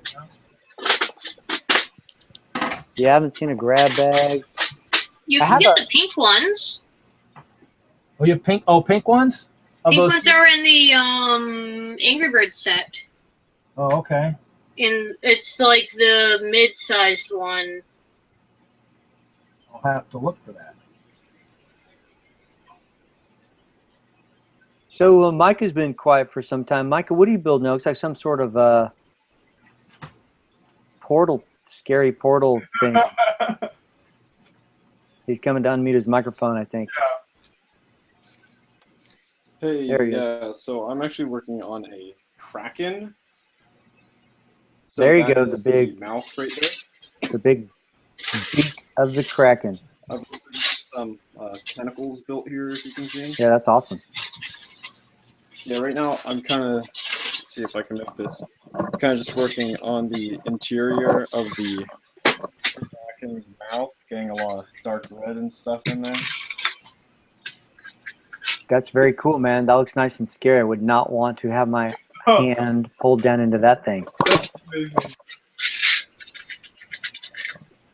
How big is your giant super squid going to be? It's a good question. The base I have it built on right now is, I think, 28 inches in diameter. It's pretty close to circular. That is cool. Okay, here we go. All right, Micah, thanks for showing that off. That's cool. Yeah. So what do we have to check back with you, like in 2 weeks or something? I don't know how long that's going to take you, but that scale is insane. Yeah, And well, that's it's a for great idea. You reversed tires. It looks like you took tires and reversed them. Is that what you did? Yeah, yeah. So for the tentacles here, I just have Technic rods, and then I have brick built segments kind of inside the tires holding them together. That's cool. Like, that is very cool. Every part used in a unique way. Nice. Okay, since we're doing custom tonight, let's see here. I'm going to pull out my transparent purple masonry bricks. Cool. Since when is that even a thing? Huh? It isn't a part. No, they made transparent purple. Okay. They don't. I traded. See, I get a discount as an employee, so my best asset is being able to trade the discount for other stuff. So I'll buy sets, at discount and trade for people's labor. So somebody built me. Our engraver here in Wyoming, part of the Northern Group, actually has an engraver. So he engraved me some masonry bricks, two-sided, same on each side. So it'll be interesting. But yeah, so he made me some of those. That's neat. Purple, transclear. I'm a transparent person right now. It's kind of scary.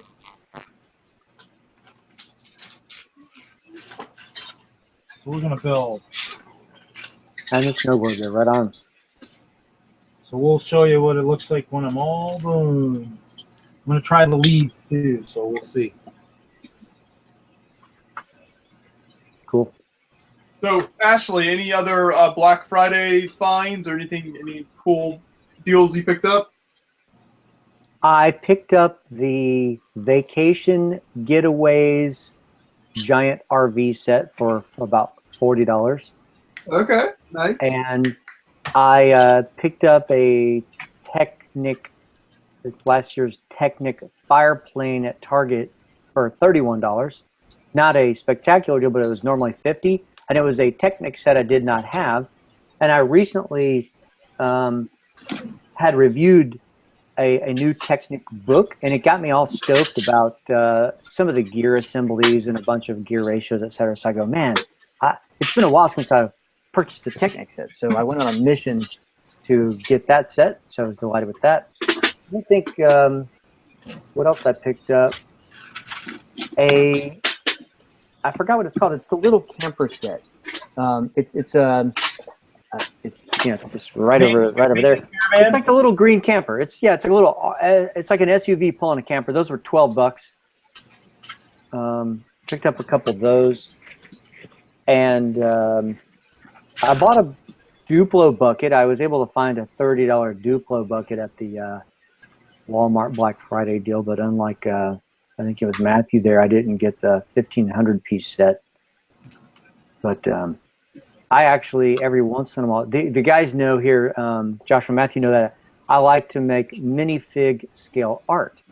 Well, just for fun, because people like to make fun of Duplo, I thought I would try making art out of Duplo bricks that I could find. And I've been able to pull off some impressive artworks with the limited amount of Duplo bricks available. And so this particular Duplo set that Walmart carried, I'm seeing the Octan brick there. Yeah, I got to click over to you and see. I got to go big screen with you and see what other Duplo treats you have there. But yeah, I was finding that there's some weird bulbous and round and funky shaped slopes and such, only made in Duplo, that when you put them together, different colors, turn them sideways, etc., they look pretty cool. Huh. But I picked those up. There was no the thing I wanted is there in the background of Matthew's screen, or at least yeah, that's the yeah. Hey, yeah, don't rub it in or anything. You got like 6 of them stacked up.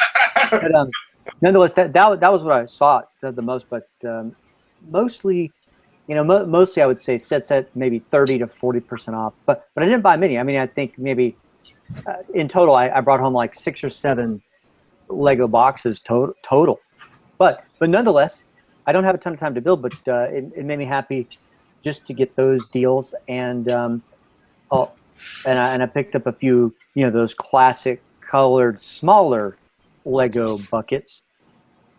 Right. And then I, as a guy that likes to kind of make art or supplement other sets, to have the colored bricks for if you will domestic purposes was good. Here you go. Here's a 150 piecer I got a few years ago. Oh, let me click on your screen to look at that. Yeah. See, look at that. Yeah. So some of those slopes there, and it looks like there's some trans windows and some things. Yeah, I got 4 of them. I bought 4 of them, and I gave 2 to my youngest nephews last year at my sister's celebration of life. But I still got 2. There you go. Well, yeah. The way I see Duplo is we still live in a fairly young community, even though my wife and I are older than most around us. What I do find happy about it is I can buy Duplo, and in many cases I might keep the green, the black, and the white bricks out of a set or something, and I could give away the bricks or parts to the little kids in the neighborhood, for instance, and they love it. Yeah, that's awesome. Or somebody's got a 3-year-old and they come over and, oh my gosh, look at all these Lego bricks. And then I'm still surprised that young moms go, I wish there were Lego bricks for my little one. And I'm like, well, there are. What are you talking about? Here they are. Now that I've switched my army to ice bears, I can probably go back and start giving these away back in Chicago again. Oh, is that the Pharaoh Quest thing? Oh yeah, that is cool. Keep Still that got still like for 6 things. of them or 7 of them, yeah. I opened a bunch for a Pharaoh's army for when the castle was young, and then I was like, I won some money bowling and decided to make an ice bear army. I still wish I'd bought another 200 or 300 guys, but oh well. Nice. Well, did anyone pick up the Green Arrow? Anyone else pick up the Green Arrow Dimensions Limited? No. Okay. I don't even know about it. What is it? So, the Lego Dimension sets. Right. We're giving an exclusive Green Arrow minifig piece. And the only reason beyond the normal It's a Green Arrow is that it had a green bow with it rather than the black bow that's standard in the sets. That's cool. I didn't even know that. They were giving those out. Actually, I have one here. They were giving those out to all the attendees at Brick Live in Birmingham in the UK this year. The show I went to a few weeks ago. Oh, nice. Got one. Let me see if I can grab it here. Yeah, that's cool. I didn't even know about that particular set. So thanks. Cool. Yeah, here it is. So they were giving out these. What they did is they're packs of cards. So there were 8 cards to a pack. And then you had to collect like 20 cards, and then you would take them to the Dimensions booth at the show, and they would give you, here's the Dimensions fig. Oh, yeah, that's cool looking. I think the gold disc is kind of cool, or the trans orange disc rather than the trans blue discs is kind of cool too. They were neat, yeah. Okay, for people who want to see, this is the Gerhead. Nice. Hold on, let me click on your full screen there. Cute, nice. Big green eyes there, nice. And then this is finished Charmander with the tail. All right. Cool. I need to learn to build some Pokemon. I want to build Plusle and Minun, those 2 little cute dudes, plus and minus sign, man. I think those would be great, great Pokemon. And they don't look too hard to build. And for people who are asking, I did do Pikachu last year, which is the reason he's not not first present. build. Yeah. Nice.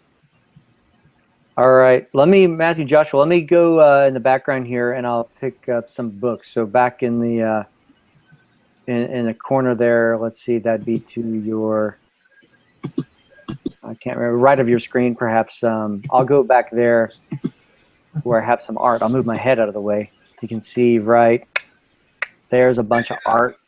And down here on the ground, I've got a bunch of books in my, looks like a couple of us have big, junky Lego rooms, so that's good. Oh, by the way, actually, here, look at this right over here. Here is the Walmart promo set from like 2 years ago, still sitting there unopened. So I never got around to opening that thing. That was the 1,200 parts before they were including all these different colors. But all right, let me walk back there and I'll grab some books that you may or may not have seen before, but they Thank you. are interesting. So let me go get those. And man, this light is sure shiny on my face. I've got my son's fluorescent lamp nearby. Let me anyway, let me go get those books, and I'll be right back. We should have a couple Lego designers joining us in about a half an hour. So I think I said show up about 5 a.m. Eastern time. So that should be a lot of fun. We're doing some live building with that as well. So if you've been watching, make sure to stick around for that.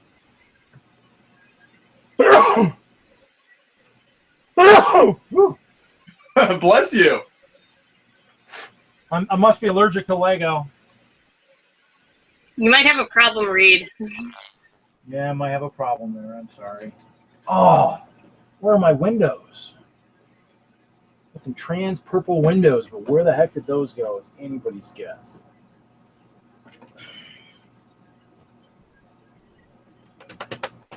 I gotta get my brick organized. Oh yeah, I should have. I just stayed sorting all night. We're about to hit the. Well, this is in the way. Move that. There's the clock. About to hit halfway. Maybe about 40 more minutes. We'll be halfway done. That's always good. Matthew's looking. Hanging in there. More Kickstarter. More Mountain Dew. Yeah. I fucked it up. I really did fuck it up. Waking up at 8 in the morning like a normal person. What was I thinking? That's what you were thinking. I didn't even think about it. I just did it. I was like, oh, what a wonderful day. Hey, Matthew, I hate to do it to you again. Language. Oh, see? That's how far gone I am.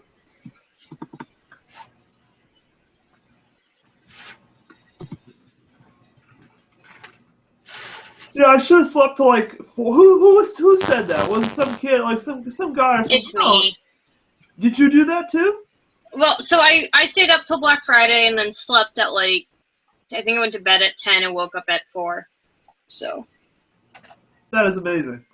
It like, I am perfectly awake in comparison to the rest of the world. I equally hate you and I am very sad for you also. I have 3 days or 2 more days. I can figure it out then.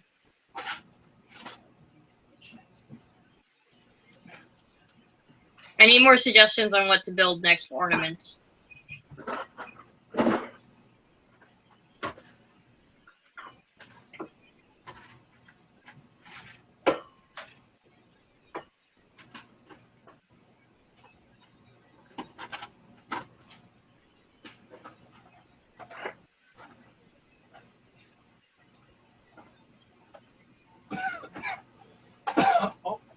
No.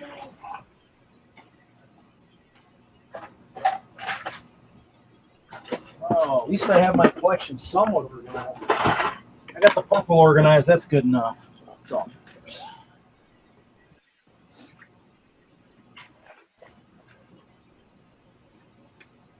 Now my snow globe's going to be a little bit custom. Nice. Oh, now I got to find the clear. Oh, those guys. Saw them. I had them. Because he even did. We were talking about the custom masonry bricks. he actually did some 1x1 masonry bricks in trans purple also. Ooh. Yes, yes. Alrighty. How's everybody doing? I'm back. Back with books. Back with books.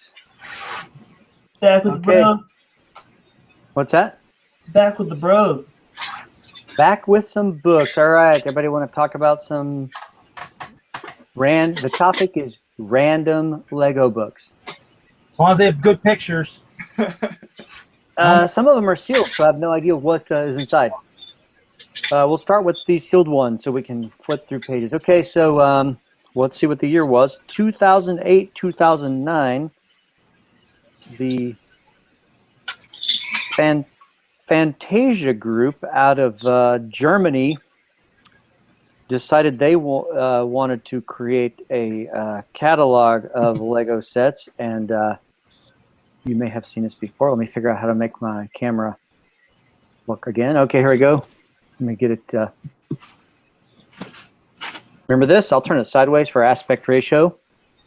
Yeah, I got those. Huh. So there it is, shiny wrapped. It's just called the Lego Collector's Guide. Here is the spine, and in the back it just says, on the occasion of the 50th anniversary of the Lego company and the Lego brick, here is a book of all kinds of neat stuff. So I have never opened it. It's still sealed, as you can see, so I don't know what's inside. Here we go. Words and pictures, I presume. There you go. Here, would you like to see what's inside? Yes. Where? Hold on, let me cruise. There we go. Let me go back to. Let's see if I can get to 70. Where's my first set? 73. Let's see what's in here. Probably this one right here. 357 was the first set I ever had when I was 5 years old. Awesome. Hold still just for a second, but awesome. We'll tilt it so it's. That is cool. So it's good. I mean, it says, it's a good book. I actually have two versions. Kevin was able to get me an extra one, but I came across this one used at one of the stores on my way back from Seattle, so I picked it up. So I had another copy, but the one version goes to like 09, and then the newer version, 2008, and the new version goes to like 12 or something like that. Okay, I'm looking. That's cool. Thanks, man. So, again, I promised this would be random. So, in no particular order, I had the good fortune of visiting Japan a couple times, and while there, of course, I made sure I visited every conceivable bookstore I could, There you go. hunting for Lego books. And here's among the more popular Lego Japanese books, and it's called Lego Book Museum, and it's got the minifig sleeve on the front, and the leg goat slogan on the back. But this book is opened, and it's got all kinds of cool pictures in there, starting from, and I'll try to hold this up. I'm turning some pages here real quick. It's mostly written in Japanese, so it's hard to tell what the heck is being said. But it shows nice pictures. For instance, this is the Billund history room full of Lego wooden toys. And from the Christensen collection, if you will. And here's some of the early wooden toys up close, including the famous duck up there. Mm-hmm. Then the book proceeds to go through a little bit of Lego history, but heck, I like pages like this. It's got colors of Lego bricks as of the early 2000s, and here's a particular colorful page, and in particular, I try to put my finger by it. There's some bricks in there that won't render well, probably due to our screen shares and pixelation stuff, but it shows some black bricks with silver glitter I see that, embedded in them. And many of the early Star Wars promo buckets, I've got one of those, is made with this black and silver glitter. But to this day, I've never seen a brick actually made out of it. Yet here's tiles. So 2x2 tile made with that color here in the book. So I was pretty jazzed to see that. But then the book, although it's called, again, Lego Book Museum, it's subtitled Active Fun Block, which is a funny title. It does chronologue some space stuff and early day building, but it's more accurately described as a random overview of all things Lego bricks as captured to the best of, I guess, the folks in Japan. Heck, here's some sets I've since forgotten about, like Alpha Team. Oh, yeah. Which was an interesting story. I see this skeleton set. So Mark Sandlin, who I know was on your podcast not so long ago, I remember many of his early creations had this Alpha Team skull motif somehow or another included. That was one of Mark Sandlin's signature elements.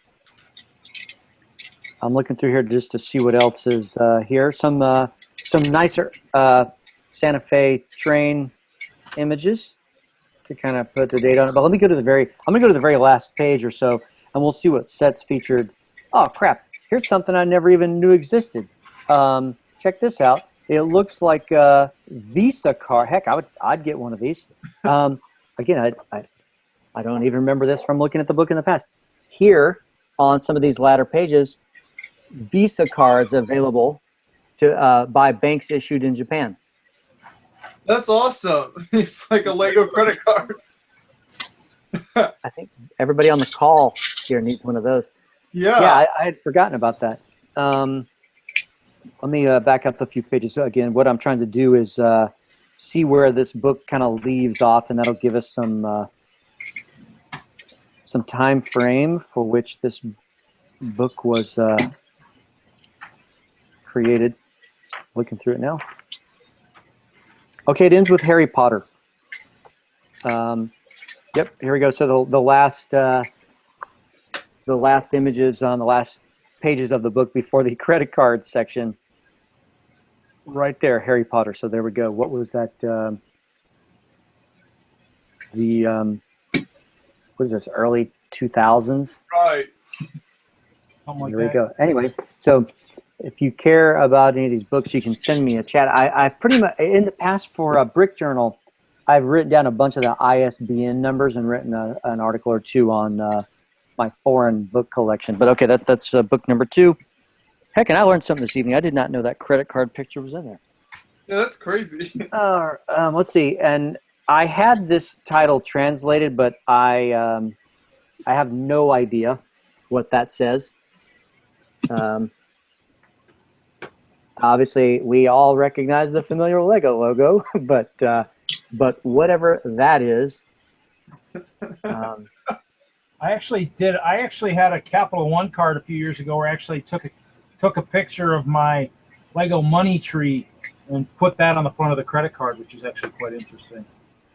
There you go. Yeah, those customized cards are pretty cool where you can put anything you want there, whereas in this case, the issuing banks in Japan had licensed imagery, it appears. But nonetheless, here's the whole book. So on the back, let me turn this thing over.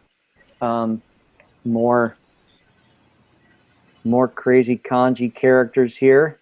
They're not crazy. What I mean by crazy is I can't read them and I have no idea what it's saying. Looks cool though. I do think the Japanese characters there look really cool. All right, so let's open it up and see what's inside.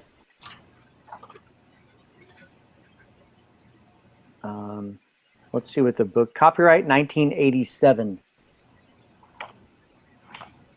So it looks like some early day pictures of blocky sculptures back when there's only like 8 colors. Let's see.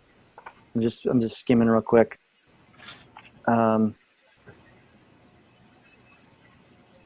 Here's something I've never seen before. Looks like when the royalty,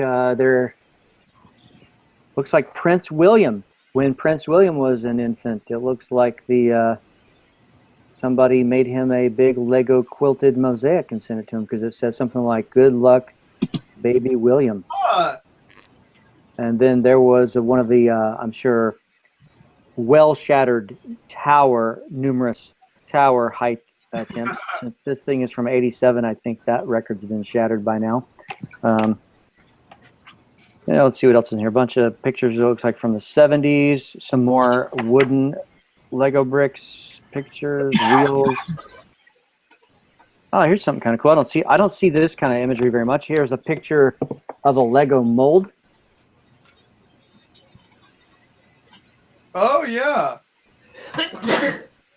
We'll let you there. So yeah, so many Lego books show a lot of the same stock images or stuff that, of course, the Lego fan would want to see, but I rarely see that many close-up pictures of any manufacturing element. So kind of cool to see a big die there.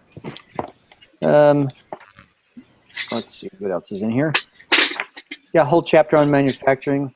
Then it jumps into, looks like Lego Learning Technique. Yeah, this book does not contain near as many pictures as does the other book. But I'm a big fan of art, so check this out. Here's some kind of funky art I had not seen before either. Look at that. Art that is mildly representative of a 2x4 Lego brick. Huh.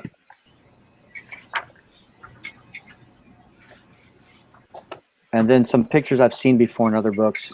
Then a picture of Legoland Denmark and a Legoland Denmark under construction. And then a sketch of the park in Denmark. Oh wow! Here's some callback to our previous discussion. Here, that is the driving school in Denmark that I was talking about earlier. Yeah. There it is, and that reminds me of the one in Legoland, somewhat the way the lines on the roads and everything, and kind of the setup. Yeah. There you go, 2 pages. That was awesome. And then, then a picture. Check this out. Even, the Lego brick has come a long way. So when I was a kid, like in the '70s or whatever,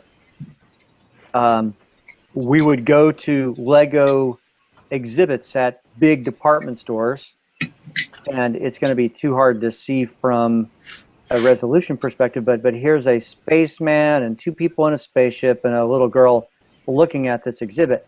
And if I were to zoom in here, these characters are so blocky. I mean, those are like 5-foot tall Lego people, and they're so blocky that it's not even funny. Yeah, that's crazy. I mean, today, this was kind of like the before many plates were built, right? So anyhow, all right, so that is Japanese mystery book number 2. And I've got 2 more books here. So here is, this book is aesthetically very pleasing, and it's got full bleed pictures. Again, I'll show you this. So no idea what this thing says, but it's a nice green and yellow book, and the front depicts a small house and what appears to be various Lego poultry, chickens and stuff, and then down below more kanji characters describing something, and then on the back, pretty minimal art there, just 3 chickens or 3 birds. But okay, anyway, on the inside though, it's got some pretty hefty space pictures. We're talking this book. I'll find the date in a minute, but here's some pretty spectacular space images there for its day. And this book, I think, attempts to celebrate that, hey, over here in Japan, we have been building some pretty cool Lego creations that the rest of the world are not aware of, and we don't have a forum to share our creations. I mean, I think that's kind of some of what appears to be being said in this book.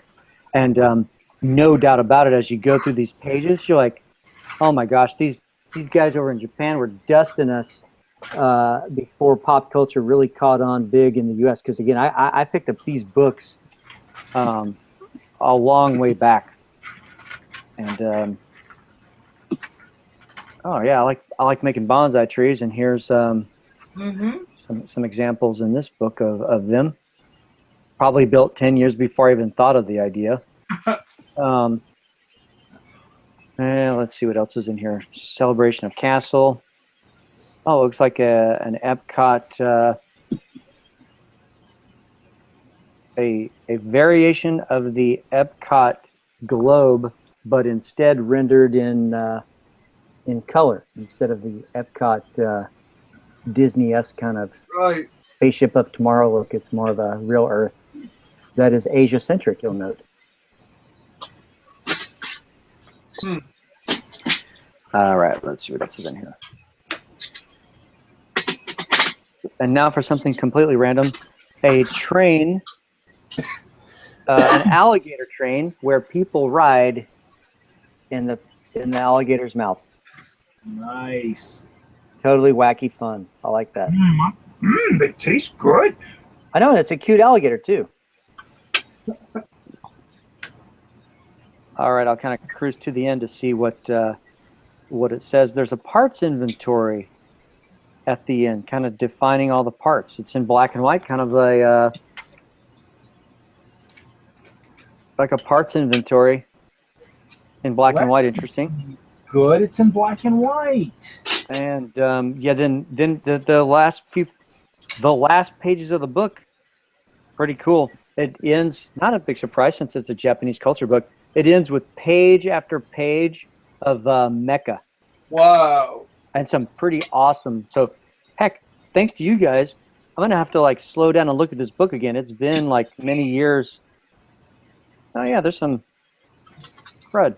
Man, here's some gallery pages of even like their own version of they have like a 7-Eleven over there, and here's their version, and it looks pretty dang good. You know, we got Quickie Mart now, and I bet this is 15 years before Quickie Mart. Nice. And then over there in Japan, the books, they come with these little kind of these cool things, like a concert ticket. Yeah. And basically, it's it basically is like a glorified receipt that goes in the book that says, if I have this piece of paper, it means I own the book. So it's kind of interesting because it's got it's like the receipt is like included in the book, and then when you buy the book, they give it to you and like punch a hole in it or something funny. They tear a little tab on it. It's like they fold it in half, and you're like, what? But anyway, so many things I don't understand. Oh, here's a cool rocket. I like this. I like all themes. I'm not just into space or Star Wars, but that's a pretty sweet little modern retro rocket there. It is. Okay. All right, here's a book by the publisher Heel that you're probably familiar with, and I think Reed will go, oh, yeah. This one's from 2008, I think. Okay, here we go. Here's this one. What's it say on the front? 50 years of the Lego brick. Yeah, I think I passed on that one, I think. And I picked up a couple of these, but they're all sealed still. And they even sold these at Costco for a really short while, if I'm not mistaken. But this would have been, 7 or 8 years ago now. And nice big red book, and even better, it comes with here we go, 6 2x4 Lego bricks built in. So in case you forget how to read and you're curious what the topic of the book herein describes, 6 bricks on the edge. But I hear that the Lego company is most proud and most aggressively supports the trademark, trade dress, and design of the 2x4 red brick. So it makes sense that they would punctuate that here. Okay. The last book I'll talk about tonight, because one can only talk about books so much, is this one. And this actually is an American, or maybe not American book, but it's the earliest known English book, I mean written in English, that is, because there's some in Danish, etc. But this one. So it says, the world of Lego toys. Yeah, that's. And yeah, this for quite some time was like the only Lego book I knew of. Now, what's interesting is if I skip through as I kind of flip through the pages here, a lot of the images, literally, in this book, like these 3 trucks, for instance, I showed you those trucks in the Lego Book Museum book a minute ago that was from Japan. So it seemed as though in the early days, a lot of stock images in what few books existed just kind of floated around, between, 1 to 3 books. They all kind of had the same pictures, maybe a different author, but they wrote to the Lego company. I'm purely speculating, and said, hey, I want to write a book about Lego bricks, and probably got their stock images sent to them, and they produced the book as a result. But I think, based on what I'm perceiving here, we're going to see that picture of that. Sure enough, look, I bet we see a picture of that Lego die again. And sure enough, cranking out yellow bricks. So anyway, so this book is, I would say, readily available from like Amazon, a bookstore, and places like that. This cost $17.95 back when published, and it looks like I paid $8.98 in $9 in 2009 for it. And anyway, there you go. More than you ever wanted to know about a few random Lego books. But that's great. Thank you. Appreciate you showing those to us. No problemo. So I have 3 other really short items, quick items to show you, and then I'll need to head out and get a drink of water. But what I'm known for, everybody, I've got some Lego art here. Kaboom, guys, you'll recognize something like this. Yeah, there you go. You got the frame and everything. Yeah, here are some, so this one was built in 2009 as well. So what I like about this particular quick little artwork is that those teal and kind of purpley plum colored bricks, they look like they're just floating in there. But they are, if I come up close, there's a couple black 2x4s supporting those. But this little piece of art hangs on my wall, and it's got of course, my little signature thing on the back. But then when I went over to pick up my books, I found a few other random pieces that I've never published before. Here is a random piece of artwork using levers. I'll bring it up close. Cover my face with it. There you go. Random minifig art that is yet to be, I guess, photo documented. And then I like this little thing I just found. I just like the color and contrast. It's I'm gonna just hold it up like this. It's like some little pixelated. It's just like red, gray, and white tiles, but I dig it. So I can my brain kind of looks at certain brick patterns and goes, okay, that looks like minifig art, and then it looks at the next set of things and says, no, that looks like crap. That's not art at all. That's just a bunch of bricks. So if it has this certain aesthetic appeal, I go, okay, you nailed it. You got it. But again, all in the background, back over there and over there. There's just, as I shared with you guys in the past, just tons of artwork that I have not published, and one day I hope to photograph it all up and publish. Get that stuff out there. People yeah, do that. Yeah, I need to publish that book full of art, and then you guys, can sell your masterpieces I sent you in the past for big bucks. That's right. Well, thank you. I really appreciate you showing us all that stuff and giving us that interesting history. It's always good to have you join us on the live stream, third year in a row here for the Creations for Charity stream. So thank you. All right. Hey, well, for all of you out there, Reed, Alyssa, I see Mike and Micah and Matthew. I don't know where you went now, but thanks. I'm gonna need to go here, but oh my gosh, not before Reed shows me the snow globe though. Tell me about that thing, man. Well, I'm customizing it with purple. I see that. And basically what I'm doing is I'm trying what I thought should have probably been used for the snow inside is using the flowers, taking apart flowers and just putting those in because I think they'd actually make a much, they look more like a snowflake. So let me see if I can put the top on real quick here and see how well it works. But figured I'd test something different than just the 14 tiles that were in there. So are they 1x1s or 1x2 tiles? What do you get in there? You get the 1x1 round tiles. So nice. So I think that gives a much better look to that. But that's just me.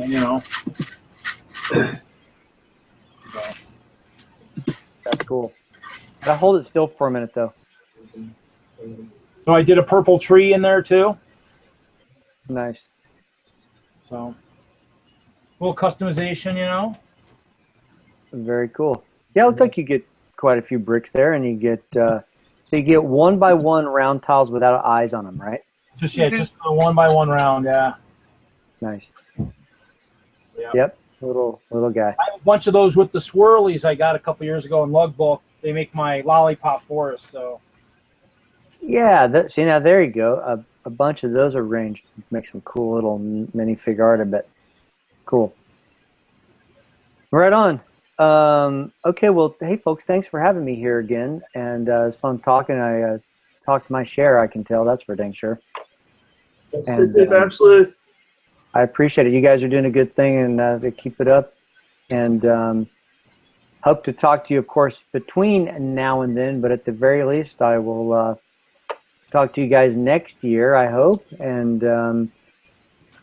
And maybe if I can't sleep or something, I will come back. But I've got another 10 books that are probably random and rare, and then I've got, a bunch of art. And like Reed, I've got lots of little promo sets here and there laying around that I don't know Reed knows that I don't know their history. I just go, I bought this somewhere along the way. What is it? And have somebody explain my own, I'm looking around the room, have somebody explain my own collection to me. Right on. Okay, folks. Okay, well, take care. Thanks for having me here. And, yeah, thank you. You have a good night. Yeah, you guys have a great holiday season. And Reed, way to go on the build there. And thanks for building the purple snow globe. Thanks, Ashley. Take care, guys. And it looks like Mike and a buddy here and is there. And it looks like Alyssa's got something. And I'll bow out now. Right on. All right, see y'all later, though. Yep, see ya. Take care. And that's right. We do have Mike and Carl with us, so I appreciate both of you joining us. Ashley Glennon was just finishing out. I don't know if you're familiar with him as a builder. He lives up in the Seattle area, and he's been in the community a super, super long time and has a crazy collection of kind of everything Lego related that you can imagine. So he's joined us on all 3 years that we've done this live stream and showing off some of his rare books from Japan and stuff. Some of the rare sets and stuff that he has, so that's always neat. No presentation this year, though. That was only the first year, right? Right. No PowerPoint, but he just talked about some cool sets and everything. But yeah, thanks for joining us here. So we'll get going on the set here soon. Do you guys have a copy of the set there? Beetle, maybe. Yes. Awesome. Actually, we have this and Carl's been working on some mixels, so he wanted to bring some of those to show you guys as well. Yeah, thank you. Definitely. You're holding the chair, right? Anyways, it's 11 o'clock here, so we just had a big Thanksgiving meal last night. had a good night's rest, and now we're ready to go. So how are you guys all feeling? We have not had a good night's rest. What? Why not? It's 5 a.m. here, so we've been going since 5 p.m. So about 12 hours now, and so we're trucking through though. Getting through the night. As it gets into morning, it gets a little easier. The sun comes back out. So I think you're catching us on the rebound here. I think we'll be okay. But I think what we might do is I'm just gonna go grab something to drink real quick and get ready for in a couple of minutes. Then we'll start in with the set if that's okay with you guys. Yeah. Should we introduce ourselves at all? Or? No, it's fine. Whatever works for you. It should be fine. Okay. I just don't assume that anyone knows who I am ever. Okay. If you want to go ahead. Go ahead, and each of you. Yeah. Maybe while I'm So out here for a couple minutes, you can introduce yourselves and talk about what you do. all right. So my name is Mike, and I'm coming to you live from Denmark, which is where I live because I work at Lego as a product designer. So I've been working here 4 years now, and before that I was in the Lego fan community. I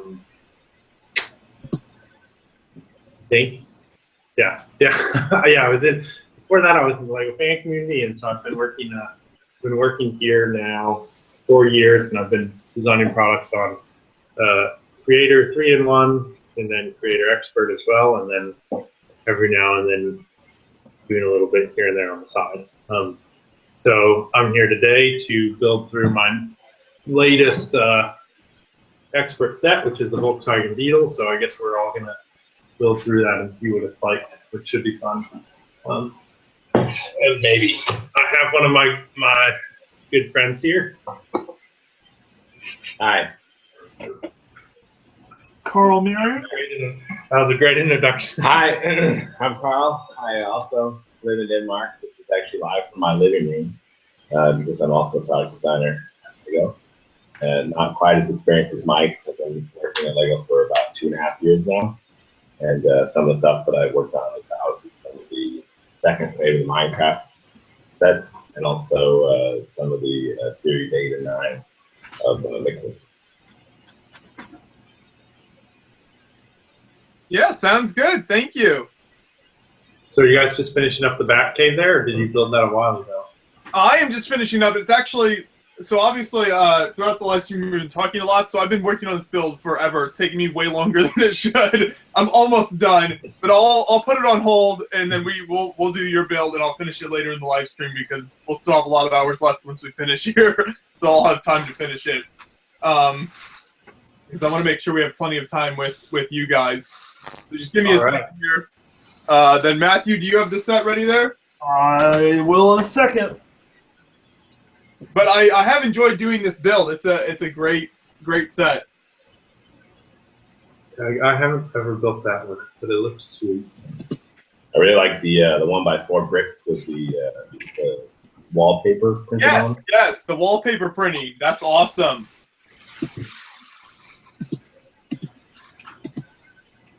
All right. Oh, well, I guess we'll arrange for people to start. Here's the Squirtle build. I'm doing Bulbasaur next, since I'm on 2 of the 3 now. Nice, there you go. I got it. I'll get some knives.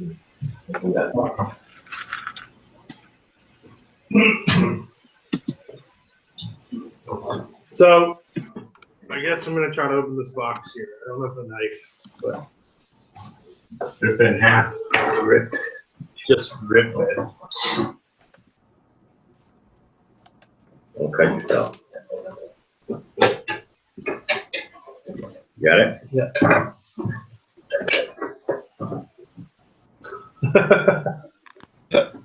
The first thing that came out was just a tire. There's just a tire. It fell out. Oh, there's 4 in there.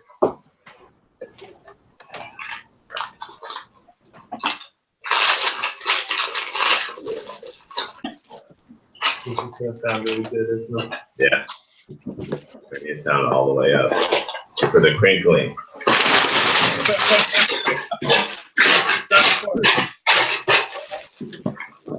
We just dump them all together, or you?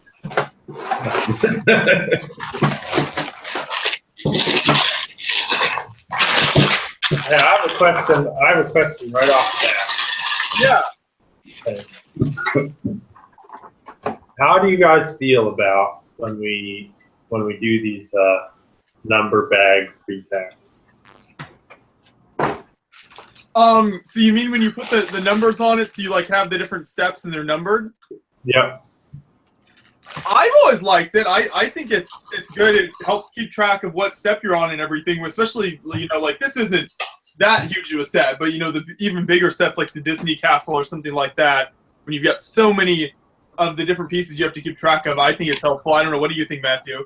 Well, I built a set from like 2003, I could think a year ago, and I kind of wanted to blow my brains out by the end of it because I had no idea what I was doing. Excuse my French, but I just didn't know my head from my ass. Because it's so very clear to have 1, 2, 3. You know, everything's very concise, straightforward. And then when everything's just kind of a big muddle, I don't know. Maybe I'm not man enough for it. So you would say you don't appreciate, you don't see that as like an enjoyable challenge to get to have all the parts in a huge pile. Challenge, yes. Enjoyable, it depends on the mindset. Okay, because for me, for example, I never enjoy searching through a big pile of parts. And my preference would always be to have the number prepacks and actually even make them potentially sometimes even smaller. But I also hear that there's some people that like the challenge of having to search through all the bricks. But for me, that's always been the worst part of building Lego, is trying to find the piece you want. And right, I mean that's why we sort our bricks, because we don't want to have to spend all of our time searching for pieces. We want to actually be putting them together. But You like putting them together? I just search around and yeah, just touch them. Yeah, just look Just at them. like to touch the bricks. Well, How many number threes do you have? Oh, my snow globe. Look at all these extra pieces I have. That's terrible. I can't see it. Purple. That's The snow globe set? yeah. Yep. The Built out of purple. The purple. It looks purple. Lots of purple. Is there only 2 bag number 2s? I think so. 3 bag 3s, 3 bag 1s. Should I open this? What? Yes. All right. I'm opening the bag. Okay, so we're getting going here. So Let's get cooking. get some fascinating insights. We expect you to blow us away with every step. Every single step. Yeah, there's going to be a lot of good insights, guys. All right, so I don't even remember this. Kevin Hinkle is cooking breakfast, you guys. Kevin Hinkle will be with us shortly. Say it again. Kevin Hinkle just texted me and said, "Good morning, sweetheart," and he's now cooking breakfast. He will be with us shortly. Oh, yeah. All right. Good old Kevin. The inkster. Yeah. I can put it on my computer. Kim just said he's updating his laptop and will log on as soon as the update finishes. Tim Courtney? Kim Thompson. I don't know. Who's that? Kim. K-I-M. Kim. Oh, I thought you said Tim. No, yeah, sorry. I think it was coming across. Thompson. Wait, Kim Thompson, who's that? Kim Thompson. Sweet. That's my Indiana accent. Sway. Those, you know, Kevin and Kim, they can't just let us do a thing. They gotta come in. That's right. You gotta crash the party. Yeah. Don't let them join, okay? It's a hostile environment in here. No, we love Kevin. He's good. Stephanie Bennett. We just like to give him a hard time. So, question for you guys: is it 70 degrees in November in Billund like it is in the East Coast of the United States? No, it's 10 degrees. Well, it's 10 degrees. What is that in Fahrenheit? What is that, like 40? 10 degrees Celsius? I think that's like 100, right? Pretty fair. I'm not good at the conversion. All right, so I'm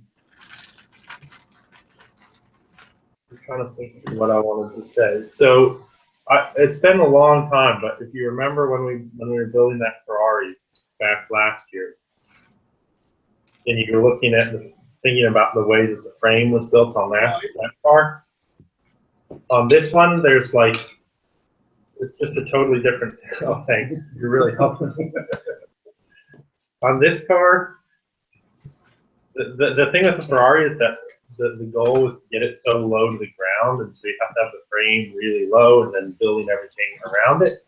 But with the Beetle, that's not really a factor. So you'll see that the frame is a lot simpler. But one thing that will come up that's really frustrating, but also, well, part of life. I love this. I don't know how familiar you guys are with this tire that we're using in this car. This was introduced in 2013, I think, in a Technic. You have that truck, but I guess you probably busted it up. And it was in this Technic truck that had a, what was it? Oh, that dumpster one with the it was like a red and yellow Technic truck that was carrying a dumpster, and that's when this tire was introduced.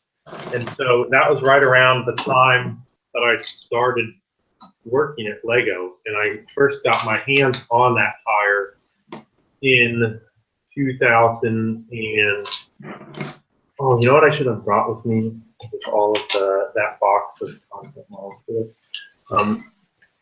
So around summer 2013, that's when we actually got the first molded production run of that tire, and I immediately saw it, and I just thought, hey, this would be interesting to build a Volkswagen Beetle using these tires. So that's actually when the very first version of this car got built. So that's more than 3 years ago now.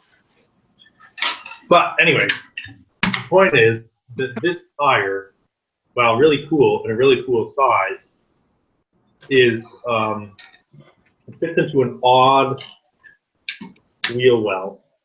Does that make sense? Like on the Ferrari, the wheel wells are 6 modules. Right. Nice because then you can easily attach the axle into a Technic frame. But on this car, for this size of tire, you need a wheel well that's 7 modules, which then axle is half a module out from classic Technic grid. So you'll see when we get to, you mean classic Technic grid? When we get to step like 14, then we start doing some silly stuff to get the axles in the right place, which, yeah, I guess you just can't avoid when you're building cars. You have to do some silly stuff. Right. Because you're silly. You want this? Yes, sir. But so far, there's really nothing that weird, I think. I'm through step number 11 now. But I guess we're probably going to be a lot faster than you since I know the model really well, and there's 2 of us building. And I am an expert. And you actually slept within the last 24 hours. That's helpful as well. Well, Yeah. it's relative.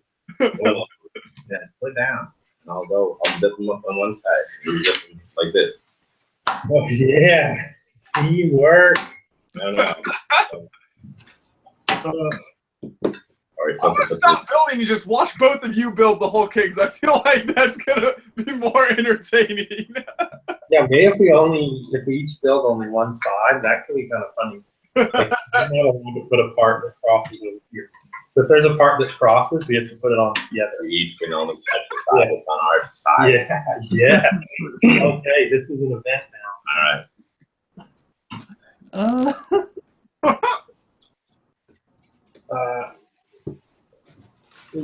Jumper. I should probably get my glasses. This is too far away. Here. It's like one of those forced team building things where they make you work together so that you'll get along. Yeah, actually, we did one of those at work once where we were trying to get in the mindset of what it's like to build as either a 1-year-old, like a 2-year-old building with Duplo, or a 4-year-old building with juniors. And so what they did for us is we had to, if you're trying to build a junior set, then they had an extra large T-shirt, and so 2 people would put on the T-shirt, so you'd each end up with 1 arm. And then you had to build the set like that. And then for the Duplo people, they made them put on these big mittens, and then and they had to build their big mittens. So it's kind of that sounds like a fun event. yeah. And that was fun.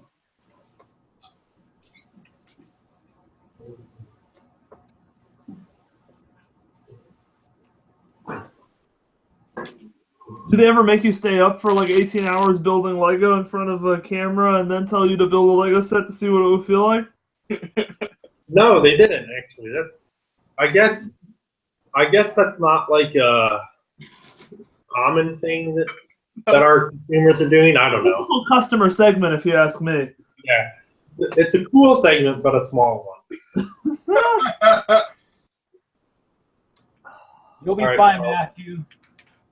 We got some double. I know. Double I got building. the first one right in front of me. Oh, that's why you're getting your glasses. Yeah. You finally had to go get the glasses. I really see what's going on here. Hey, Matthew, I got a secret for you. What's that, Reed? Use the force, my young Padawan. Whoa! All right. That should help. All right, I'm back. I can pick this piece up from this side. Wait, we gotta put this one in first. Yeah. Can you just only touch it? Relax, Jesus. Wait. Only one. Only actually four. Yeah.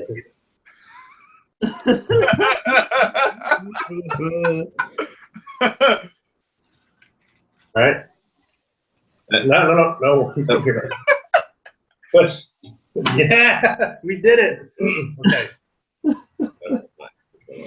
Oh, that's amazing. This one, I think, for this we can say I can pick it up from this side and you can put on your piece. Where is it? That's right in the center? Yeah. Yeah, I go like this. Yeah. And then we go together. Yep. And then you hold it and I go like this and like this. Yes. Yes. Oh, this is actually really complicated. Are you guys working on this part now, on the axle? Yeah, I'm trying to do it by myself and I can't. That's the next step for me. It's tricky. Okay. Now. Okay, here, grab this thing. Oh, we can just put it straight in. Yeah.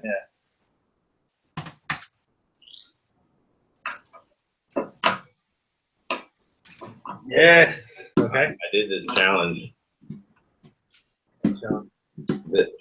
This left hand, right hand thing.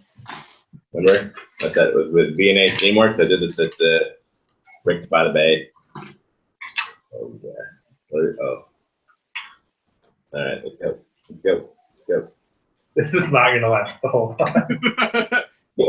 You and Guy Himber did the little left hand, right hand stuff.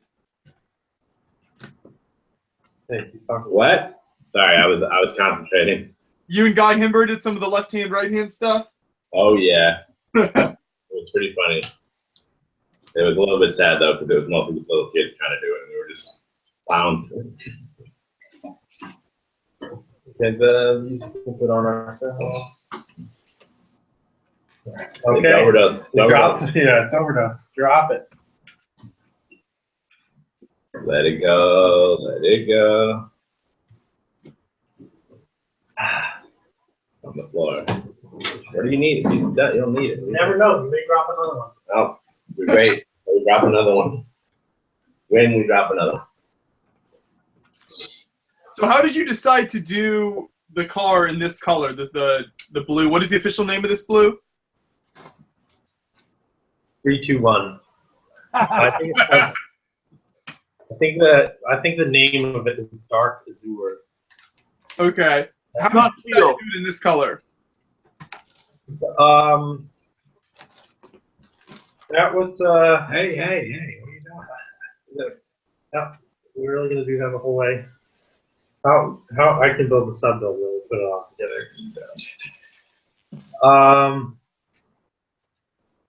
Well, how did we decide to do it this color? I don't remember. I don't remember. Well, we wanted it to be a really cool color. Like, well, I mean, cool isn't really a word for describing colors, but we wanted to use a more unique color. So, originally we were, let's see. I don't even know where to start. So I guess where to start is the last car that we did was the Ferrari, and there it's like, okay, 100% it has to be red. Right. So then when we come to this one, we're like, all right, well, Beetle, you can do any color you could possibly want. But then looking at the cars that we have, the cars that we currently have on the market, so we have the Mini Cooper, we have the Ferrari, we have the camper van.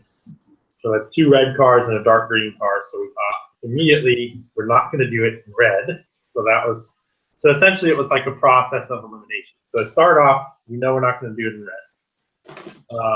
Second of all, we're not going to do it in white or gray, dark gray or black. And we knew also that we wanted it to be a more vibrant color. Like, so then that eliminates dark tan and brown and dark brown. And so we came down to either yellow, orange, or one of the many blues that we have. And I think we ruled out yellow just because we didn't really want to do another primary color car. Again, since we had 2 red cars, so we wanted to do something non-primary. So then it was just a matter of choosing the right blue, and I kind of just suggested this blue as a joke because I didn't think we could actually make enough parts in the color, because there were, at the time, there were very few parts, but I also knew like this is just it's kind of a rare, you know, it's a scarce color in the Lego assortment, so that would be cool to be able to do a big model like this in such a scarce color.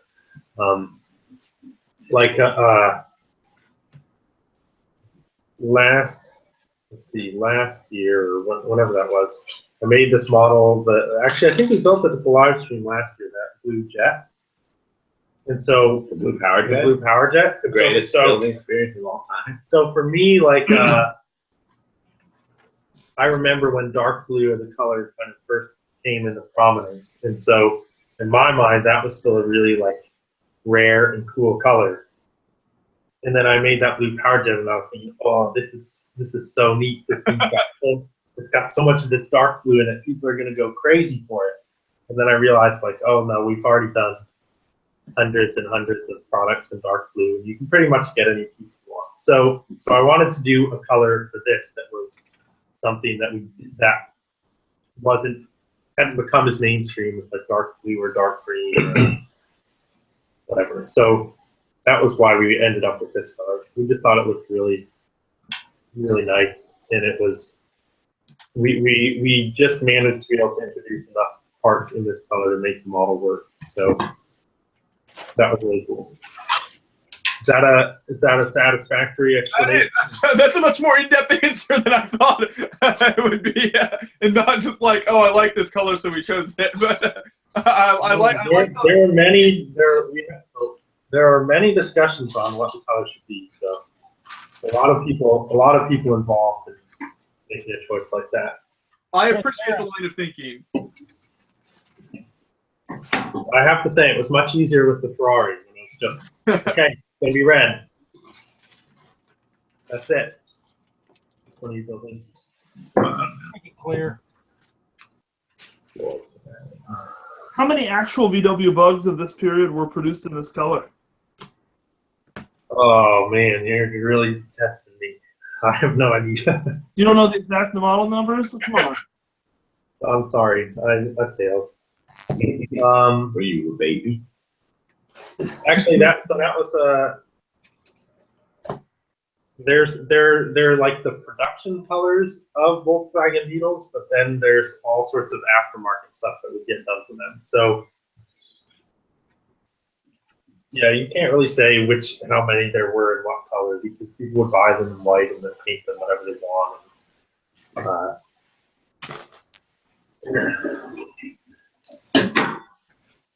That's right. So I don't know. Actually, as part of the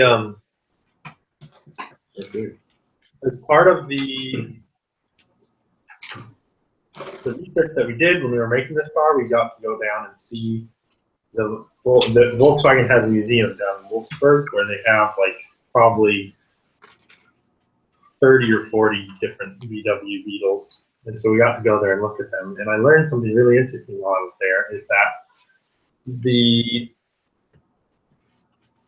this is how strict they were with us on the color scheme, as an example. Maybe I shouldn't say anything too bad about Volkswagen, but I don't think it's a bad thing to say. Do you know the last Volkswagen Beetle that we made back in 2008? Yeah. Have you ever built that or looked closely at it? No. I have not. No. Passed on it. I should have bought it. So it has a flat, the UCS flat. That was back when we did that with a lot of the things.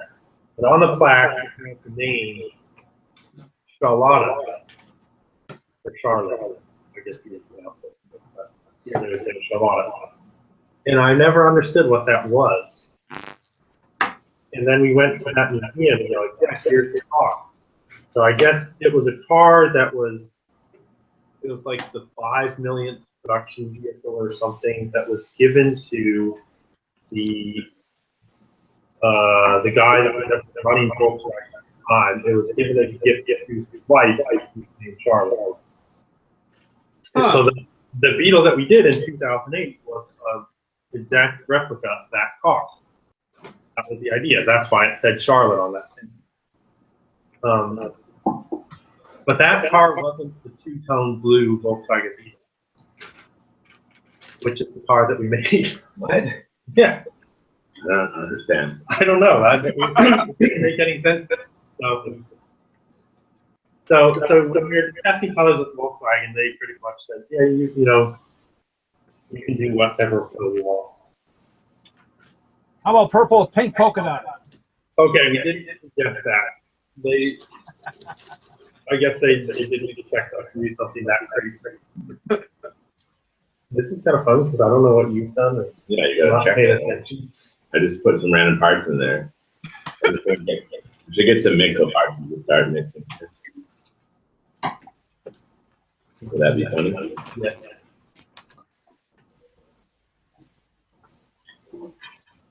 Oh.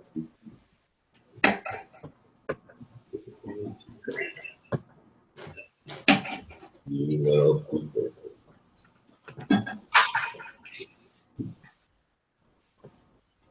Well, we've made it to the end. The most exciting part. The biggest, most exciting part. I can build it. Yeah, this engine is a little different than the engine of the Ferrari, I would say. It's a little bit smaller. Ooh. Yeah. You guys getting sleepy over there? I'm holding up. Matthew, how are you? Yeah.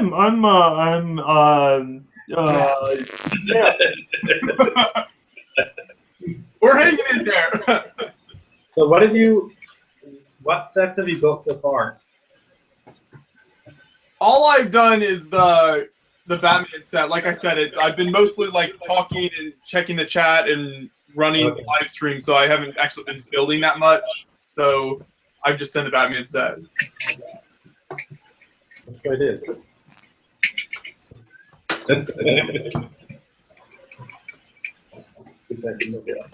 That is a strong movie. Okay. This? Yep.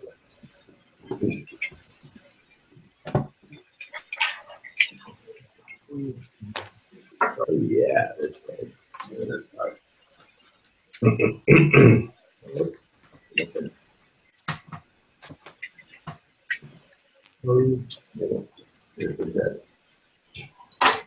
That's it.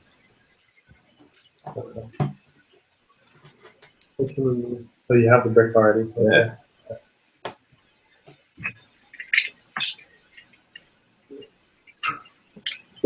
If you've ever built the VW camper van, this is actually meant to be the exact same engine that's in the camper van. But because we're building it a little different scale, then it's slightly different. Yeah, actually the Beetle and the camper van, those cars are built on the exact same chassis, essentially, which you wouldn't expect, but that's interesting.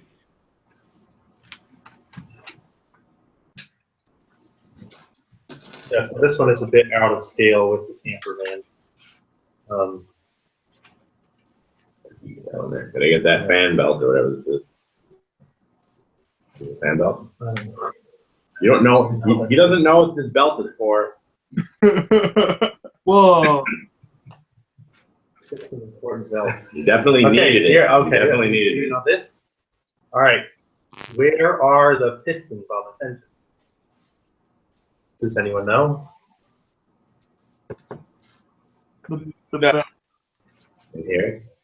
Huh? In here? No. In the circle here? No. This? No. This? No. Underneath? Yeah, so it's a flat floor. So yeah. This is how important it was to build the engine brick on this car. These two cheese slopes in the back, in the black, are the only thing that's actually representing where the pistons of this engine. You would have like this kind of circular thing here, the flat floor. So 2 cylinders here, the drive shaft going down the center like that. So what is this? Actually, is that right? Because that doesn't really make sense if it's a rear-wheel drive. Now I gotta look. But I know that the cylinders are down there in the bottom. He doesn't know anything. Hang on, I just gotta look this up. I didn't. But it would be weird if it had a 90-degree gearbox. Aren't they just? Well, I guess it has to have a transmission. So. What? You have a transmission? Yeah, I built that. Let's see. Where? Is this it? This 2x2 curved brick here? Oh, I was right. Okay. It's like everything behind the axle. Yeah.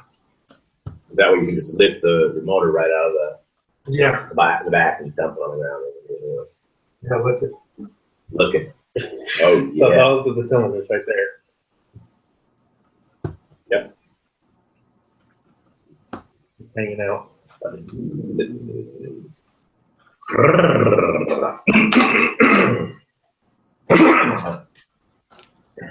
Excuse me.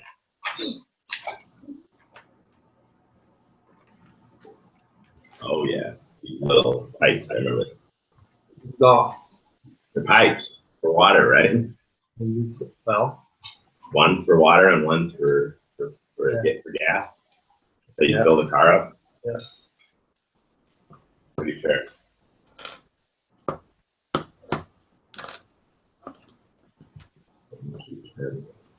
Slop down.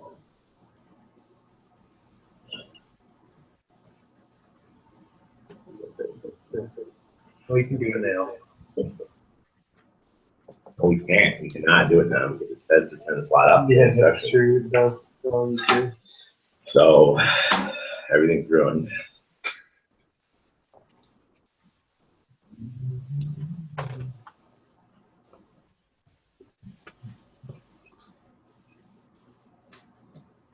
What's it?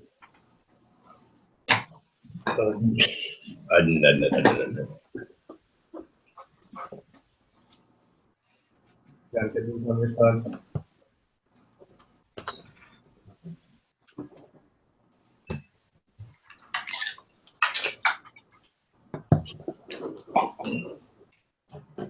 Details.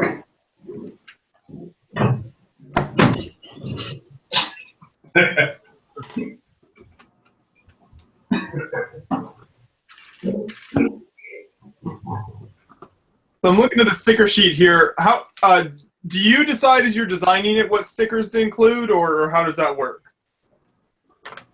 Hang on 1 second. Yeah, well, so the sticker sheet is made by a graphic designer. This one was done by a guy named Matt Boyle. He worked on I think of some other things that he's worked on that you would know. I think he did the Big Bang Theory idea set. Okay.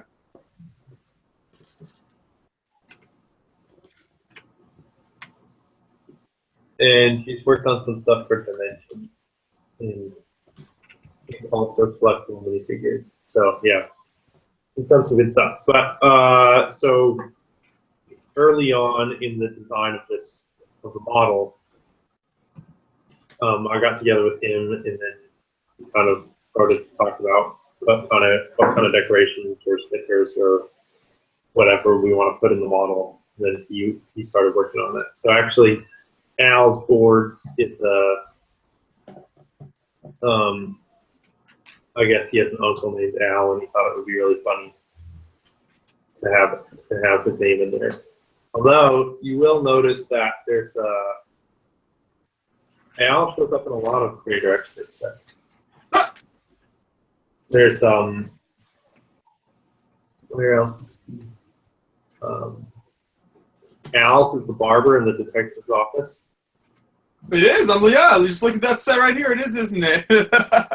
And actually, in the Parisian restaurant as well. Maybe this isn't 100% correct, but the name of the Parisian restaurant is Chez Albert, which is just the long version of Al, I guess. Although Al could be Alfred as well, but Albert also shortened for Al. So we're not. No, I don't want to reveal too much of Al's identity, but he's an important person in the world of Creator Expert. You never know, you may see more from Al in the future. Interesting. Mysterious. But it's funny because there's not, so Jamie Broad, he made the Parisian restaurant and the detective's office. And he just called the barbershop Al's because that was, it looked best in all of the different things that he wrote with that font. Al's was one of the nicest looking things and it fit really well. But it's funny that now in 3 different things. So I've decided now to take it further and put Al in as many products as I can.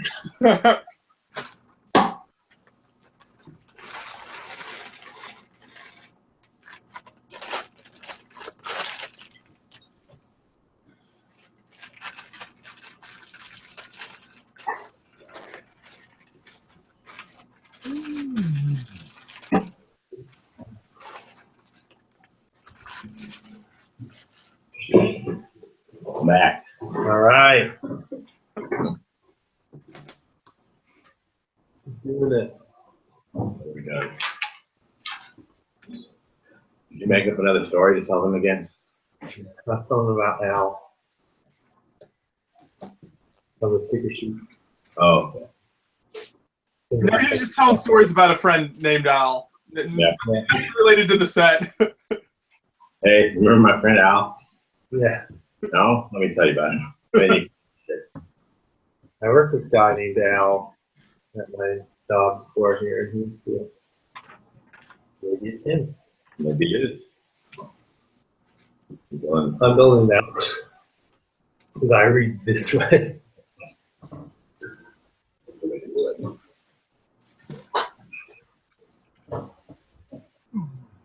So what was the hardest part of designing this particular set for you?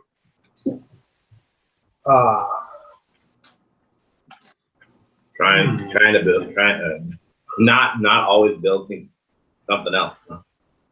What? Always trying to build some other thing.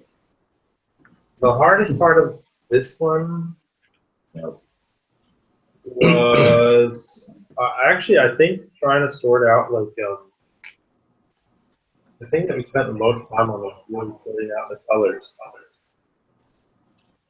But of the build of it, I think I spent the most time on the back part of the car, like the rear window and then the cover for the engine. That part just has really complex shapes in the real car, so it was very hard to put those. So, and then the other thing was coming up with the shape for the wheel arches. Right. So we made this new shape element, which is cool because it's 5 modules by 5 modules, which is a really weird dimension for a Lego piece, but that's okay. Yeah, but we originally explored maybe 4 or 5 different ways of building the wheel arches because it's kind of one of the most iconic parts of the car, and everything that we did just using existing elements, it just looked too, a little too blocky. So that's why we decided we have to make a new piece, but then we didn't really have a clue as to what piece we're going to make. So some of the exploration we did was even like like the wheel arches that city uses on their trucks. Yeah. It's like a 1x2 brick, and then it kind of comes out and then has this screen on the end. We even looked at making a piece like that, but a huge one for the car. Because we were told we could only make one piece. So we couldn't do any left, right, or anything. So yeah, so we explored a lot of different stuff. So we eventually came to this piece. I think it was a good choice. I think it's a cool piece. And I hope it'll get used more and more, but I guess right now when it's only in dark azure, it's kind of hard to use it for many other things. But yeah, I'm very happy with it.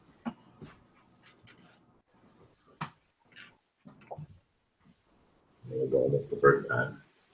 Up this seat. Oh, actually, yeah. So now we're getting to probably I don't know if you guys are there yet. We're on step 51. Yep. 50. Okay, 51 is probably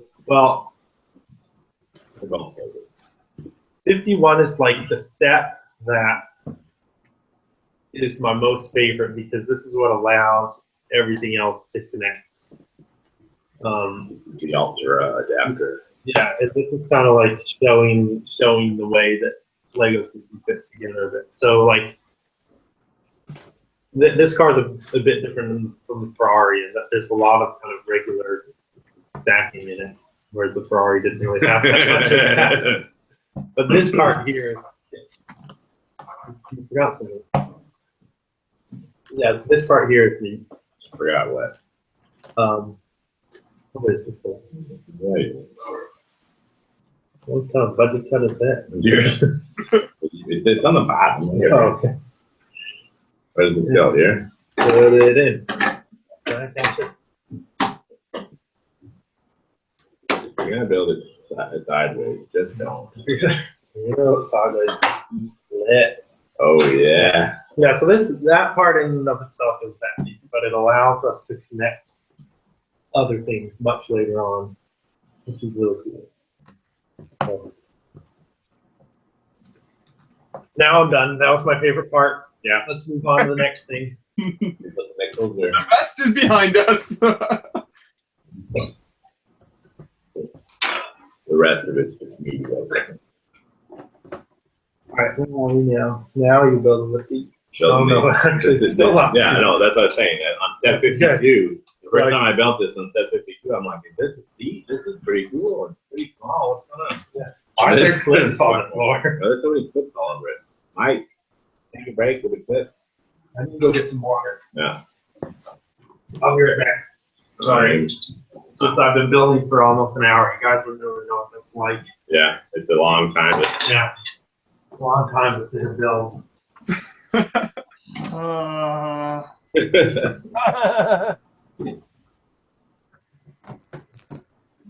That's not like that.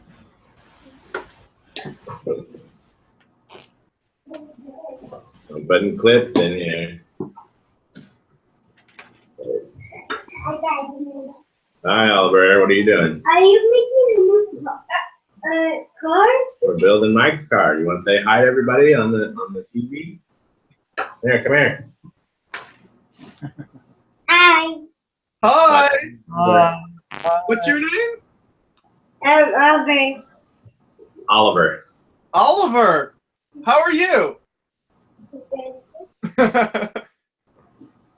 You want to try to put some tiles on here? Yeah. Here, put this one on there. Like Is this. that you can do? Yeah, they're all friends from all over the world. That's crazy. Let's go there. Yeah, it goes there. Lines right up. I'm just gonna watch from over here. And then one more. Even a 5-year-old can build it. Look at that one. That's Kevin getting it on. I can do it. Yeah, you want to put Is this? this one a similar movement there? Yeah, it is. I built it again. You want to put that on there? See how you put it on in here? Turn it around. Ooh. Yeah. Are there any more movements? They're all there. Yeah. Look at them. They're all gone. And what's that? Those are only your 2 friends? Yeah, those are my only friends. That's it. They're all in the computer. They're in the computer. My only friends are in the computer. Okay. So please go to here. Yeah, we're gonna build something. We're gonna build something much later here. Put that there like this. Oliver, what's your favorite Lego theme? My Lego thing is fun. Cars. He's looking at a car, so it's cars right now. Lego car, Lego car, Lego car. All right, Oliver, you want to let Mike sit back down in the chair? Say bye. Bye. Bye. Bye. Bye. Bye. Sound of music. Bye. Bye. All right, I'm back. It's serious now. Yeah, now we're almost done with this bag. Actually, it's like.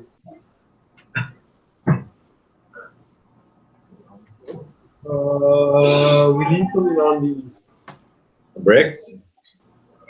plates. Plates. So I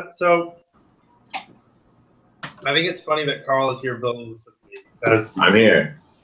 No, because when I was working on this model. Oh yeah, I forgot. this is what it's like to work at Lego. Okay, I was talking with Carl about how I didn't think there was enough.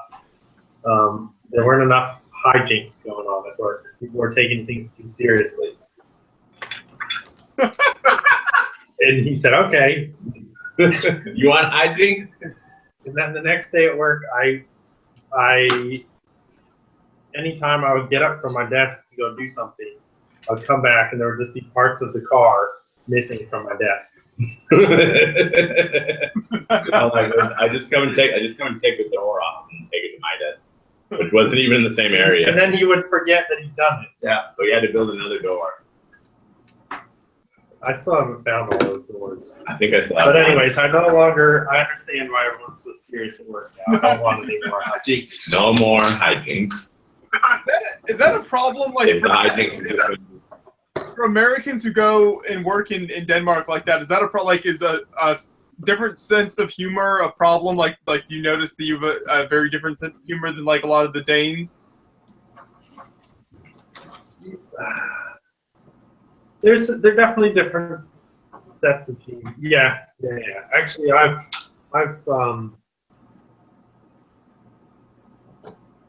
definitely with some Danes that we work with that are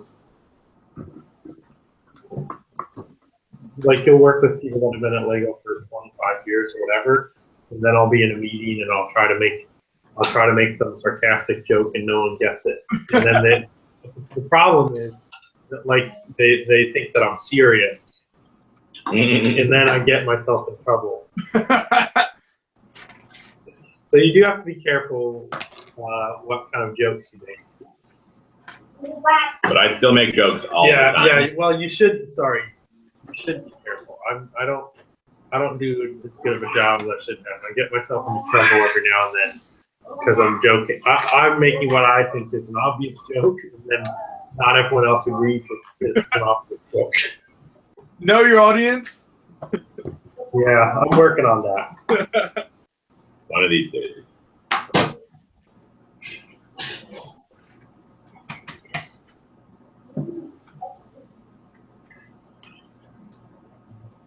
But then there's also just like not necessarily a question of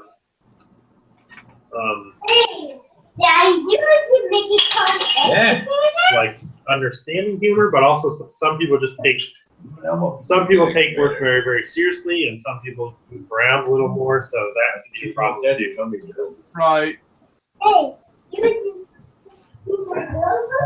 And I thought I liked jokes, but I realized I also take my work too seriously. Yeah, not too seriously, but way more serious than Carl does.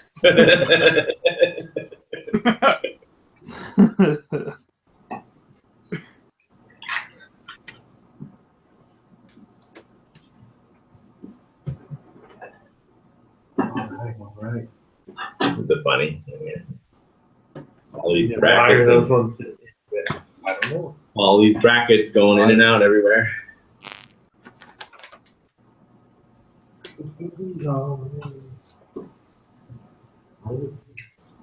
What? What mean that it's overhanging? No, it just seems like that wouldn't be funny. It's like, that's fine.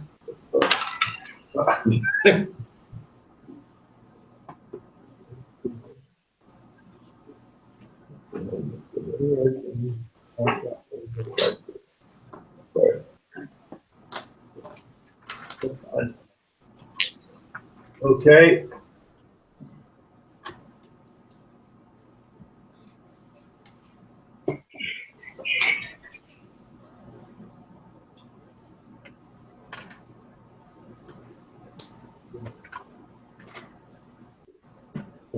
Yeah, that's one. All right. I don't know what. Whether I can go near. Wait, I'm laughing.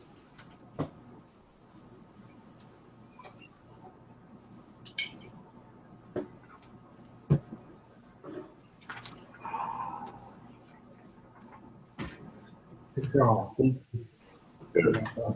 Yep, everyone's asleep over there. We're like Oh, on Kevin a awake. flight right now. Here, What? here, I'll talk since we're in the break. Here's the Bulbasaur. Oh yeah. So, I don't know Pokemon. You don't know Khaki Man? No. So are you building all of the Pokemon, or are you just building your favorites, or what's the... The more famous ones. So this is the 3 starters. Oh yeah. And then the more recent game that came out a couple weeks ago, this is their 3 starters. I don't drop them. Oh yeah. So are they all Carl loves Pokemon. Are they all based on like a mobile sphere type shape, or what's the? Yeah, the idea with all of them is for them to all be able to be ornaments. So Okay. I have Gurr. I did Darth Vader in the same size. Oh, Grr. That's good. No. It's better than. Oh, that He's never seen a TV before. Yeah, I like how Carl's sitting there like, this is so great, and Mike's just like, I have no idea what's happening. I don't like anything that's not the Millennium Falcon. I do love the Millennium Falcon.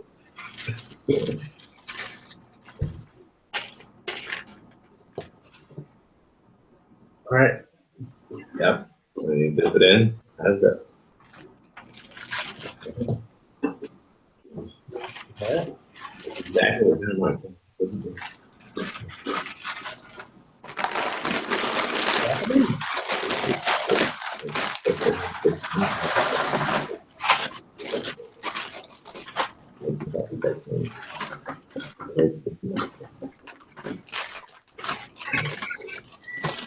I don't understand what's happening.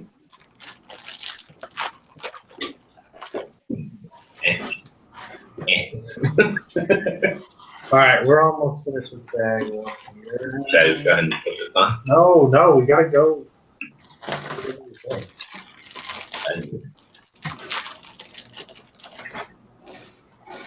Oh yeah, there we go.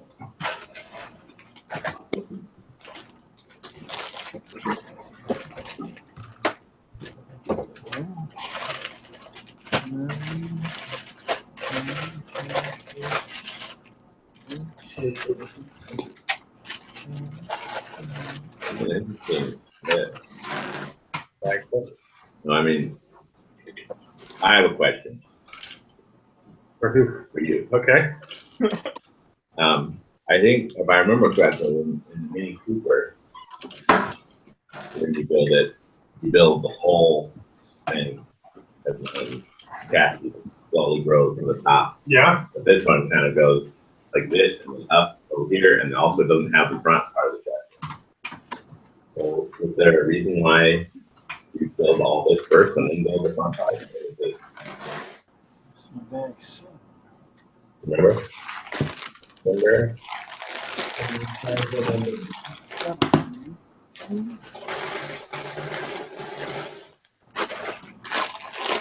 Because actually, this was a discussion with the building developer for this model.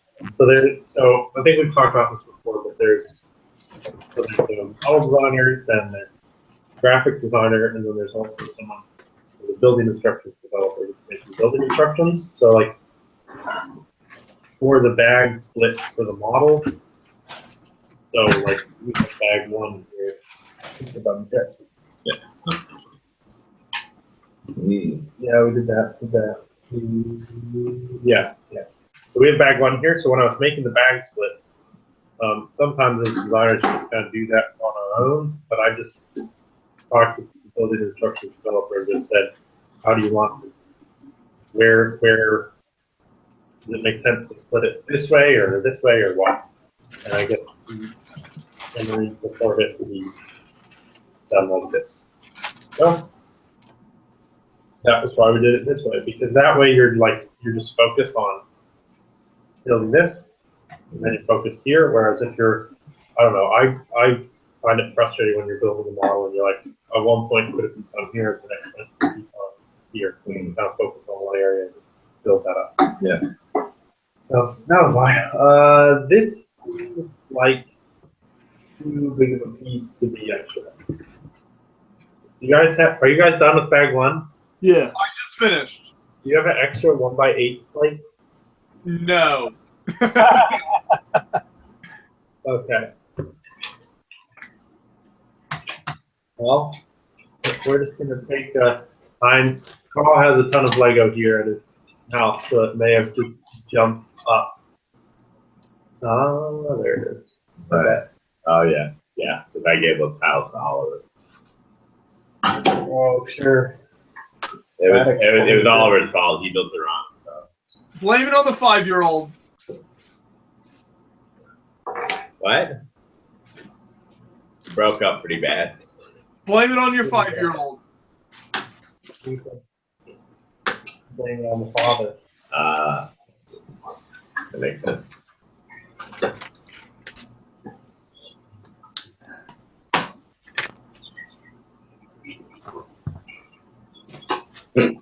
Yeah, originally I would have liked to put this in more at the end, more satisfying when you have to put this thing down inside, like Before these things come in, but yeah. But no. Yeah. But it's nice to have these supports. yeah, that's it. You see it? I see it. Okay, we have a lot of muscle. That's it. All right. This bag 2 now. Oh, bag 2.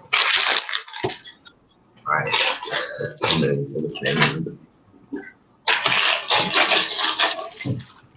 All right, is everyone ready for bag 2? Go for it. All right.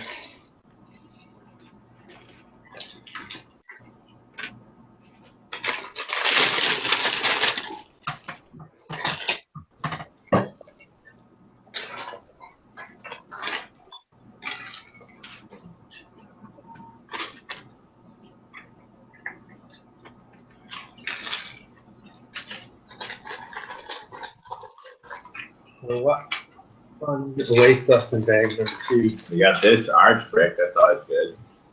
And these. How many pieces are in this bag? 400. Yeah, roughly. Yeah, so Carl is used to working in Minecraft, which is targeted more like 7 or 8-year-olds. And so in their bag splits, they only ever do like 100 parts. So. Oh, that's interesting. Okay. So he actually really hates this with all these. He thinks there's way too many parts to have at once. Whereas I'm normally working in Creator 3-in-1. In there we don't do any bag splits because you don't want.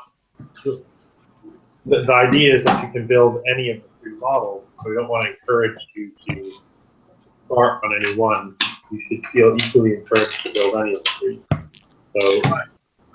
So then we don't do any bag splits. So I'm used to like dumping out 600 or 800 pieces on the table when you start to build a model. But I have to say the fewer is preferred. This is getting a little bit crazy here. No, it was crazy. How many is in bag 3? No, they're all 100 pieces. There you can split on parts. Yes, the little Erling math that everyone loves. Yeah. I This love was the seat back design. Really nice. This was when did I first see this technique used? Was it like 2004? It must have been. I don't remember where it was, but somewhere on the internet I saw someone doing this. And it was exactly the solution I need now. At the time, I was using it I was building an F-15 fighter jet, and I was using it to go through the center so that I could build the bottom of the jet upside down so that I could get it nice and clean and smooth. And what I did then, because then I was like stacking vertically, is I would then take with a hole and put that on the end like this. I don't know where the camera is there. There you go. But you can't actually, in the world of true Lego, you can't actually do this because the stud connects the actual hole height of a Technic snap hole. There we go.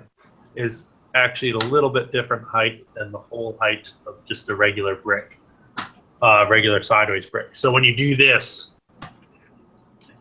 like this, let's see if I can hold this up. Yeah. This stud and this stud are actually at different heights, which when I was building for fun, I didn't recognize. But when we're trying to make an efficient product, having things off like that could lead to things getting stressed too much or whatever. So if you want to be a real stickler when you're making them all fun, you should remember that. But that's to challenge yourself. yeah, if you really want to.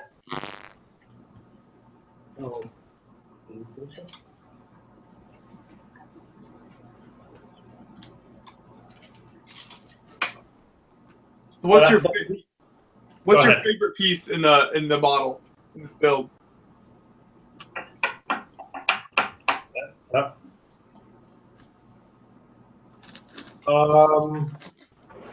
And also, maybe it's the same piece, but what do you think is like the best piece that people will use in like custom builds, like that people will like to use for their mocks?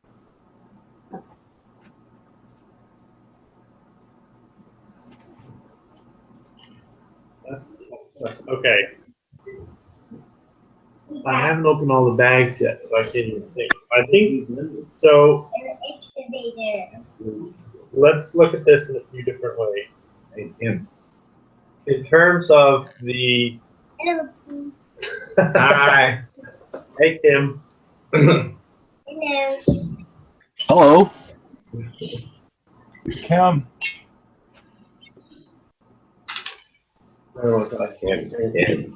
Actually, okay. So my favorite piece of the set. It's not new or unique to the set, but I just love this tire. I love this size. I talked about this earlier, but I just think it's a great. It's like the most kind of car-like tire that we have in Lego, because like the ones on the Ferrari, they're great for sports car, but they're really way too bad if you want to make them more regular cars. Right. I love that tire. In terms of the dark Azure pieces, I really like that A plate that's in the back. It was one of the last pieces we put on. It kind of looks like an A. It's the two 1x4 plates joined at an angle. And I think that one's funny because it's like the whole piece is changed to that dark azure color. But then when we're finally done building, all you're going to see is that 1x4 plate on the back. Ah, okay.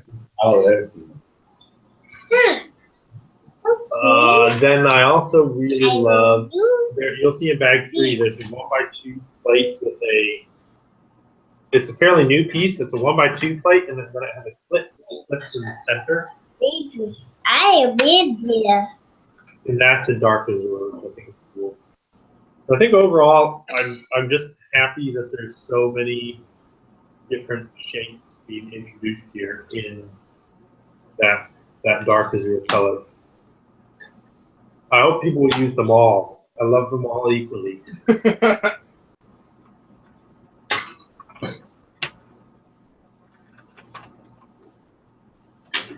It is nice to have you back with us, Kim. Thanks again for joining us.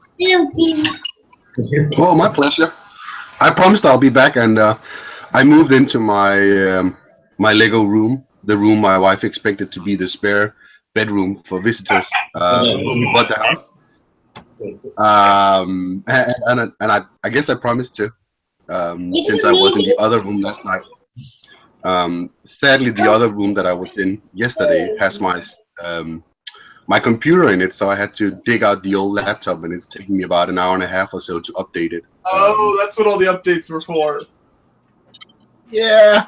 So I'm kind of hoping I'm not breaking up too much. I had to pull a cable connection through the living room and outside and back in through a window or a door to get a somewhat steady connection in here. Yeah, but if you want to, I can give the camera a turn in here, and you can see where I spent some of my time building all the sets, and I never spent enough time actually doing any mocks. It's been years since I did that. Sadly. Do you need this piece? Sure, yeah. If you want to, just give us a quick look around the room there. Alrighty then. Let's see. Gotta get the camera. So, I'm on the wrong camera. How do I switch camera with this thing? This is what I was hoping to use. That doesn't really work. Is there a settings? There's a settings.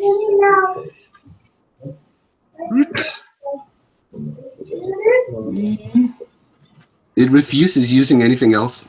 Just plug back in. Doesn't really give me anything.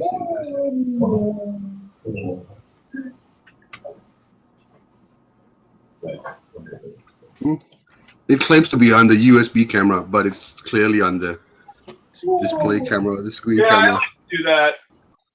Oh, look at your fancy shirt. Yeah, some of the real cool guys gave it to me. Well, anyway, you can see most of what I got right there. So I have these creator tabs, and they're all sorted by color. For now, I chose to sort everything as I go along, unlike Kevin, who apparently goes in a different direction when he does his sorting. I sort by color, and then eventually I will sort it into smaller portions, I guess. I can just slide the computer around instead to give you an idea of how the room is. Unplug this, unplug that. I tried this already. Whoa! So, that's the wall. Yes. And next to it, I have a smaller pile of mostly minifigure parts, tiles, and assorted animals. And we go around a little more, and here I have the pile of shame, all the unsorted stuff. The pile of shame. That needs to be sorted. Nothing wrong with that. And then I have my workspace, which is right now hogged by an old Commodore 64 and my Super NES. For now. Commodores rock. Yeah, I have a small collection. I think it's 4 or 5 of the old 64s, even a few bread bins, and Amiga 600 and an Amiga 1200. Yeah, it seems there's a lot of people out there making hardware for them now. There is somebody making run everything. That's cool. Sorry? There's people making more stuff now? Yeah, there's people making games. There's even people making games for the Super Nintendos and the Nintendo Entertainment Systems. And you can download it all online, shove it on a SD card, and then plug it right in and play. Nice. Miracle of modern technology. Yeah. And you know what? My old Amiga and Commodore 64, they never needed updates. They're just fine. But you never get that with Windows, right? They have good games, though, too. They do. They have the best back when games were meant to be unbeatable instead of modern games where you're supposed to survive your way through and make your way through in 8 to 10 hours. Killing me every time I played. I never made it past level 2.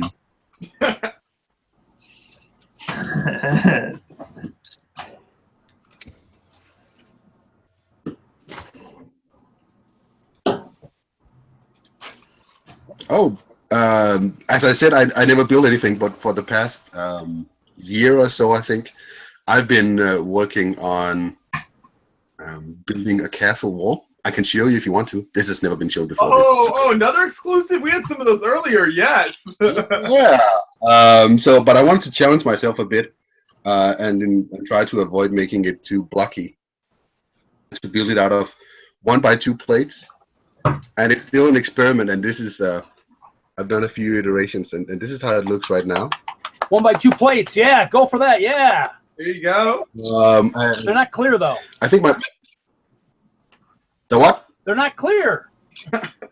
Only Reed builds Clear? clear castles. Why would you? Wait, oh wait, yeah, right. Those are pretty awesome though, especially at the lights thing. I saw some of his work. I think it was Big World a couple of years ago. That's pretty awesome. So yeah, but I yeah, those are nice. I still think I build like a 4-year-old, but hey, everybody has to start somewhere, right? What do you think, Mike? Do you have any constructive criticism for him? I gotta see it again. All right, here it is. I'm looking. How's that? Constructive criticism time. It's hard to So it's yeah. It's hard for me. The superhero. But it's mostly about trying to make some different solutions and see how they work out, especially up here on the top part of it. And I have this gap right here that really annoys me, but that's what you get with the 5.6 radio, right?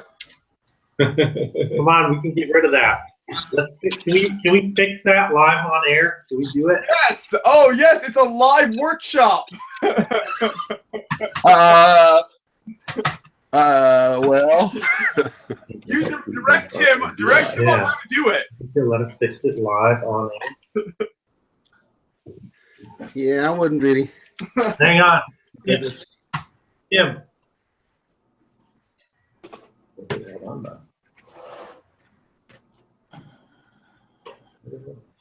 Uh-oh. Jim, is this the way that it's connected right now? Like if you have these two bricks? I really can't tell because hold it a bit higher. Your video looks, it's a really poor resolution. Yeah. Let's see, I removed one of them so you can see how I connected it, right? Oh, a little bit of a So gap. that's on the side. Yep. So all you got to do. All I got to do. That brick. All you have to do. So you have this right now, right? A little higher. Yeah. Yes. Exactly. Okay. So all you have to do is switch this brick to this brick. Right? Oh, so move it up. Just move it up, move that brick one brick higher, and then you'll be attaching on these studs and then those ones, and then you'll get rid of that gap.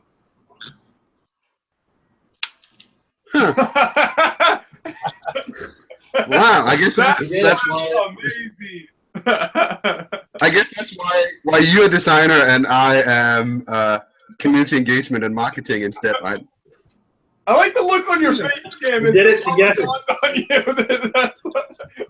You know how long I've been staring at this and just trying. What if I lifted one plate? What happens then? And no, and then you just look at it for 5 seconds and say, "Oh, here's the solution." Amazing. Well, we do look at these things all day, every day, and then all night. I'm gonna tell your manager that you are well worth your money.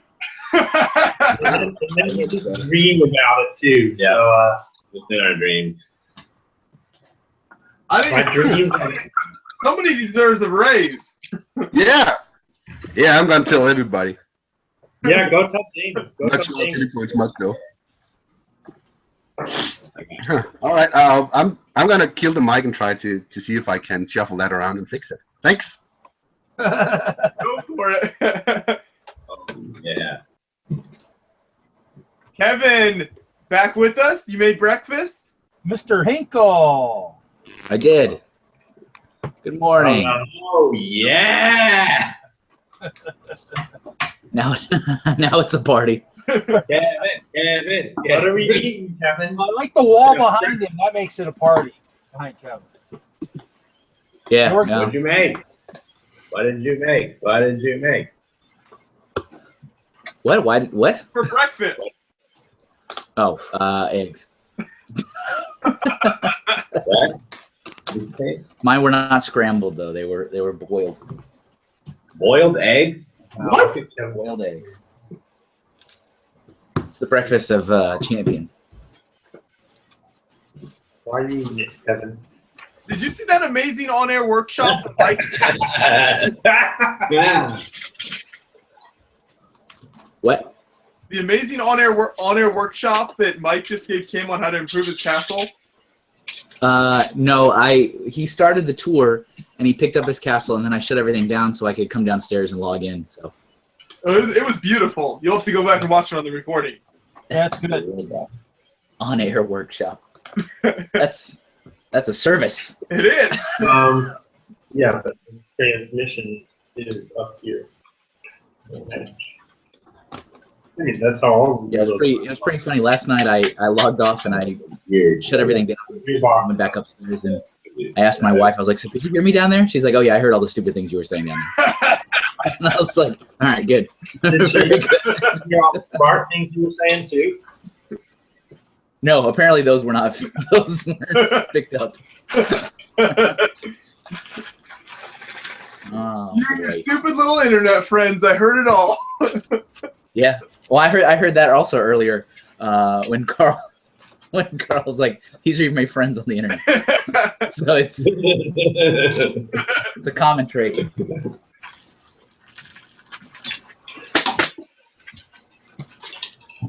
I also I took a screenshot last night because when I logged into YouTube, my homepage, obviously, since I'm subscribed to Beyond the Brick, it pops up as, Beyond the Brick has a live stream going right now. And I don't know if there's any rhyme or reason to what clip it screen grabs for that, for the live part, but it had Paul's face. And he was kind of making like a nonchalant, I'm kind of confused look. And I screenshotted. I said, "Here you go, man. This is my YouTube homepage right now." It's pretty funny. It's like Super Mario, and then you scroll down, and then Paul's shocked face.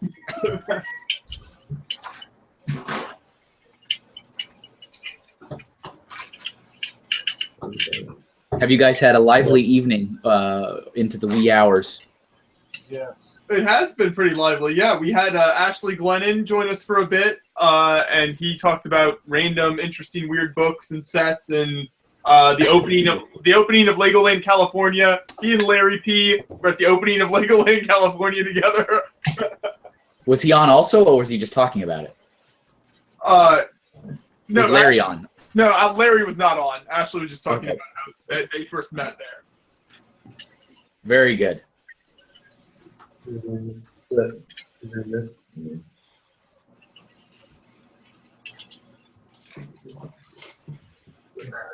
Hey Kevin, do you want to tell everyone about what you sent me in the mail? Do I want to what? Did you get it? You got it? Yeah. It's just a Lego set. It's not that exciting. It's not that exciting. Guess what? Lego employee sent another Lego employee Lego set. What? He's just laughing at you. Laughing at you. That's fine. Who's laughing at who? Everyone. Everybody is laughing at everybody. That's what makes it a party. We are past the 13-hour mark, so it's only going to get worse from here. Yeah, it is. The quality is going downhill fast to the bottom. Oh, this part is fun. Yeah, I want to do it. I want to do it.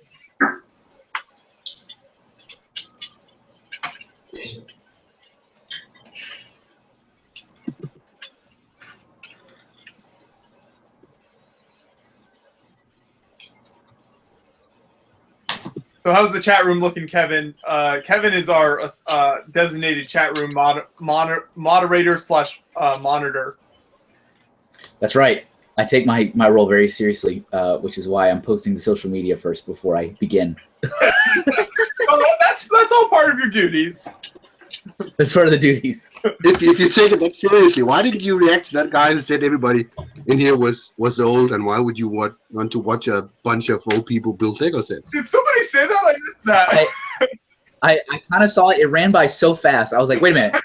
Okay, I guess no one's really reacting to that. So I did see it.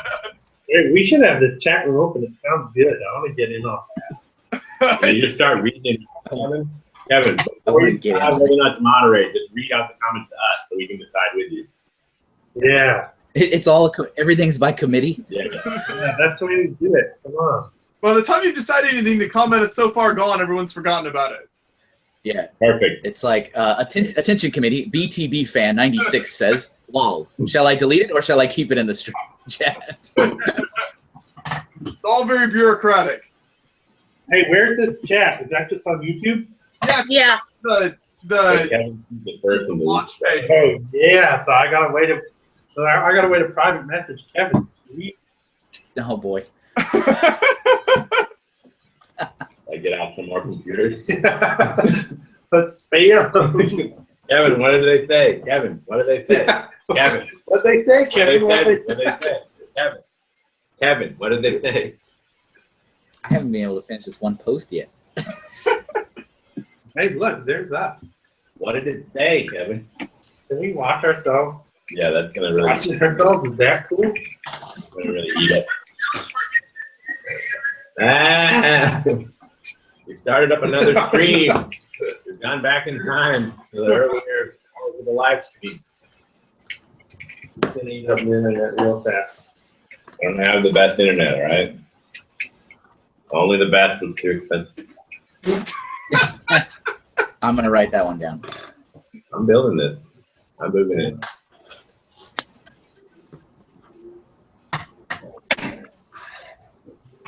Look, this is one of my favorite parts. I keep on coming up with other parts of the light class. I don't know if you've seen this one, but this is. I'm gonna do a bad job of pulling this up, but you have it. Higher. Tell me if this is high enough. Put it right on the camera. Yeah, I'm going to. Somebody Put it did right ask. in there. Somebody did ask Kim if he wanted a VIC 20. He had extra spare parts. That's kind of nice. Okay, the VW symbol, yeah. Okay, so here's another thing that will shed some light on the bags. Because this is such a small part, then we put in multiples, right? And so this is used on the hood, and it's also used on the gas cap. But what I did is that I put the gas cap in the hood in separate bags. That way, now this is totally unofficial, all right? Do not quote me on this whatsoever. But hopefully, probably you'll get 4. You'll probably get. Because you'll get the one that's meant to be there, and then you'll get an overdose. And then in bag 3, you'll get the one that's meant to be there, and then you'll get an overdose. So you'll end up with 4 of these elements, which is neat because you can then use them potentially if you wanted to build, say, a different Volkswagen car, you could use them on the hubcaps or something, or just whatever. So I like to try to do funny stuff like that, where now I'm not promising, just for the record, I'm not promising anyone out there that they will get 4 of this part when they buy the set. It's possible that you will get But 4. you might. It's possible. There's a chance. You're saying there's a chance. If I see any official feedback on this product that says I was expecting 4 VW logos, I'm never coming back on this live stream again. No, please don't complain about not getting 4 of them. I'm missing those one this or something like that. This one here. Yep. Where's the engine, Mike? There's no engine in the front. Oh, that's a good joke. This is a really good joke. Okay, this guy is broken down in his Beetle, and he stopped on the side of the road. Like he's trying to flag people down, and he's like, "Hey, I've got a." Eventually, somebody stops to help him, and he's like, "Oh, I'm having some trouble with my engine. Do you think you could help me out, see what's the matter, help me fix it? I think the whole end is broken down. So the guy opens up the back and he says, oh, well, I don't think you should have a problem because look, back here in the trunk, there's a whole extra engine. Extra. I said it was a good joke. I like it. Good. This is one of my favorite parts, I think, about this build, is using these 4 gray brackets in the front as like a brick, right? Yeah, those are just used to support something. Yeah, so these brackets are just used as a thin support to be able to build on top of them. And when I was building a car the first time, I'm like, what are these brackets doing?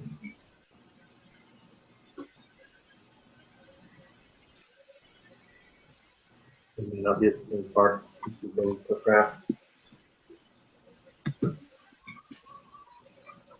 Can you see this?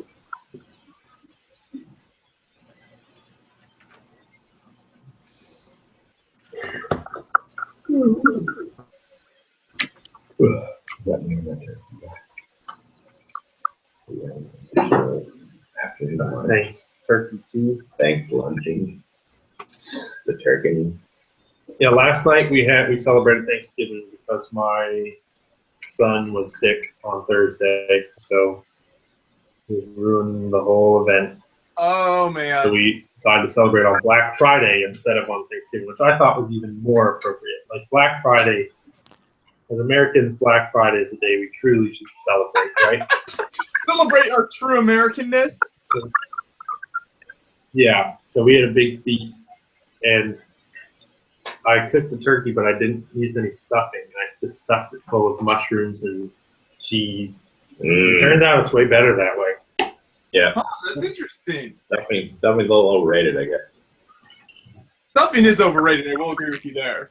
I love stuffing, actually. But not as much as cheese and mushrooms. It turns out not as much as cheese and mushrooms. So was this just like you guys, or how many people were at this? Were there a lot of people that were at your Thanksgiving celebration? No, it was very few of us. So I actually, earlier this year, a few months ago, I had my second child. Well, my wife had our second child. You had it? What did you do with it? We still have him. Oh, you still have him? So we weren't really up for having a huge Thanksgiving this year. I see what you're saying. With a little baby in the house, so it was Carl and his son and his wife, and my wife and our 2 sons, and then another guy that works at Lego. He's actually around here somewhere. It's a guy. The newest. We actually have here with us today the newest Lego designer, and he's pretty shy, but maybe we can get him to come out and introduce himself, because that could be funny. That'd be awesome, yeah. We gotta do that. Right? We gotta get him, yeah. We gotta get him. We'll get him out. He's playing upstairs now, but we'll get him to come down when he gets bored. He'll come down. He's been down here, and he's kind of been like looking over our shoulders, but yeah, he didn't want to get on, but we'll try to get him to come on and say hello. We're nice people. No. You're okay. You're okay. We try to be nice people. Yeah. Wait, Kevin's still on there? Yep. Oh yeah. No, I haven't gone anywhere. I'm gonna say if we're talking about nice people, then we better watch out. Kevin's on there. Yeah. Yeah. My authority. Right. That's the best jokes, is overestimating my authority. Don't say anything. Be careful. Kevin's watching. Yeah, careful. Kevin's watching us. We might get in trouble. Don't underestimate Kevin's authority. The only one that has real authority in any type of online space would be Kim. Why do I have authority? And he's here. He's online. You can't tell people that, Kevin. Kevin is online.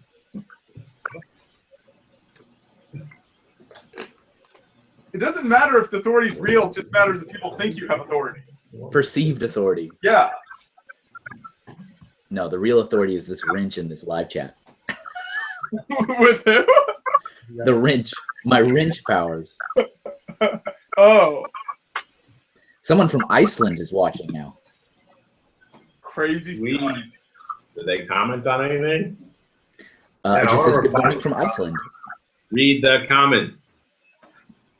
Apparently they have a sick 3-year-old, so unable to join, but they will watch on and off. All right. Cool. Reply. Hopefully your cool. child feels better soon. Good. Cool. Tell them we need a lock on Iceland. What do you need on Iceland? A lock? We don't have a lug. YouTube group on Iceland. Ice lug. Ice lug. Go fix. Ice lug. That'd be sweet. Good name. Yeah, I wouldn't mind going to an event in Iceland.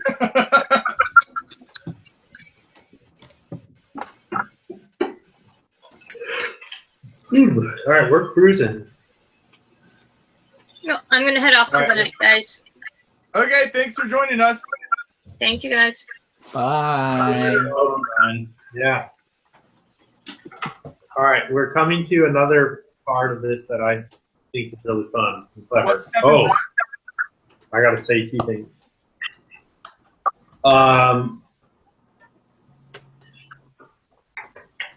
Where do I start? Okay, so we're on step 93. This is another favorite. More favorite. Are you guys on step 93? Are you there? Or? I'm looking at it here, so yeah, go ahead. Okay, so this is like, this was the one part where I had to really match up this curve of that wheel arch, and so it's just a really funny, I played around with a lot of different ways to connect this piece. It's just a really funny connection where I'm using a clip, and then a Technic snap, and then a plate with a Technic hold, just to like snap stuff on at a weird angle and then hold it all together. But what I wanted to say was, I want to shed some insight into the Lego building system. Maybe now, this is something that I only learned a year. Hang on.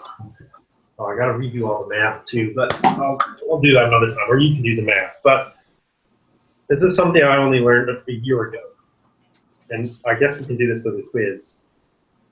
So let's see if anybody knows this. Okay, you see this shape? Yeah. Okay, does anyone know what that curve is? No clue. Anyone want to take a guess? Let's see now. Like, what is, like, I don't even know how to say this. I'm saying it wrong, but like, you know what I'm trying to say? Yeah, I know what you're trying to say. I'm trying to think about what it is. What Like the engineer brain of mine wants to say, like, okay, what's the equation that defines this curve, right? Right. Lost. But that's, I understand it's not, everyone's not going to connect with that. what curve is it? But here, I'm just going to get right down to it, okay? Okay. All of our bows, I'm gonna preach it. Preach it. All right. Here's something that, and now I'll first make myself sound a little stupid because I only learned this a year ago or so. But all of our bows, actually, it was more than a year ago. We're not on the TV anymore. Yeah, whatever. No. All of our bows are actually, they're all a segment of a circle. So whenever you start to line them up and you realize, like, hey, I can almost build a circle with these, that's no accident. So if you look at this piece, the way that all of the bows are made is you come to the back here and you say, on the back, you will, the circle or the arc, an arc is like a section of a circle, right? Right. So on the back, the arc will always be perpendicular to the piece, and then it will just curve down from there. So actually, if you take all our bows, every single one follows this principle. Every piece that has a bow. It's not just some kind of like arbitrary curved shape, which is what I thought it was originally. But what's neat is then, now that you know this is a segment of a circle and you know that it's perpendicular here, then you know you can calculate the radius of the circle. And actually, all of our bows, the radiuses are regular radiuses. So the radius on this bow is not like, it's not something like 6.5 modules or something weird like that. The radius of this bow is actually 10 modules, which is exactly the same radius as this piece. So you'll see when you hold these up to each other like this, these are not just like kind of matching, these are matching exactly. Right. And so this holds true. If you like to do math, which I love to do, and I'm just going to pose that as a little math problem for anyone that wants to have some fun. You can actually go and you can, like, so we also have this bigger bow, the 1x4. You can go and you can calculate all the different radiuses that tie into the different bows, and then you can figure out how to build circles out of all, which is pretty neat. The small bow, the 2x2 bow, the one that we were using on the seats earlier, that one is building for a radius that is 8 modules across. So yeah, it's just super cool. And I have to say about that. I love math.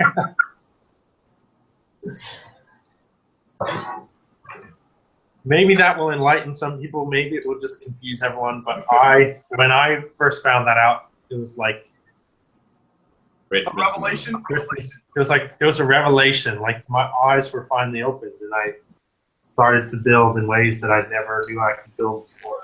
So that is one of the reasons that this piece has the shape that it has. Is that it's very, very much not arbitrary, and that we picked this to be 5 modules out here because it makes sense for the car, but then we can also match up with these bows to kind of build out the wheel arches more than just the one module. So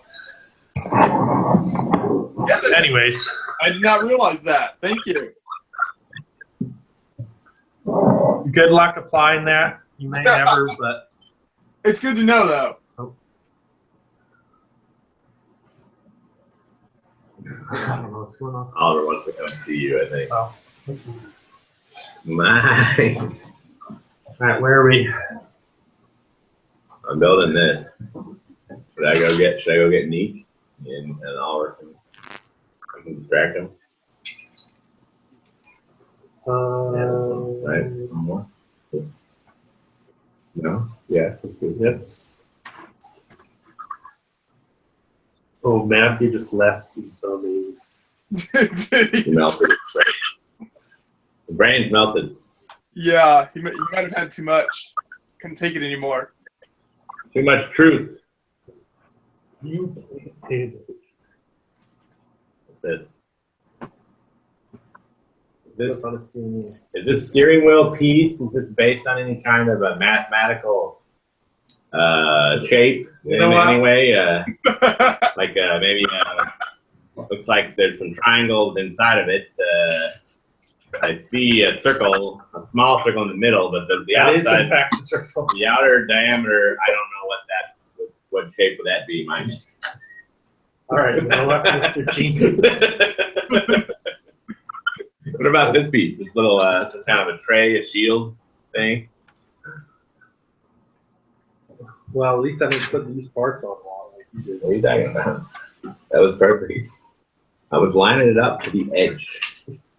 Yeah, this is. Let me enlighten you a little bit. They have to also. No, that's the back. This is the edge. All right. This is another part of this model that I think is fun. We're on step 104 or 103, and it's just like this horrible confusing. Like you build it and you're like, I don't know what I'm looking at. But then you put it on the car and then you just add a couple parts and it all starts to come together. Oh, yeah. That's awesome.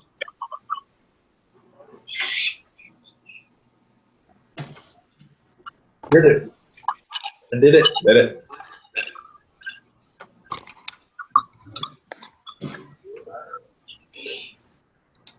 Ooh.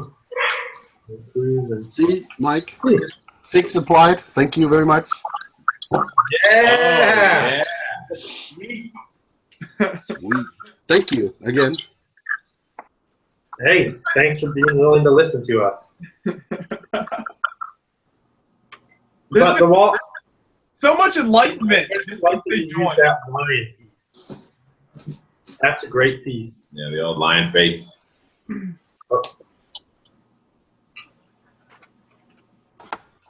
It's clearly one of my favorites for Castle, and I managed to get quite a few of those through the Luckbug program before I got hired in and couldn't participate anymore. But oh yeah, was allowed to run the entire thing instead.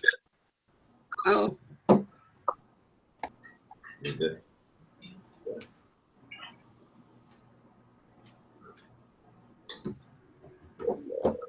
What about this? What? If it's this big. All right, guys, I'm not telling anything interesting anymore. You said you wanted hijinks.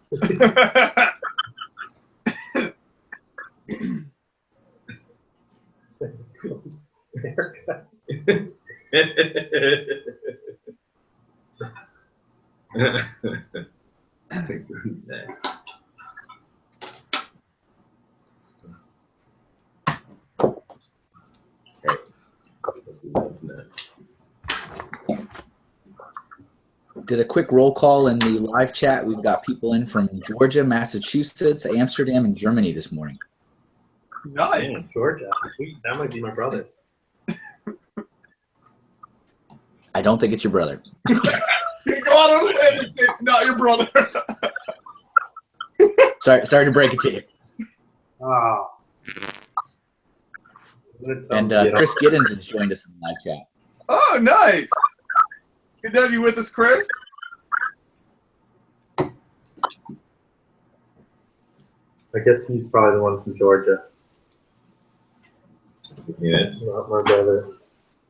Wow.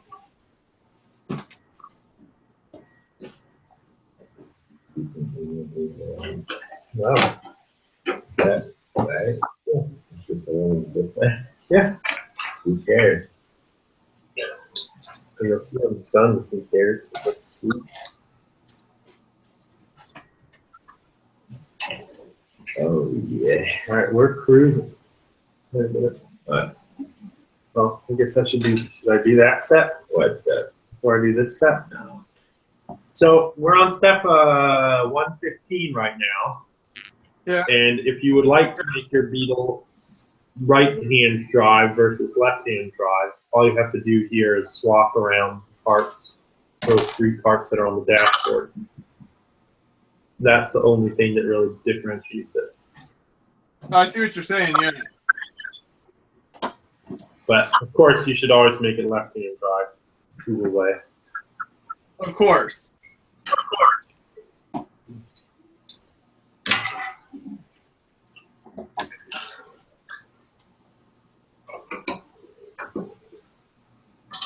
Please go here.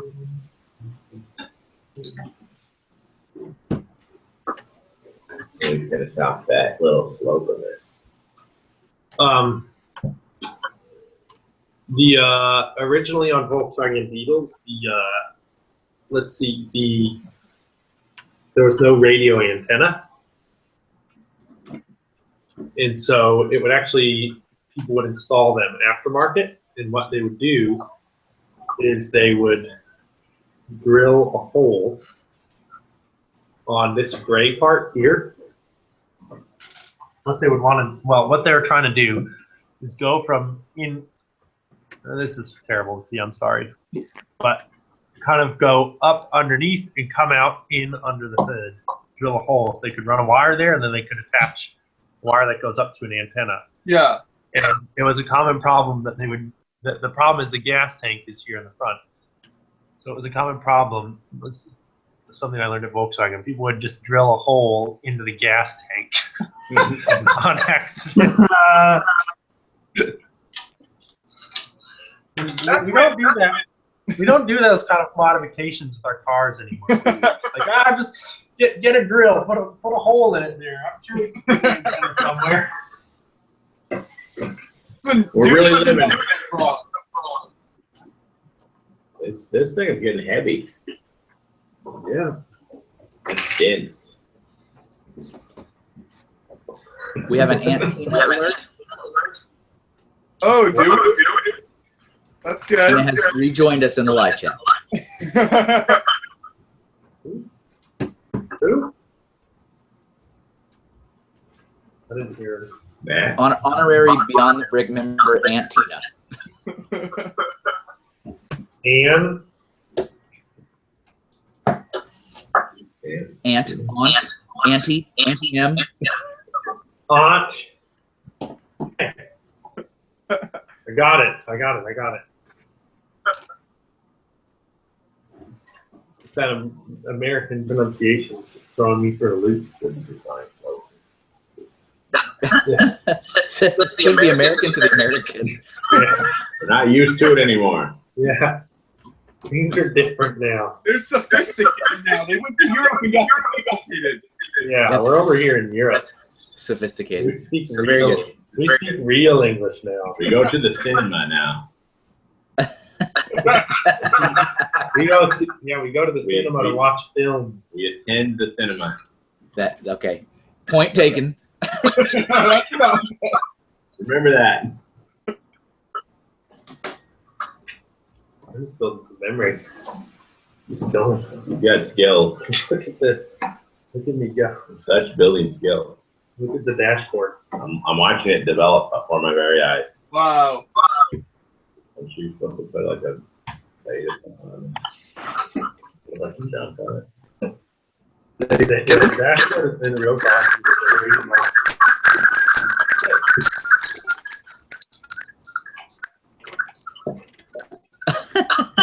Oh yeah. Very nice. I didn't see it. Oh, this I grabbed from the bag. Yeah, but this I did not. Ah. All right, we made another building mistake. Did you forget it on the heirlooms because you were playing with that for so long? Yeah. But you took it. You made your own hijinks that time. Make sure to roll that towel up exactly So like the reason that the seats are were built in that way of kind of, it seems unnecessary to build them sideways like that, but I really wanted to make it so you could tip them backwards and forwards. So that's why we ended up building the seats all sideways and strange. Okay. Yeah, that's interesting. But the only way on the real car to get to the back seat is to tip the front seats forward. So I thought it was pretty important that you could do that. And then you also have that like that storage compartment behind the back seat, which is funny. That's just like hidden way back there.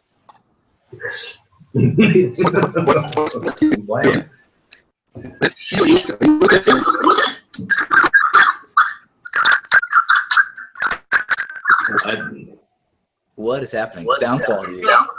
It hit an interesting. I think there's a bird. There's a bird got in somewhere. Tripping. Yeah, Bird is back. Chirp.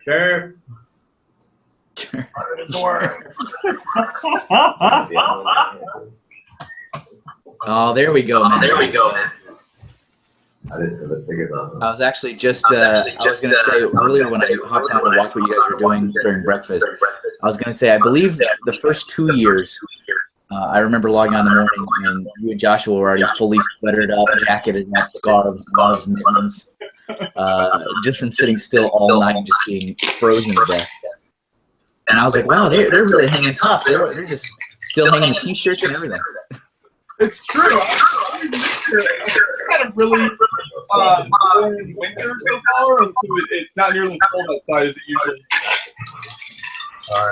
What? Like this. There's a major the live stream going.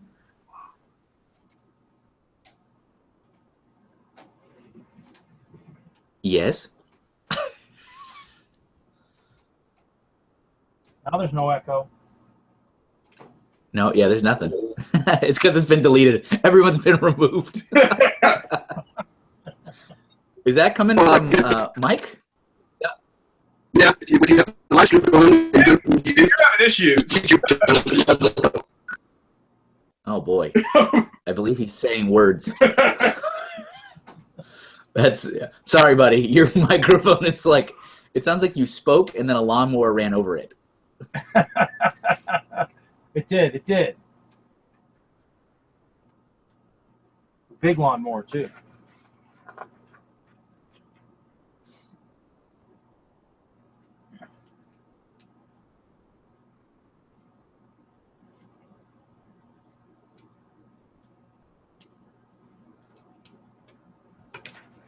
That was a mute sweeping. That was across the whole panel.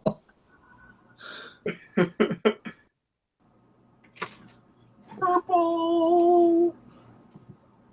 Matthew looks like he's going in cosplay to the new Assassin's Creed movie. Yeah, just jump off some buildings and.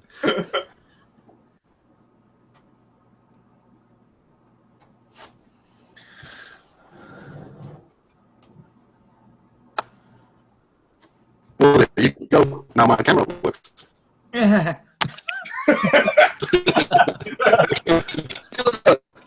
you. My best game. Oh.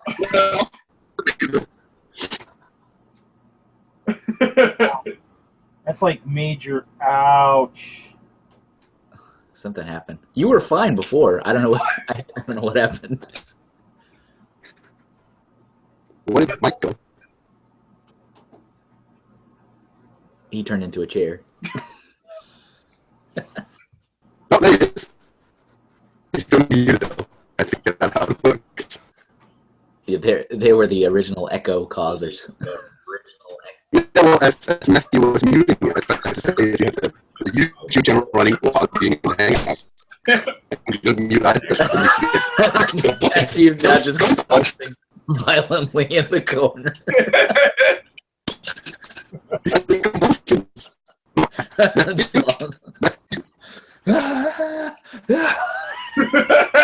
madness. It's all madness. 1 second plus. You might want to bring him to the fan media days. I feel like you're saying words. Kim, I don't know if you can hear us, but it's not getting any better.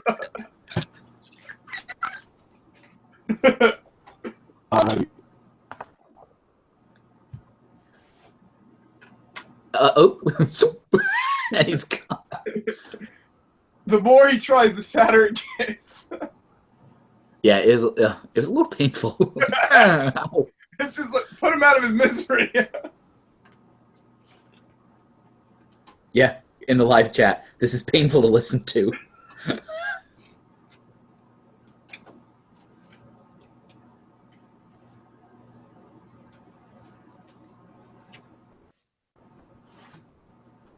Building the Ewok village there, Reed? Yes, I'm doing my own still muted. customizing of the leaves. The green is just too boring for me. We're going to use some purple. So a common practice when building Lego sets. Common. Well, did you see? You liked my snow globe, right? I did. I was really confused though because when I first started watching, I think it was the very first thing I saw when I booted it up, and it was like I made my snow globe and I had all these extra pieces. And you had that whole bag. I'm like, that makes no sense. Mike, I have to say, I love What do you think of my snow, though? the headlight. Like my snow? Using the shield as headlights was really cool. Oh, he has to unmute. Unmute. Is it okay for me to be unmuted, or am I messing everything up? I think you should be fine. Uh-oh.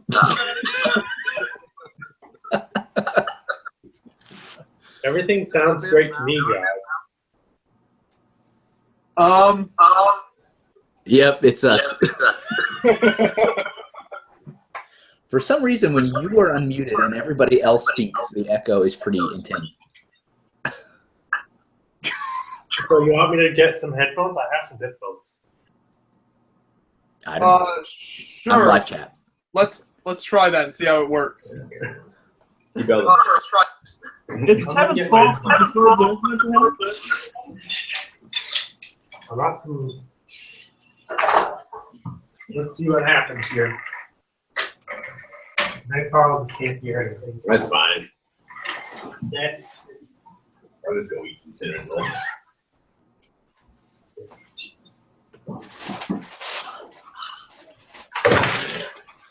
Yeah. I'm trying to pick a car from. Yeah. I just was checking. Can you hear me? Yes. Yes. It's working. I'll It's fire working. myself. It's working, Mike. Sit down.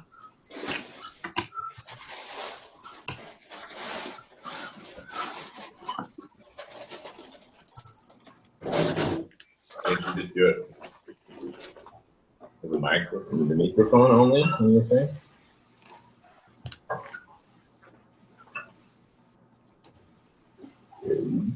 This may cause some trouble here. I'm gonna try. What to put it on one round with a hole?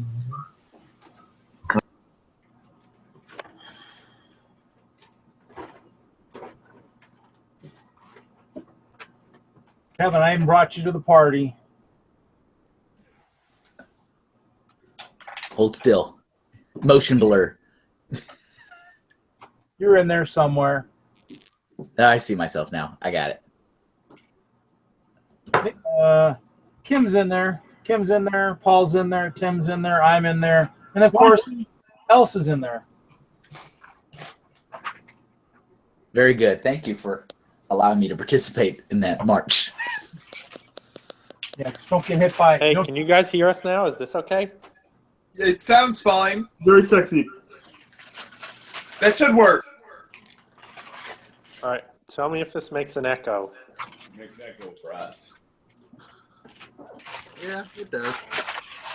It can be okay. Actually, it can return? Yep. Here's what I'm going to try. Yeah. Yeah.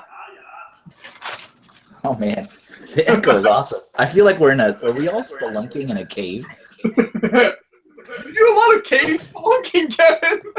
It's usually about the second Saturday of every month. The thing you do so much, you just make references to it. Yeah. Me and Batman.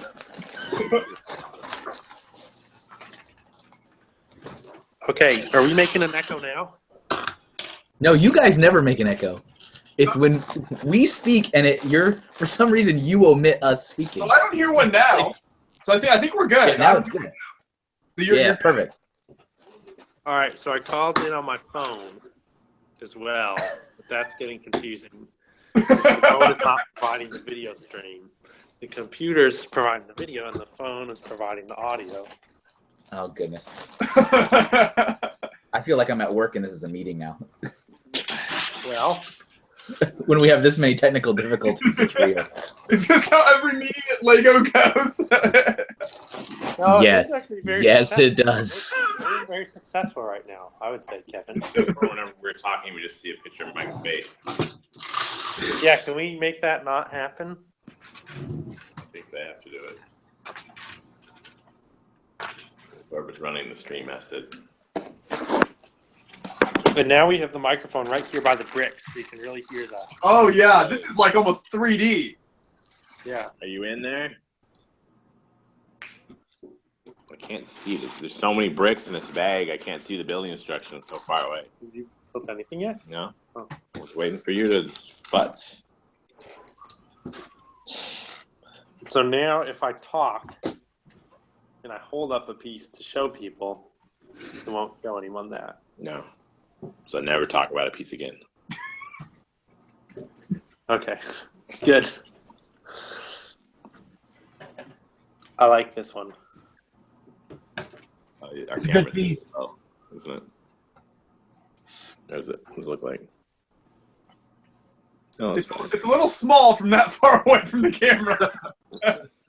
Lean in. Lean in. It's this one right here. It's my favorite. Oh, okay, now. Yes.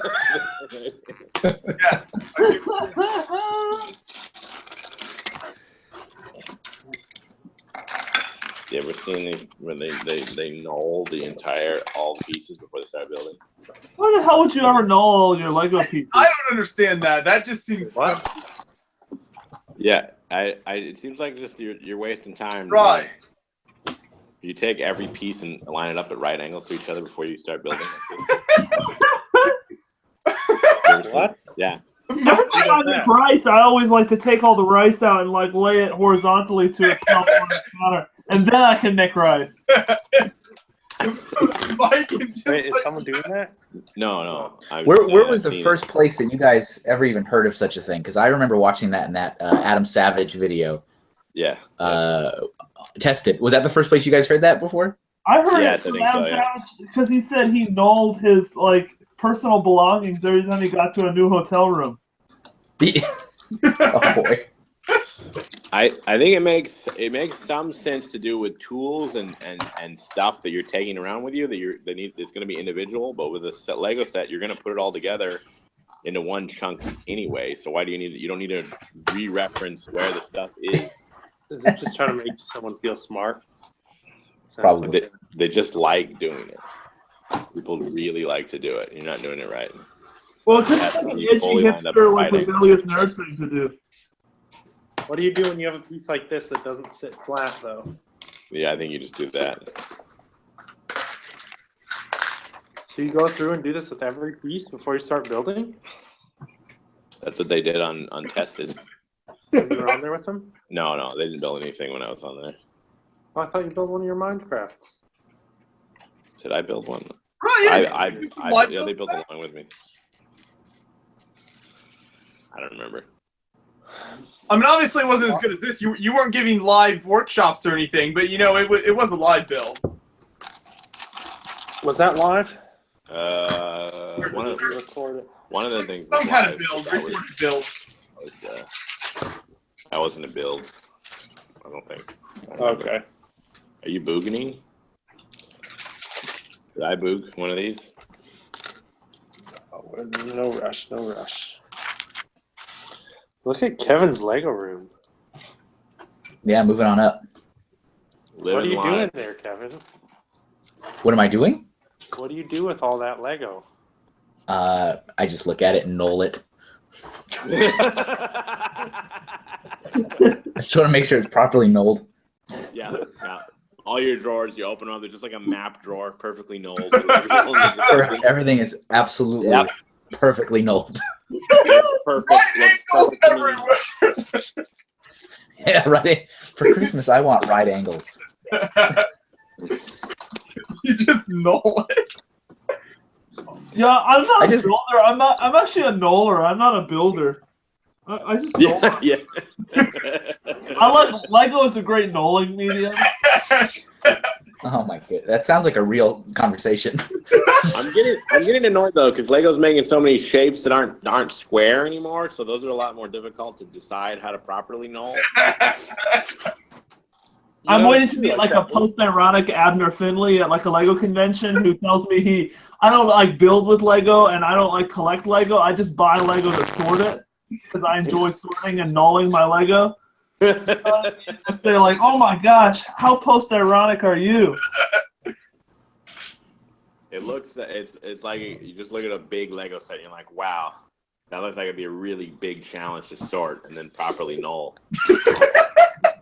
Exactly. Then properly null.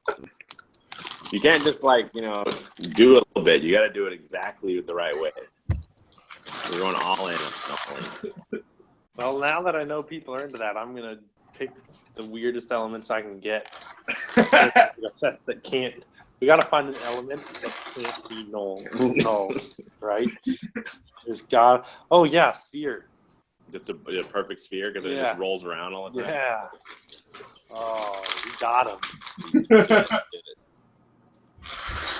All right, guys, I'm gonna leave. Enjoy your last 10 hours of this craziness. Enjoy your last 10 hours. remaining 10 hours. Is that better? Yeah. No, it's true, but it's so funny to hear it. Well, it's been nice having you, Kim. I'm glad you got some tips from the professionals, and we can help you out. Yeah, We're very far away from you. Got your laptop updated too. Yeah, that only took an hour and a half or so. That's pretty awesome. I'll see you all around. Take care. Pleasure. See you, Kim. Bye. Bye. Bye. Nice sticker. What is that for? What? What is that? That's not a sticker. What is that? Hey, wait. So, hold on. Slow down. Hey, guys. Did you just build the? Are you building the doors of the car? Yes. Did you null the pieces first? Okay. Look at step 125. Look at step 125. Yeah, I just did that step. That's great. Okay. Look at how Carl did that step. I did it very strong. Notice anything wrong here?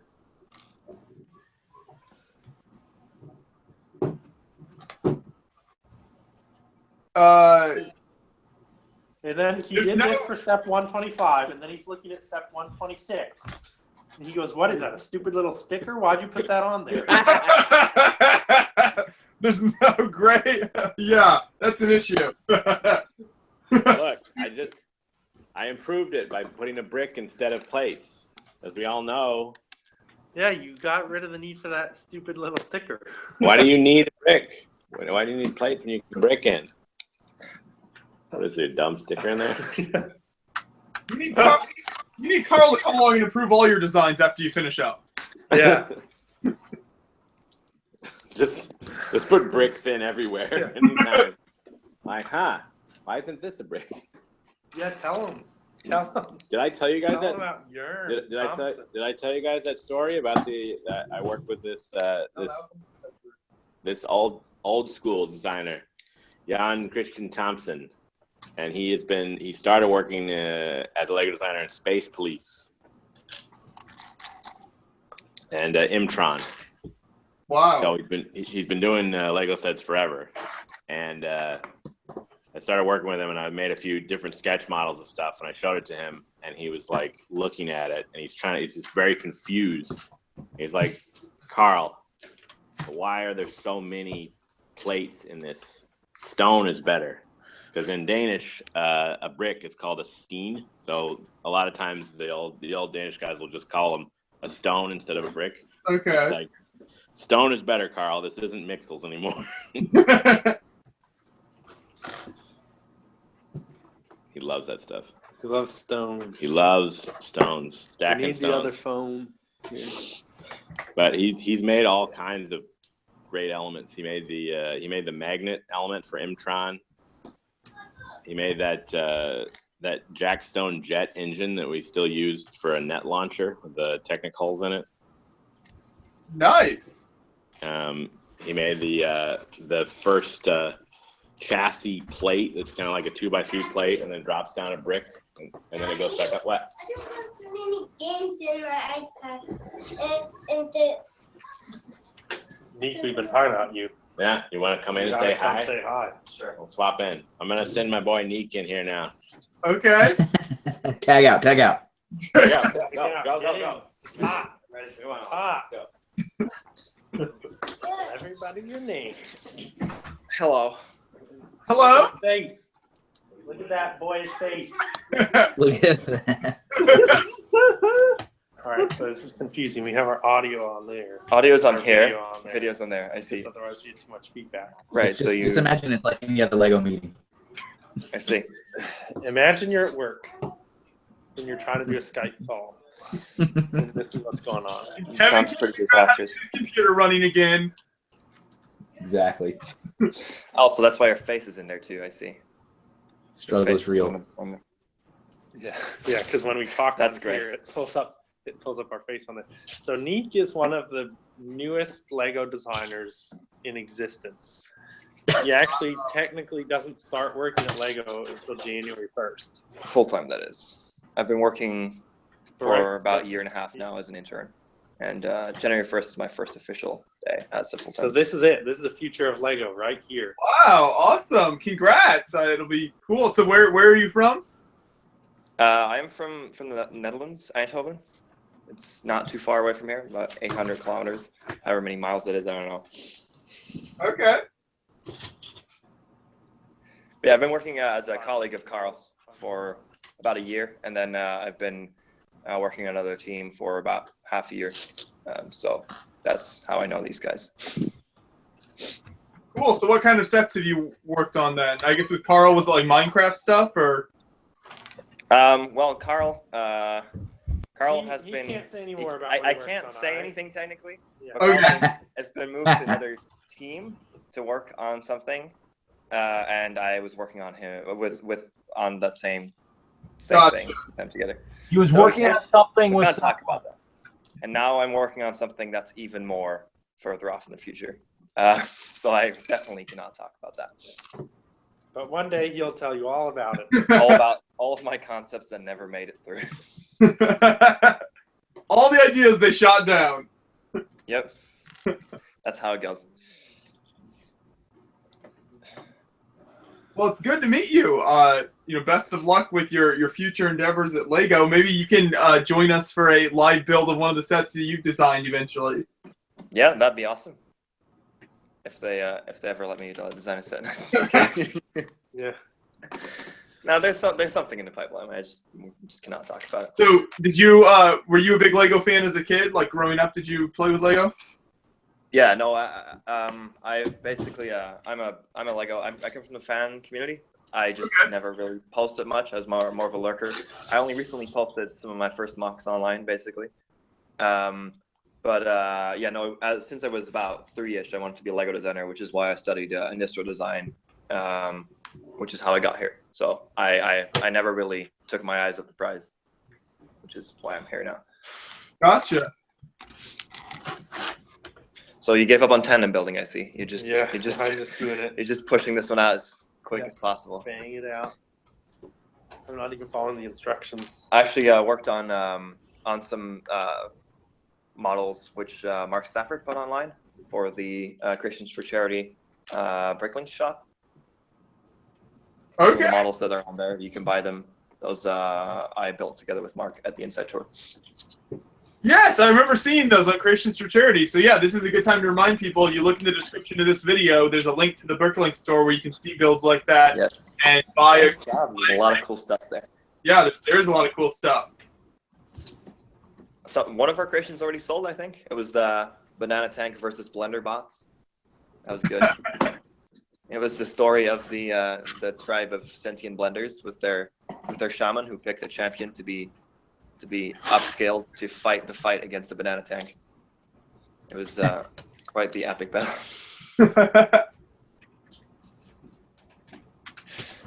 There's some pretty sweet creations on there. Mark did a good job posting them online. I haven't seen any of those. No, they're good. Well, actually, Carl smashed most of them, and we had to rebuild them at the Inside Tour. So I don't know if anyone on the chat has been on the Inside Tour, but this year, Carl and I kind of played host to a couple of them. So if you're ever interested in meeting us in real life, you can come on the Inside Tour, and you'll definitely get to say, you'll meet all of us. And all these hijinks we talk about will come into the real world. Instead of just on your computer screen. Real hijinks. You know, like this mic, why isn't it there in there? I thought it was supposed to be in there. It's an essential piece of the model, Mike. Hang on. Hold on, you can't see it. Oh, good, they're seeing our faces. That's even more essential part of the model. Oh, good. You're getting notifications on your phone? That's Oh, nice. just the chat. No. This is going well. So did Kevin Hinkle show?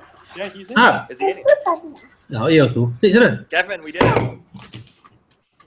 I was about to say, man, you did it. Congratulations.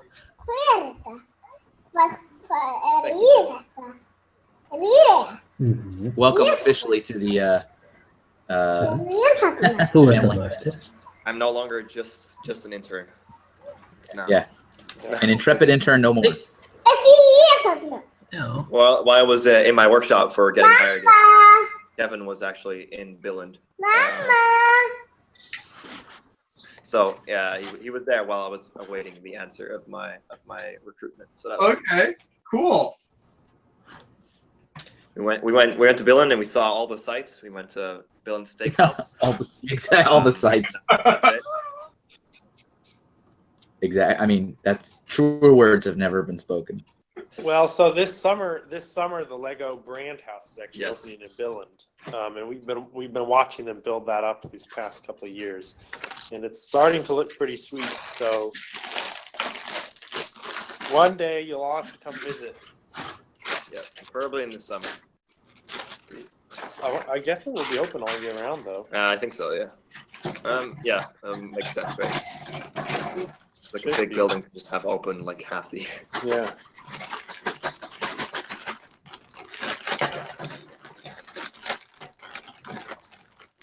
I feel Joshua, like do you know spoilery, if with creations for charity, if people want to just donate money, can they do that, or do you have to purchase a creation? We have a PayPal set up so that people can just donate money if they want to. So if they go to creationsforcharity.org and read the latest announcement posts, then there's a link there to donate.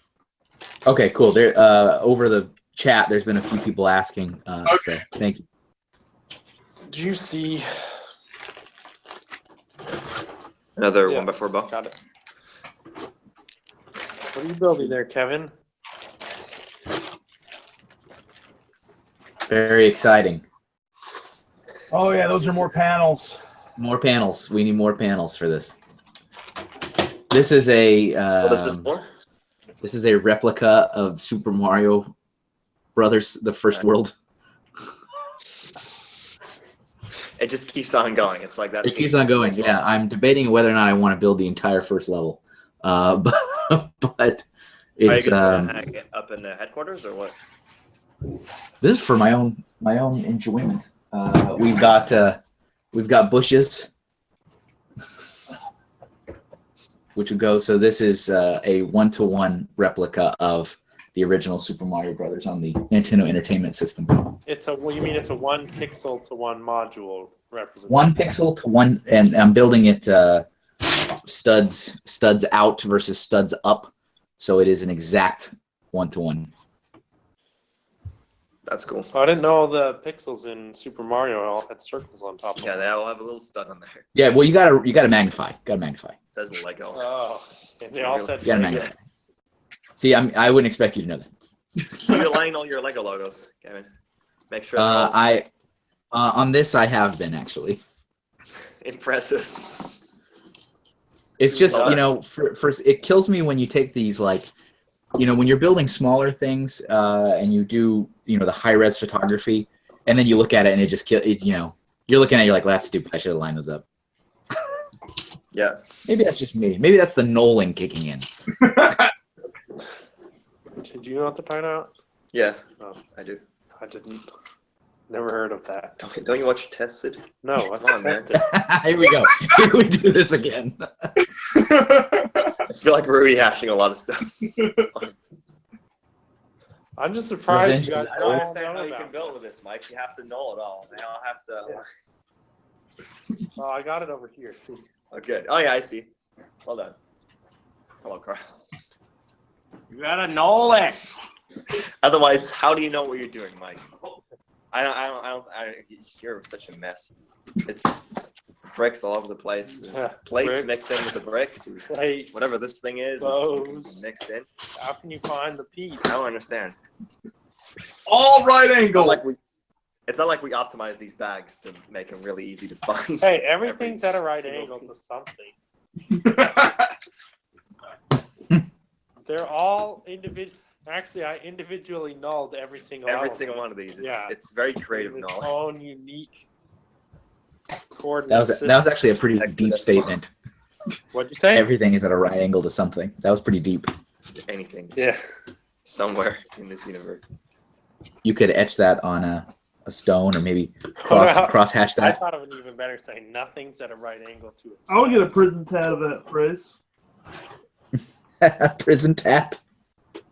Yeah, like with a jerry rig. Tattoo gun. Yeah. Where's No, Carl supposed to be Carl. there? Carl. That's supposed to be Very Carl's. good. Carl's big finale. His big reveal. So do you guys? Maybe I'm spoiling things, but do you guys have any plans for any giveaways this year? I know we had shirts last year. We had minifigs last year. Those were BioWare. Like Beyond the Brick stuff, swag things. Nothing at the moment. Victor hasn't shown up with his equipment to randomly print minifigs like he did last year. I thought he was going to pop in. I remember watching last night after I logged off. I had it streaming, and I thought he was popping in at some point. He popped in, and it was an empty room. Oh, well, that's fantastic. How do you do that? You just turn it on, and you're like, well, that was fun, and then you turn the camera off, and you walk away? It's a skill.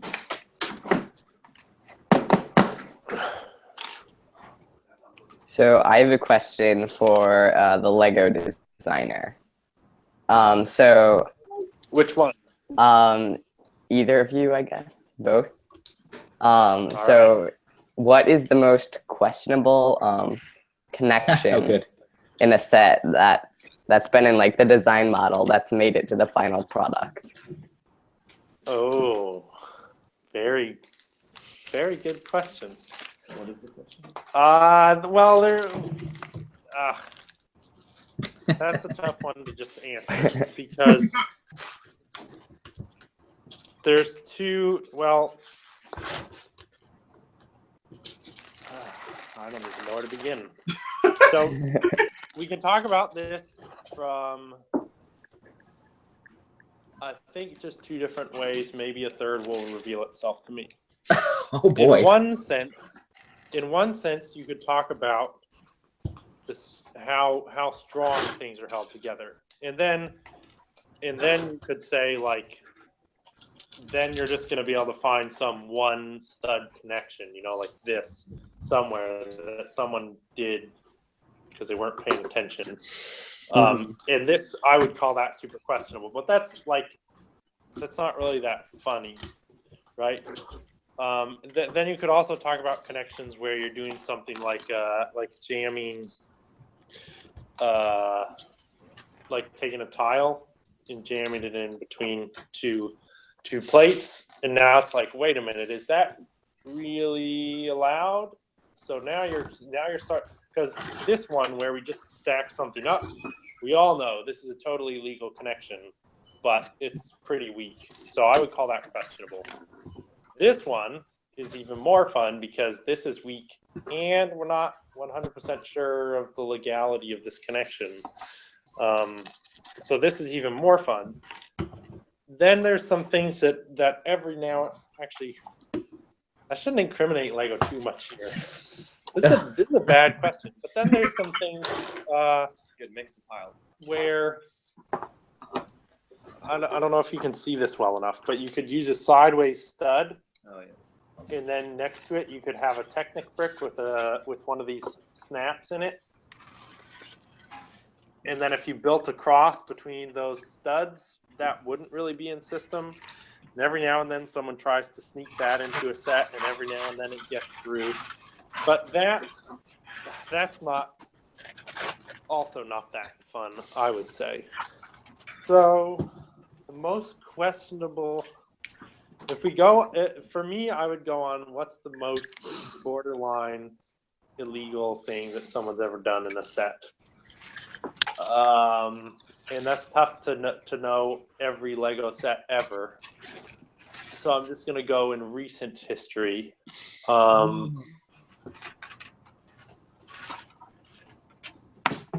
good one, it's not really questionable, but if you've built the Ferris wheel, the Creator Expert Ferris wheel? I know it. I haven't built it though. Okay, so Jamie Berard, he designed that set, and he used a oh yes. Oh yeah, that's actually a good one. He used the Bionicle 6 stud shooter as the bearing element for the whole wheel. I remember that. which there's nothing illegal about, but it's just like, well, that really wasn't the intended use of that part at all. It wasn't? And What? So it was approved and it was fine, but the engineers, they took a long, hard look at that, and they really didn't want them to do it. They're looking at it like, well, when we designed this piece, we never intended anyone to do something like this with it. But technically, I guess it is okay. So I guess, I don't know if you would really call that a questionable connection, but I think that one's really funny. And the best part about that one is, after that, then the engineers put a restriction on that piece and said, you're not allowed to do that anymore, because they thought it was so weird. Yeah, but it clipped together really nicely, though. That's what made it nice. Yeah. It's a very great connection. Now I'm trying to think of others. Ferrari, come on, man. Your own model. That's all legit, though. No, the engine isn't. Oh boy. Are you just gonna mute the mic so you can kick me out and then? From the live chat, Shiloh has joined us from his new home outside of New England. Nice. I will say here, probably in about 10 minutes, just to be safe, we're going to have to shut this hangout down, and then I'll start another one because there's an 8-hour limit, and I don't want to hit the limit and possibly lose everything we've recorded. So, like the next 5 or 10 minutes, we'll have to do it. And then, Mike, if you guys are okay with joining back into the next one, we can finish up here if that's okay with you guys. Yeah, that's fine. We're not done. Is it what? Wait, was that a satisfactory question to the most questionable connection, or? Yeah, it was. That was good. Okay. Thanks. Actually, I'll say one more. So in this one, I'm only bringing up because I've seen a lot of fans talking about it. They've been debating, and I don't know if we've officially responded. Everyone has seen this, I think. Not exactly this one, but oh yeah, the clip in the lean in, everybody. What? Lean in. There you go. You see it? It's putting a tile into a clip, and for the longest time, this was not an okay thing to do, because if you remember our old style 1x1 clips actually, I think we may have talked about this last year because I did it in that blue power jet bill. The old 1x1 clips, they were molded in a different way, and they were way too strong. So when you would do this, you would actually damage the element. But now we've redesigned the clip so that it's actually capable of accepting a plate like this. And, a tile? Yeah, sorry, a tile. So here's something to know, though. For all of those out there that get concerned about, am I building something legally or not? This is okay to do with a tile, but it's not okay to do with a plate. And that's because a plate and a tile are actually not the same thickness. So a tile is made slightly thinner because often what we like to use tiles for is building some kind of a sliding function. So all of our tiles are slightly thinner than a plate, so that if you ever build a function that's sliding on them, it will never be too tall that it'll get jammed in and around stuff. So that's some top secret information for you. It's awesome.